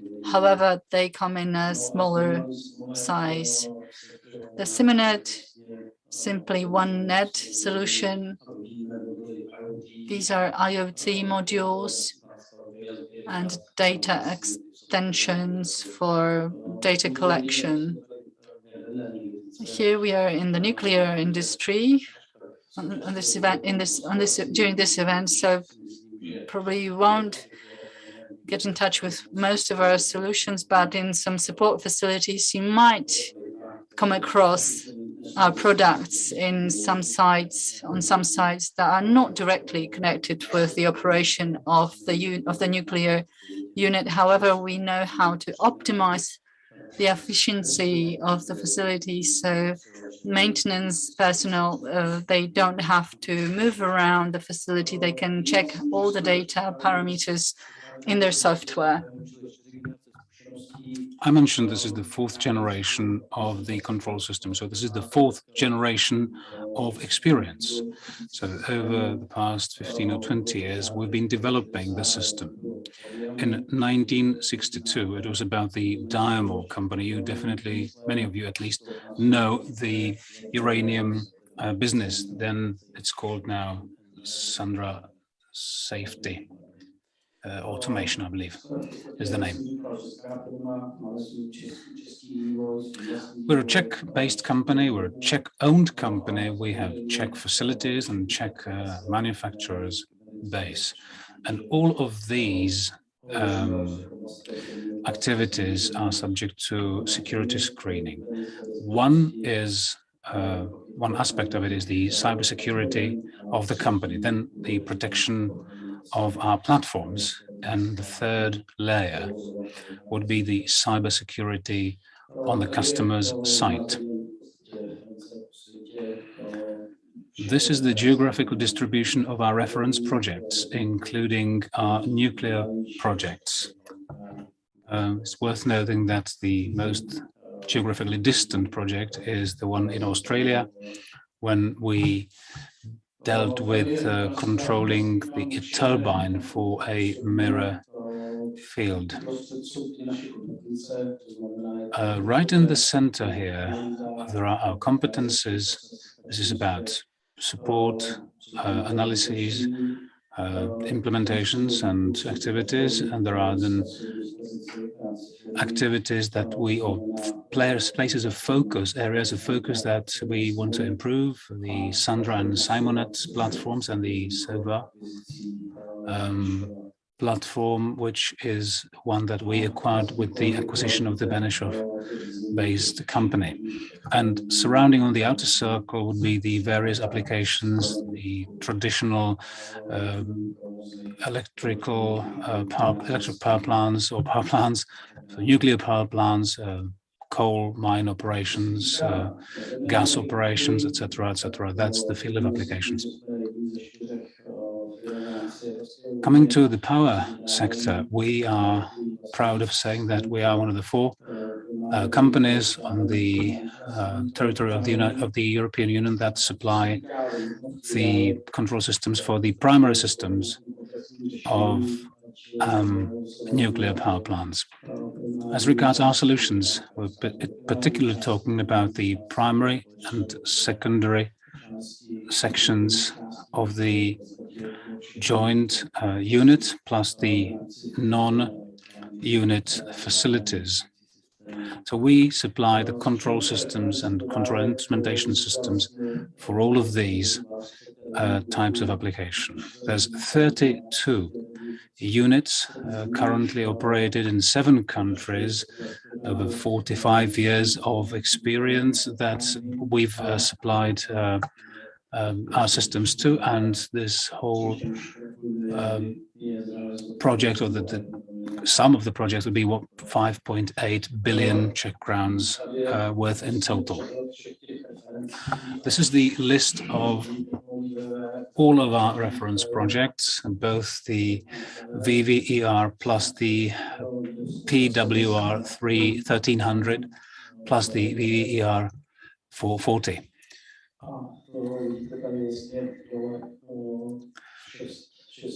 You can see 6 countries down there.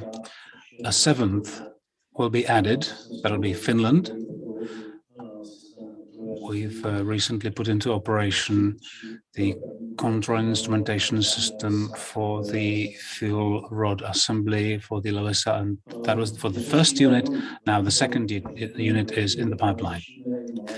We are not supplying control systems for only big reactors, but also for small reactors, the educational reactors, such as the famous Vrabec, the Czech Technical University in Prague, plus the research reactor LVR-15CV in Řež, and the experimental reactor in cooperation with Skoda JS.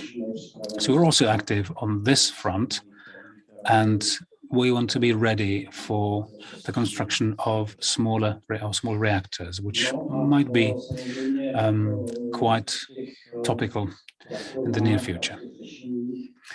And we cooperate in the research sector.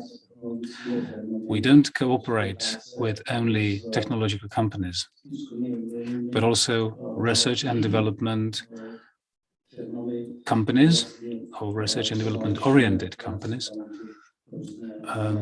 We deal with, for instance, in the CANAD program, we deal with various applications that are necessary for this. What's our vision for the future and what our experiences? We've had over 40 years of experience under our belt in terms of supplies for the nuclear energy sector. So we have the know-how in terms of design, know-how for maintenance and services for pressurized water reactors. And based on the experience in the long term, we've been developing further and enhancing our know-how. Just to give you some illustration of this, during the COVID period, we purchased and put into operation with some issues an SMT technology line worth 40 million Czech crowns, so that we can handle all the production requirements based on the contracts landed. As regards our involvement in construction projects, we have the competences and qualifications ready to be able to participate in the construction of nuclear power plants. As regards reconstruction or refurbishment, it's about extending the life cycle. Of course, the INC has a life cycle too, and you need to work with that.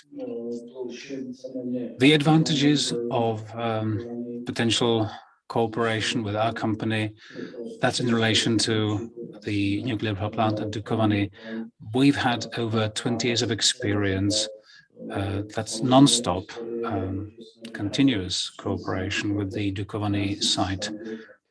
We have 20 years of experience under our belt, and we also started the modernization of the control and instrumentation system, INC system, and for the 4 units in Dukovany, together with Skoda JS. We have a servicing center there. Of course, we need to follow all the requirements and all the standards and the requirements imposed on us by the regulatory authority. So we already have some experience, considerable experience with that, and we definitely comply with all the requirements imposed on us by the investor. So that's it from me on behalf of the ZAT company, and thank you for your attention. I'd like to hand over to Tomáš Záruba from Skoda JS. And his topic will be, I suppose, the integration of the INC system.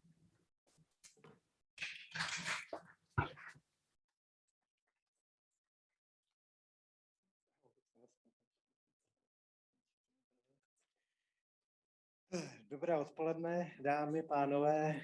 afternoon, ladies and gentlemen. Again, I'm also extremely honored to be here, and also traditionally, I would like to thank all the people who organized for this event. I'm so happy that we can meet in person instead of having this virtual online meetings, but there is some aspect that still remains as online. You can see it on the screen. Before I begin my presentation, I have one more comment. I'm extremely happy because all 4 panelists in this session will talk probably about their general experience with INC systems, especially in the Czech Republic, which is extremely interesting because we all started our careers in the Dukovany NPP, and we successfully completed this project, which I will also refer to later. I will follow on what my predecessor said about preparing companies for the new NPP in the Czech Republic, and I will focus on INC systems. I think you all know the company, but since we have this trojnerství component, which means machine engineering in Czech, it might be also confusing because all we do here are tanks for fuel disposal, and that's it. But we mainly have in our portfolio INCs. We were established in 1956.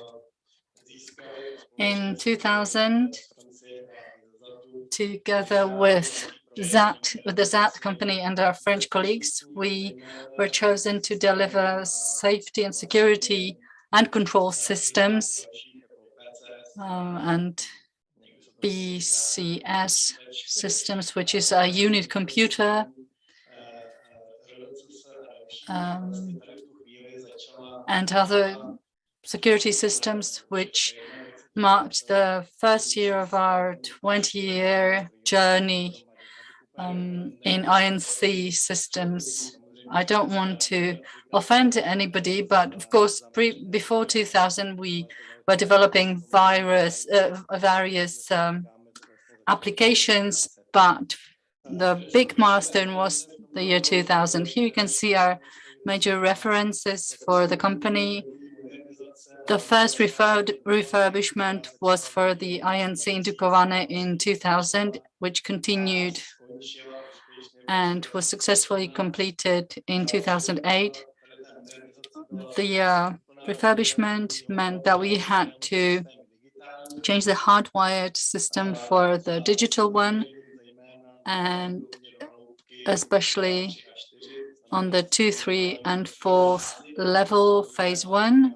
And in the second phase, we went to level 1, which means normal operational conditions. Together with this project, we were refurbishing reactor control systems, RCS and RTB in Paksh. This started in 2016, and the project was successfully completed in May this year. Another RRCS system that we supplied together with the ZAT company as one of co-suppliers was for the Metsamor unit.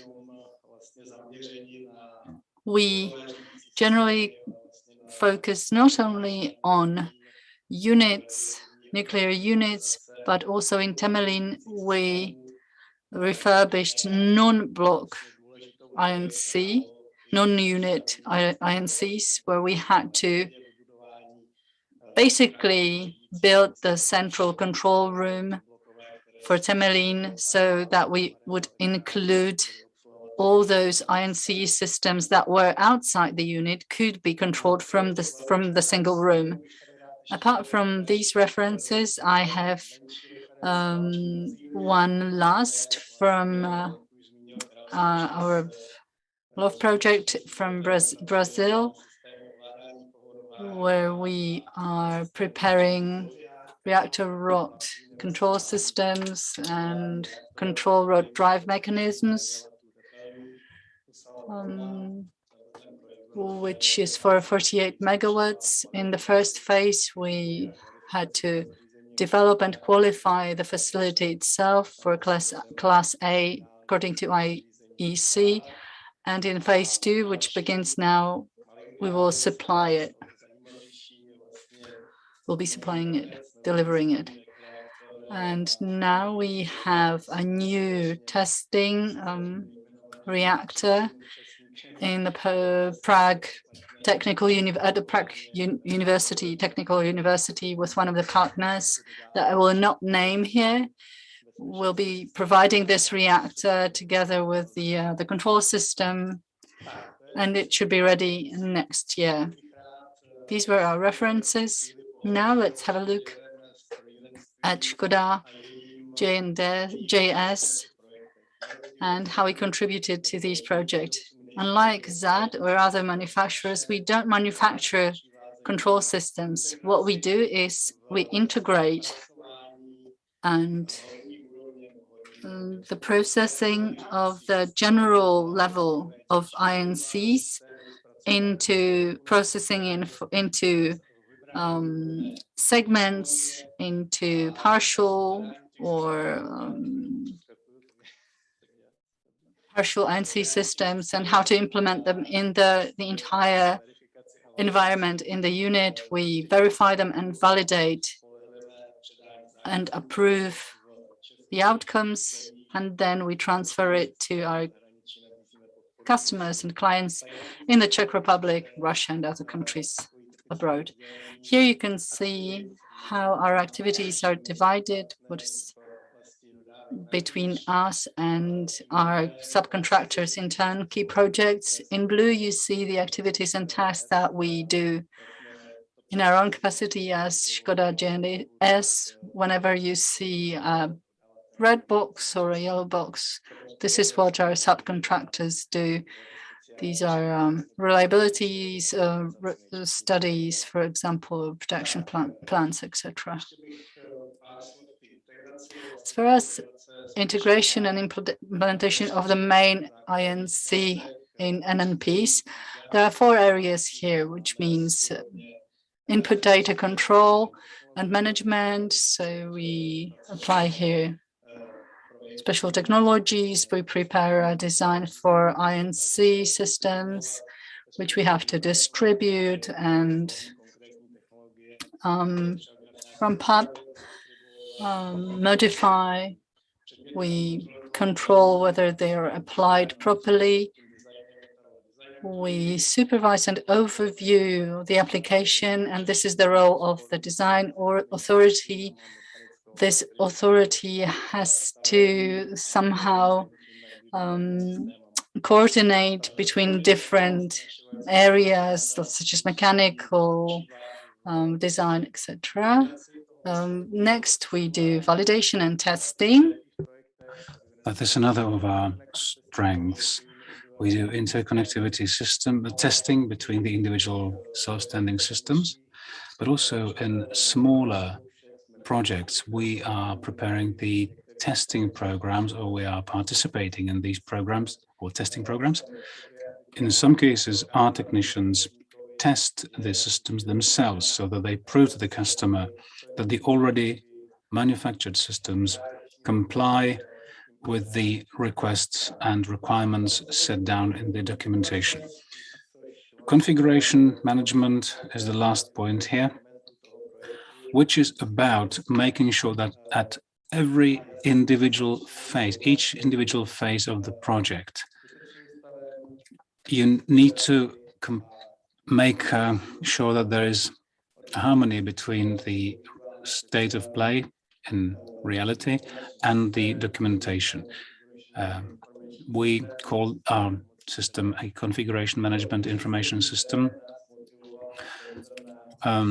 We purchased this as a result of the call for tender for the Temelín unit. Although we were not successful in that tender, we've been using this system ever since and used it elsewhere in other applications.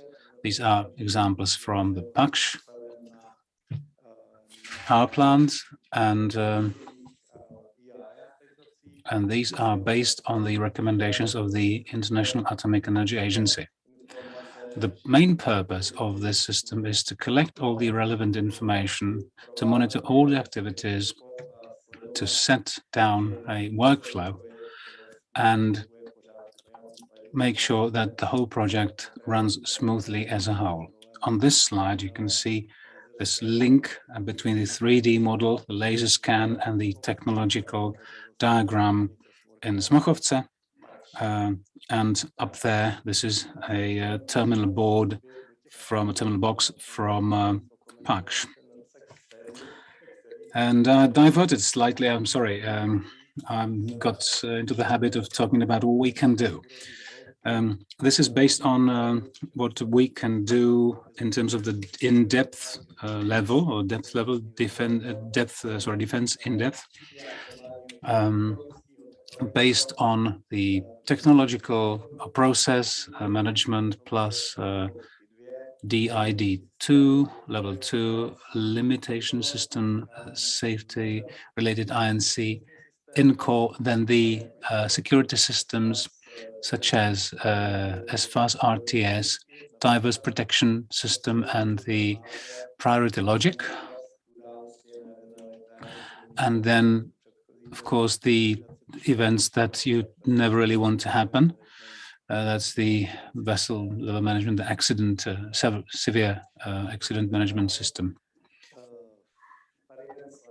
Moving on. This is a slide to remind us of the fact that we are not just waiting, sitting idle and waiting for things to happen. We're being proactive. And it started off with the third and fourth unit of the Temelín nuclear power plant. We are part of the Czech-Russian consortium, where the main contractor, general contractor, and together with SAT and Rolls-Royce, and our colleagues there, we set down or laid down the detailed supply chain for the whole tender. And I believe we are the ones that provided the most detailed solution for the technological solution. It just was not meant to happen for some external reasons. But we've been sending bids together in a consortium with Rolls-Royce and ZAT between 2018 and 2020 in a tender for Hanikivy and Paksh. We spent 2 years doing technical and commercial negotiations for the Hanikivy, but we did not win. Anyway, my colleagues and I were able to put our finger on new designs for nuclear reactors then. And we hope and would be glad to get an opportunity to bring this to fruition in other projects in the future. We talked about localization and also to localization systems, and also to we also talked about the share of Czech companies, and I did a little bit of survey, and this was only for the third plus generation units, either being built as 45 units at different stages all over the world. And you can see that Westinghouse and Framatome dominate in security systems, safety and security systems. Westinghouse particularly covers US and Korean projects, and the process INC, there's Emerson, VNI, and Siemens. Emerson, America and Korea, near Russia, and Siemens covers usually Russia and France. But the main thing, the main reason why I'm saying this is that there are still some question marks left in these pie charts, which means that people haven't decided on who would be the supplier for these. And it'd be great if the Dukovany 5 would be there next year, and it'd be wonderful for our companies if this tiny bit of this pie chart was marked with the Czech flag. And to close my remarks, I'd like to share with you the structure of the control systems, INC systems on the nuclear power plants. The yellow systems marked in yellow are kind of special, are security or safety related, are very close to the very process of the active zone and the reactor proper. And these, I believe, would be difficult, I dare say, to deliver only through Czech suppliers. But all the other ones have been already supplied by Czech-based companies, and they are already being operated, and the customers are satisfied with them. They're happy.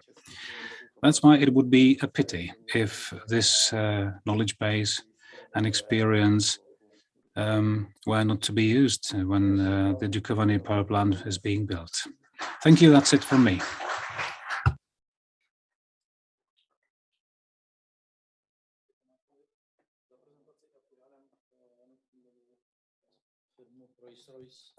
Thank you very much. And now over to Jana Kubinova with her presentation.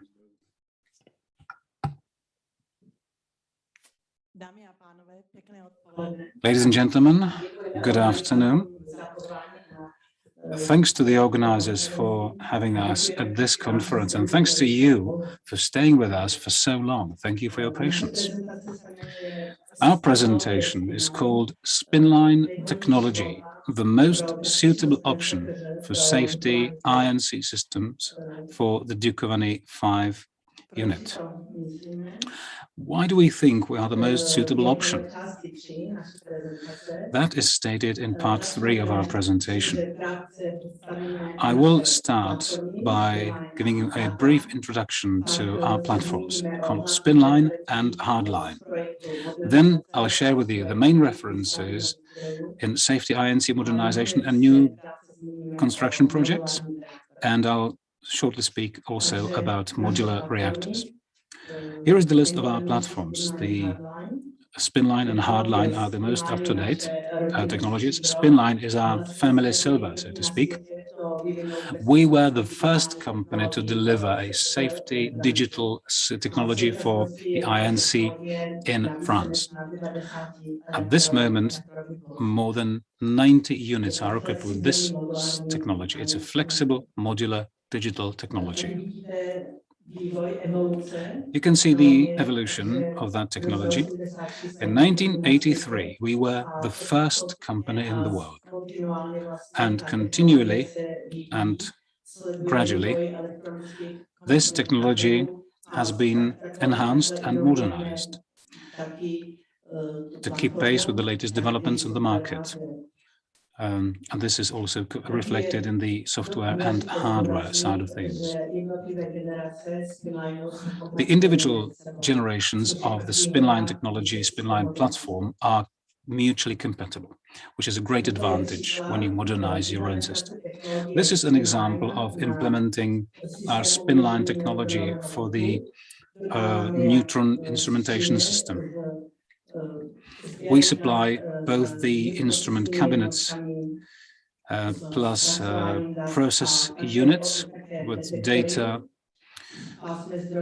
processing plus detectors,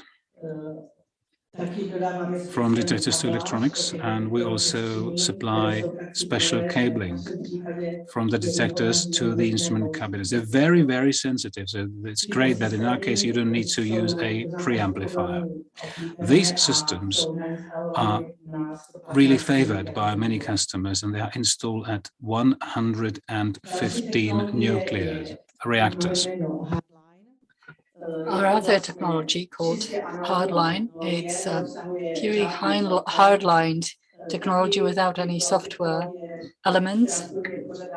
It is compatible with IEC A category Class 1E requirements, and is compatible with the main and diverse protection systems, actuator priority logic systems, and backup and post-accident systems.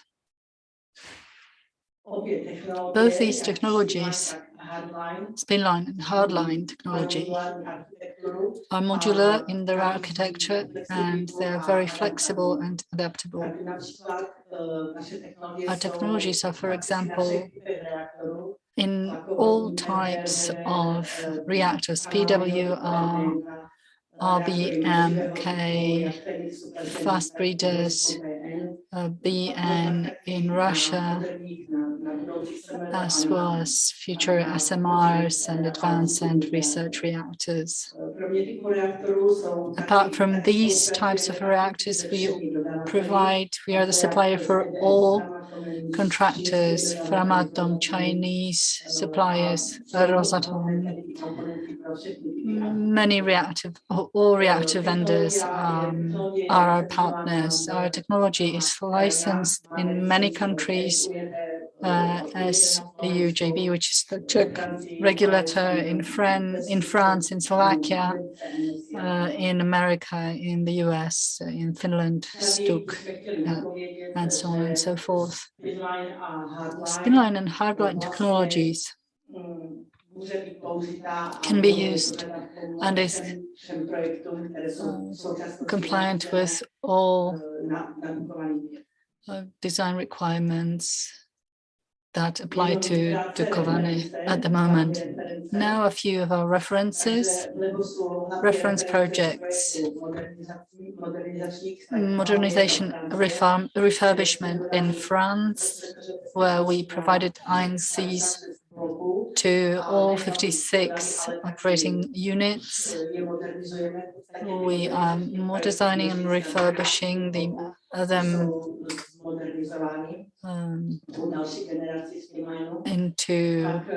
the next generation of the spinline technology. The same goes for Finland, where we provided and supplied complex and complete INC systems together with backup systems. Last week, our experts came back from Loviisa, where there was an outage because we were actually mounting and installing part of the system. And during the 12-day outage, they were able to demount and install the new system and to commission it, which is a really good result. In the Czech Republic, we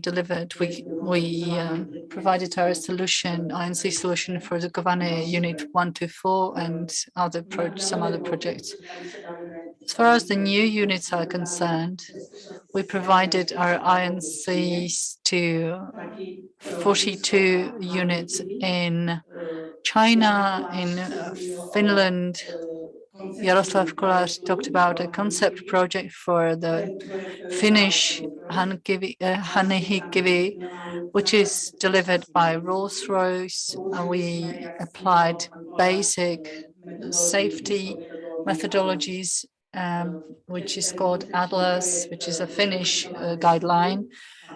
We presented it, applied to STUK. There's a regulator for approval, and they had no comments and no modifications that were suggested to us. So the project was our brainchild, and we are very proud to have delivered it together with Škoda. As far as our conceptual designs, this is our strategy to provide a conceptual design before the initial project so that we can try out these basic requirements and safety guidelines. We provided this conceptual design for the BN 800 unit and for Loviisa in Finland. So this is what we begin with, and this strategy is working very well. Mochovce 3 and 4, this is our next reference where we provided the NIC system. In Brazil, we also were one of the suppliers for the research reactor. This is the same project that Mr. Zaruba mentioned. Our RPS and control systems are up and running, and we are actually working in synergy here with the Škoda J&S, and you can see that this cooperation is very effective. To the French EPR, we provided boron line, boron meter, and some other transmitters and instrumentation, and to Hinkley Point, we provided INC to new units. Here you can see the diagram for the Brazil project, where we provide both hardline and spanline technologies. You can see 6 cabinets altogether. This is our Slovak technology for Slovakia in Dmohovce. We implemented spinline technology there, and this year, if there are no pushbacks, the system should be up and running in the main unit, should be commissioned already. In the AM session, we talked about local sites and localizing using Czech businesses. I have to say that we have been cooperating with Czech businesses for many years. For our unit projects abroad, we use Koramix and ZAD, which are Czech companies. They provide and manufacture components and installation works.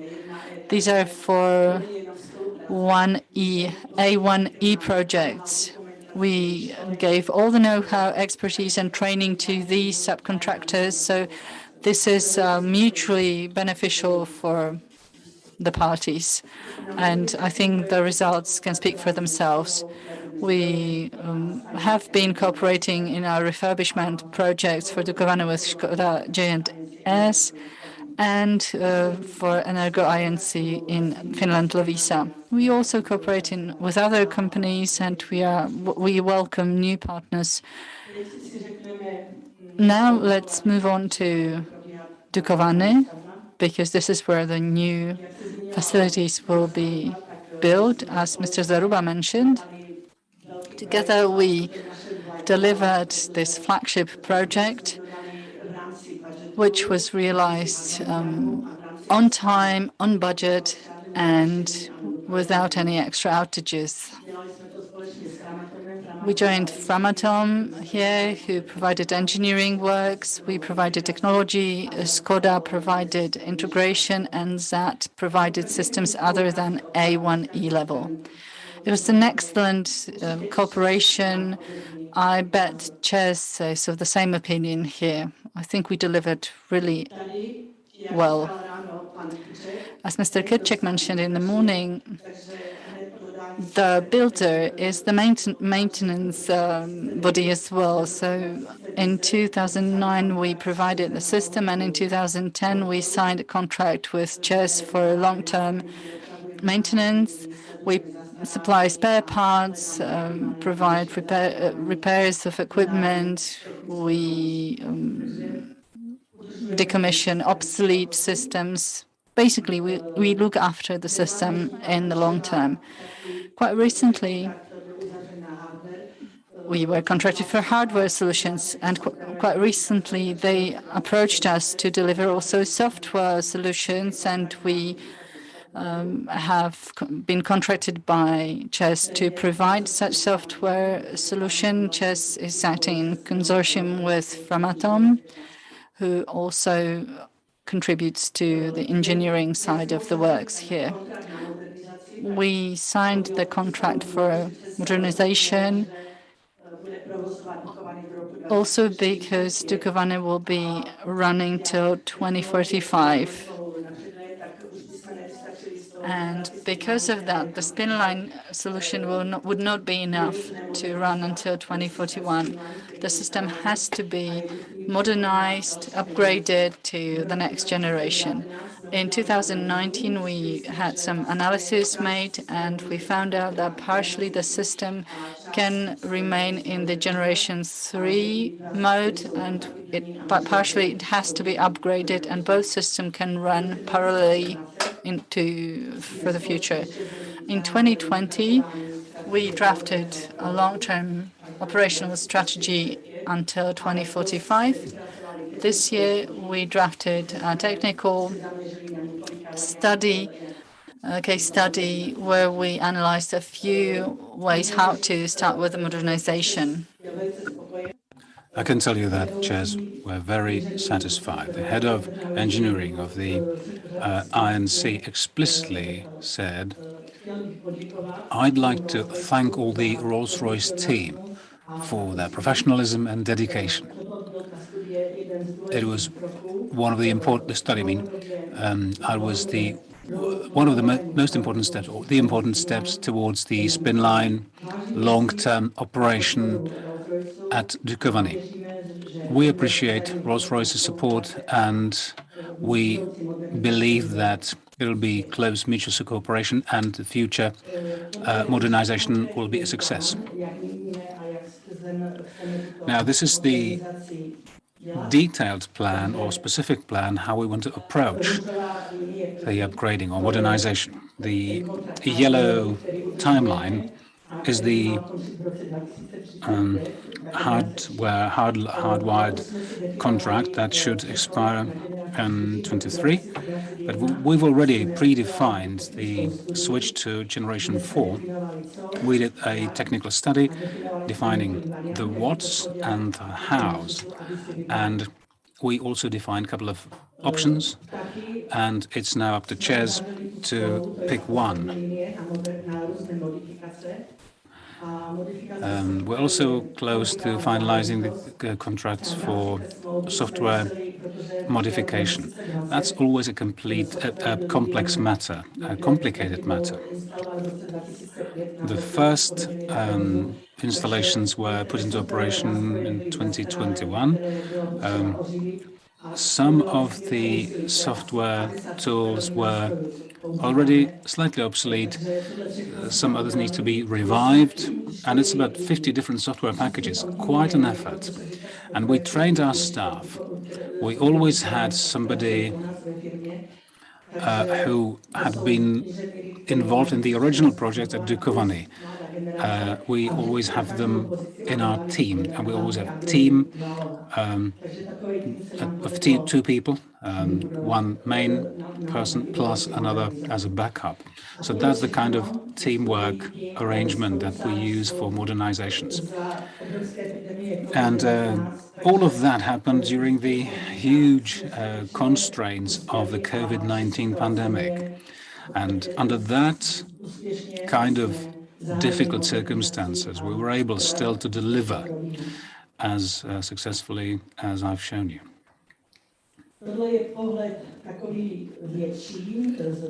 This is a bird's eye view, so to speak, of the 4 units at Dukovany and how they relate to the Dukovany 5-unit project. So the green lines, or the green sections, are the whole life cycle of the Dukovany systems.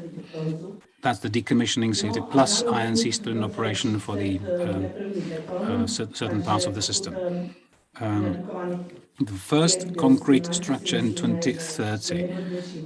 If Spinline is to be the INC system at Dukovany 5, which we believe is the is the ideal choice, ideal option, then it'll be on all the 5 Dukovany units.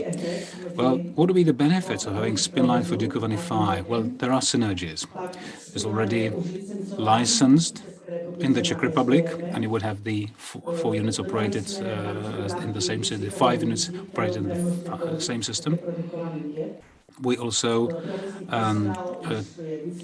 trained a division that will be operating the Dukovany 5, and the operating personnel is trained. The personnel to be trained for Dukovany 5 would be most probably recruited from the people who work already at Dukovany 4. So there'll be very little space for human error left. Software development tools are also available, and the long-term support would be also taken care of. We would only very simply extend the support contracts by to include the next unit. And also we have an office, local office for Dukovany in Prague and in Dukovany. The Dukovany manager of INC System Division said, "I really appreciate the continuous technical support to chairs in INC Energo. Part of their team are able to speak Czech, which really makes our relationship easier. It's truly easy to explain to them on the phone what the problem is, And apart from that, they respond immediately in a very, very short time. As the manager of the INC system at the plant, I can confirm that I'm really, really happy with them. To conclude my remarks, a couple of trends. Let me comment on a couple of trends in small-sized modular reactors. Our portfolio complies with the requirements placed on these facilities. For instance, the hardline technology by Rolls-Royce is ideal for compact INC systems on these reactors, and the new generation of spinline also complies with the requirements for reactors, for these small modular reactors. It's compact and cost-effective. We cooperate actively with a large number of developers for small modular reactors. And now this is not a science fiction picture. It's a small, well, it's actually not small. SMR project, there's a consortium in the UK who are developing an SMR for a pressurized water reactor. It's a reactor based on a design that was used on submarines. So there is a operational history. So that's the kind of visualization of what it would look like. It takes up an area of about 2 football pitches. It's 500 days to build. Not the topic for this conference. So it looks like, or sounds like fiction. The 2 units in the area have the installed capacity of 1,000 megawatts. So this is going to be licensed and it'll be available for commercial use. I'd like to mention, to conclude my remarks, that we are getting together with ZAD and Škoda JS, and I hope them to meet and to work together on Dukovany-5. Thank you for your attention. Thank you for your presentation, Mrs. Kubinova from Rolls-Royce. And I'd like to hand over to Josef Sikora, to Data Partners, who's connected online to share his presentation.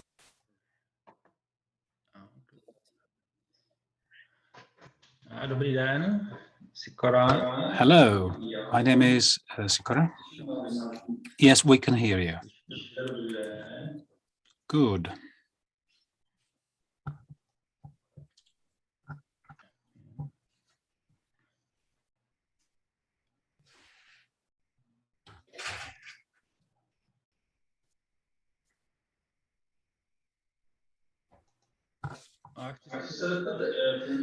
Can I ask you, are you seeing my shared screen, my shared desktop? No, not yet. All right, there seems to be a glitch.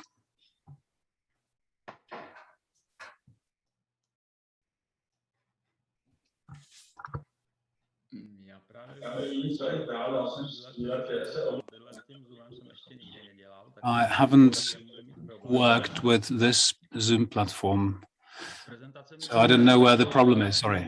I can see the presentation, but it's on a different screen. Try to duplicate that screen on the monitor. In that shared screen menu, you can actually share the other screen as a whole, because you should have this option available to you, whichever of the 2 you want to share. Well, it's the whole monitor, the whole screen.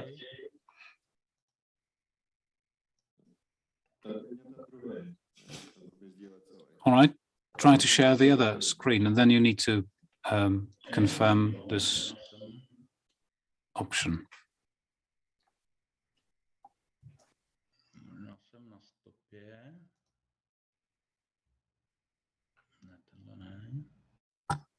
Might be on the right track, but it's not this one. I'm sorry about this.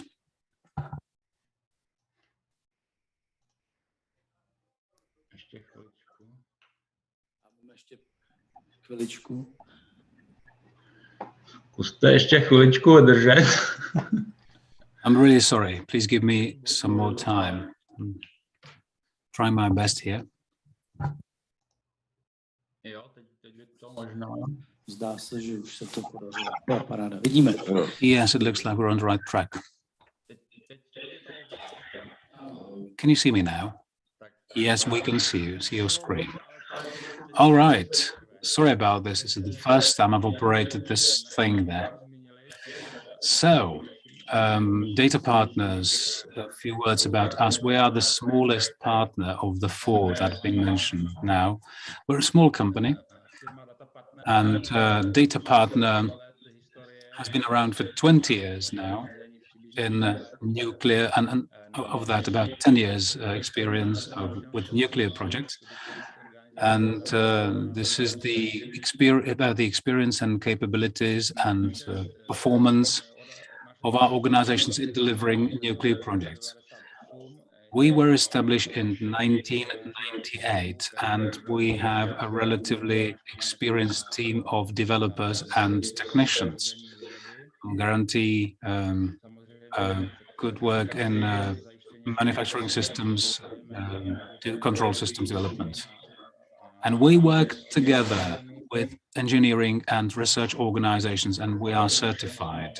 And we also have great experience in terms of developing software for manufacturing control systems and monitoring. Our main areas of expertise are manufacturer information system, ICT systems. Me as Patriot, we supply IT systems to a number of vendors. We are still upgrading all the time, innovating. We collect data, process data, visualize data. At the moment, we are working on a new version of maintenance INC.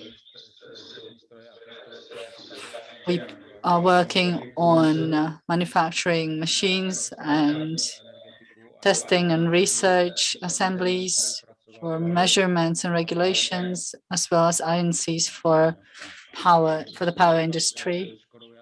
We have been working with Skoda JNC in the past and with the ZAT company on our research reactors.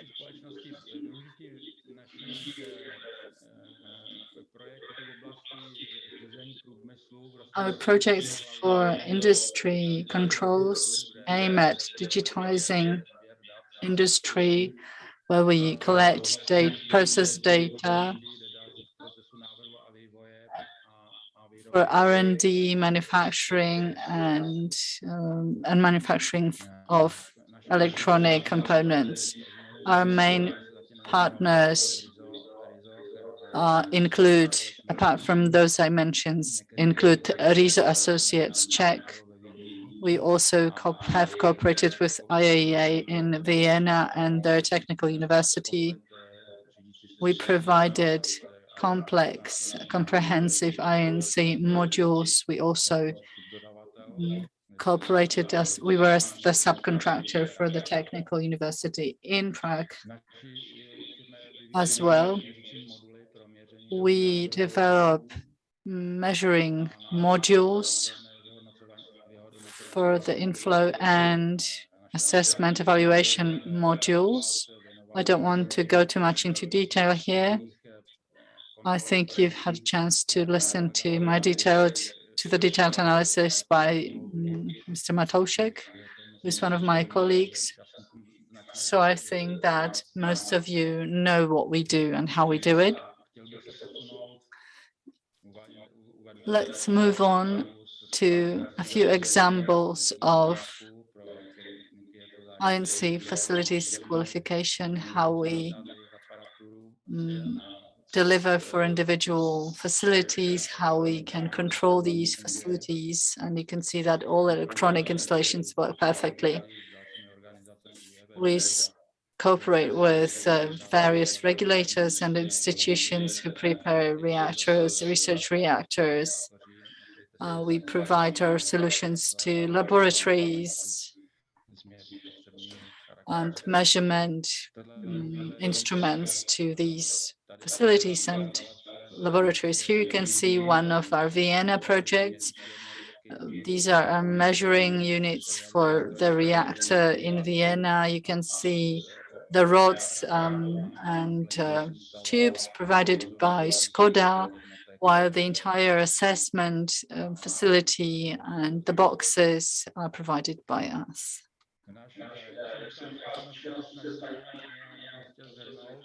We want to use our experience in our digitalization projects. We have a special program that we called CSSTA for traceability, compliance evaluation system with traceability approach. We drafted this program to cover controls, instrumentation, and management and traceability. It's been mentioned by Mr. Zaruba as well when he talked about the system for configuration management. So this is something similar. This is a twin project.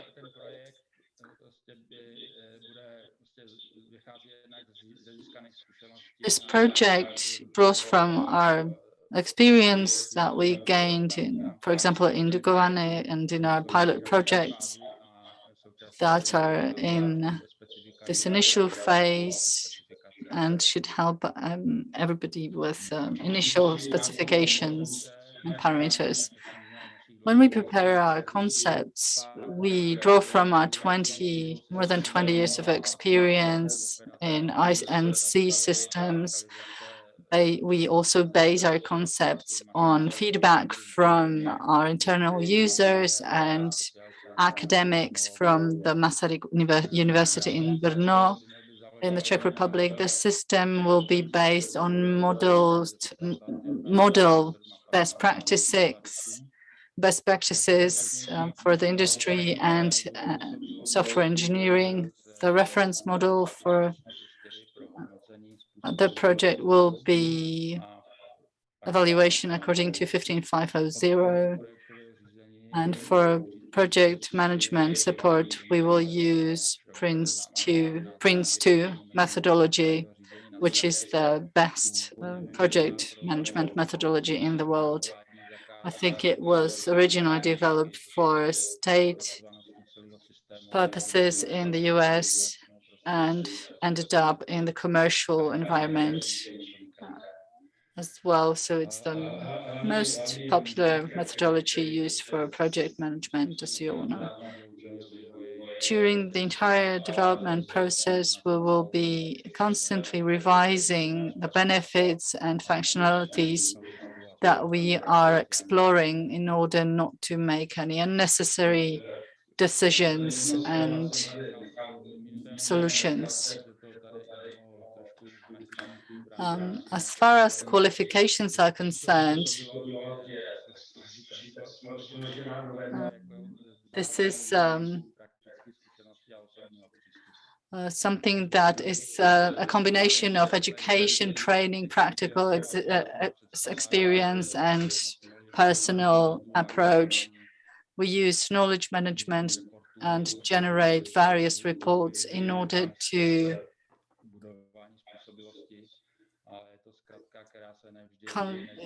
build qualifications that are required in projects where top-notch company culture is a must, because sharing know-how and expertise is a problematic process. So this is something that we look into in depth.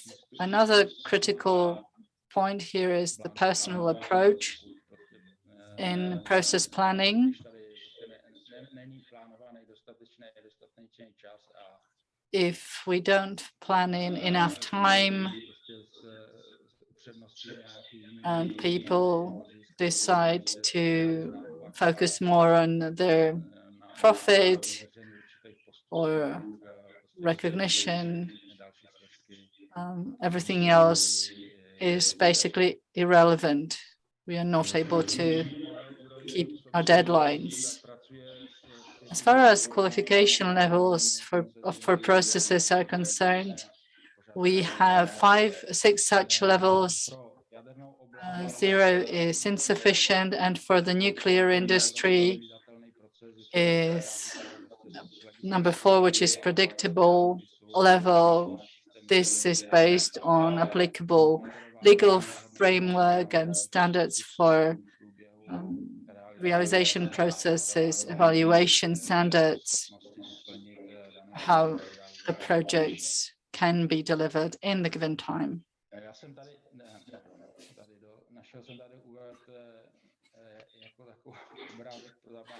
I have this Hubble's telescope as an image here because our task is to deliver all levels and to deliver on all attributes and parameters.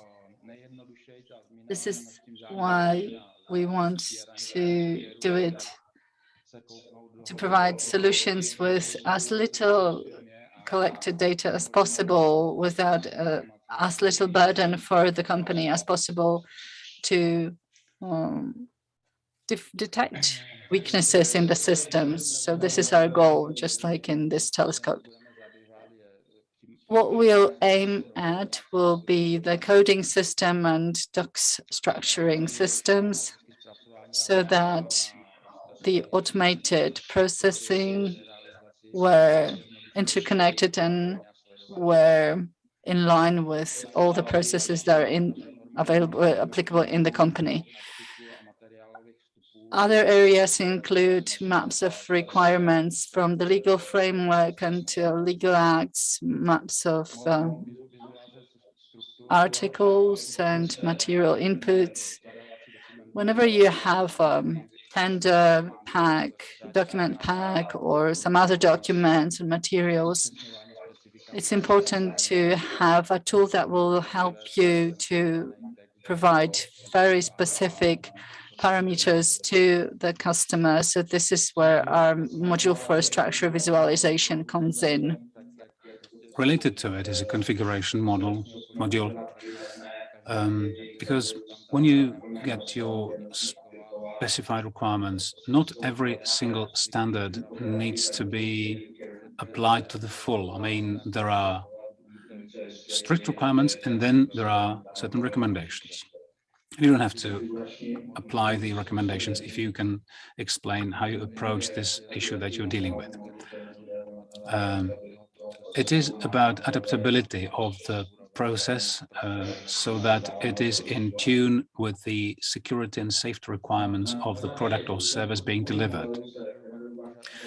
Based on the previous modules, you then generate what is known as the product and service requirement matrix. And using this mapping matrix, you also map this on your capabilities and competencies as an organization. That tells you where you have a weak point, what you need to actually do to make sure that you comply with the requirements. Or you need to reanalyze this because it might turn out that it would be simply too expensive to meet the requirements. So that is something for the future for you to work on. And then you simply map out these on the prescribed standardization framework. And now this is about the steps in determining your capabilities, your eligibility. If you think of this process, it's about initiating the process right through to being able to comply with the requirements at the given moment. But the key to this is the tender dossier and making sure this is in line with all the requirements and the eligibility of your resources, be it human resources or the use of various tools and instruments. This is a list of main clients or customers, the research center in Rzeszów, the Technical University in Vienna, and Triga Center Atom Institute, Skoda JS, the Faculty of Physical and Nuclear Engineering, and the IAEA, plus the National Center for Nuclear Research in Poland, where there are currently two of our major projects going on, one with the IAEA in Vienna, that is the neutral flow measurement related project, and the second is with the National Center for Nuclear Research in Poland.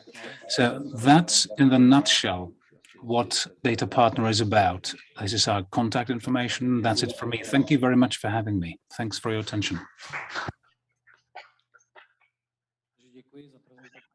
Thank you for your presentation by Data Partner representative. Now, ladies and gentlemen, is the time for your questions. Let's structure it by company. So the first company who presented this in this session was ZAT. Any questions to ZAT?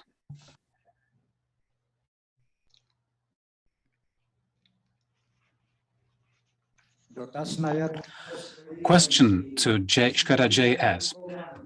While talking about Dukovany, where did you commission the Soviet Union provided the terminal boxes called Hindukus? These were magical devices. I particularly remember the documentation that was incomplete and written in such a small print. You had no idea if this was a 4 or ch. That was my first question. And my second question is, no, I should leave this to somebody else. All right, thanks for that very detailed and special question.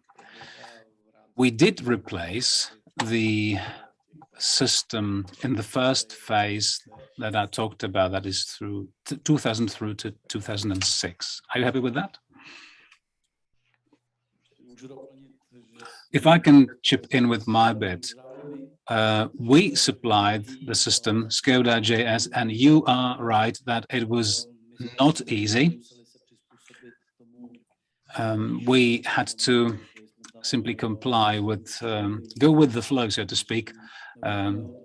We were dealing with the measurement of the neutral flow in order to meet the parameters of the measurements that need to be done in operating the nuclear reactor. One more question, this one to Zat. You develop the systems for nuclear energy in modules. It's a modular approach. For instance, the French unit, INCOR, has an aerobal measurement system. So it's a different one. If you were to develop a module that will be changed completely, how long would that take you? That's a good question, thank you. It's about the quality and level of precision of that tender dossier. It's also about how complex, about the complexity of that device, and then certification. If it's a new device, new system, you need to declare a lot of things, certify, and do some pilot testing. So it's not just about manufacturing the stuff and putting it on the market. There's a whole lot of things surrounding the product so that it is something that is workable. I suppose my estimate would be 2 to 3 years. Thanks. And my third, well, not question perhaps, this is to Mr. Zaruba, maybe a complaint, if you don't mind. I was responsible for the offer, for the bid in Škoda Praha with Atom Stroy Export and Siemens. And you could not win because you didn't have the reference projects listed in your bid. The then Škoda management really reflected on that. And I may have been in contact way back then with Mrs. Kubinova and other people, and I remember the old days. And Pavlok, I think was the name. I don't know really what the correct pronunciation is. Anyway, but that was not a question. But that was not a question, as I said. All right. At that moment, as somebody put it in the morning section, I was still playing with my toy duck. And now a question to Zat from Příbram. Automotive manufacturers are stopping their production lines because they are short of some key components. Does that happen to you as well? Or do you work with simpler components or the ones that can actually be obtained on the local market? You don't put on the market 10,000 of cars, but 10,000 of instrument cabinets, I suppose. I have to say we're lucky. We haven't had this problem. Whenever we have some indications that there might be a complication, that we buy stuff way ahead of any problem occurring. And that's how we try to eliminate any issues. So at this moment, we are not aware of any issue. We are manufacturing, we are delivering, we are implementing. A question from our chat box. Mrs. Jana Kalivodova is asking, this is a question to Rolls-Royce. Which of the advanced systems for Generation 4 would Rolls-Royce actually prefer?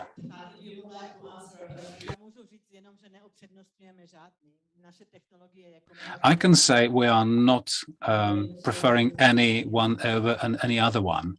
Our technology is compatible with all of these. All right, thank you.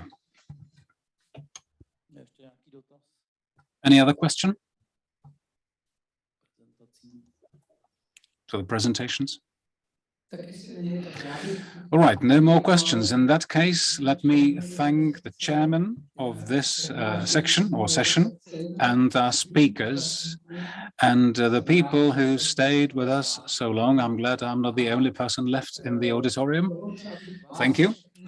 And ladies and gentlemen, if you have the time, please do join us, and this is a cordial invitation.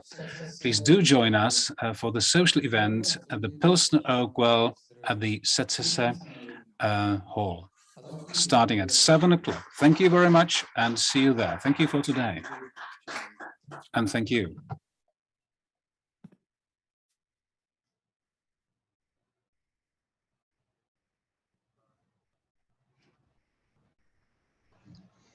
Recording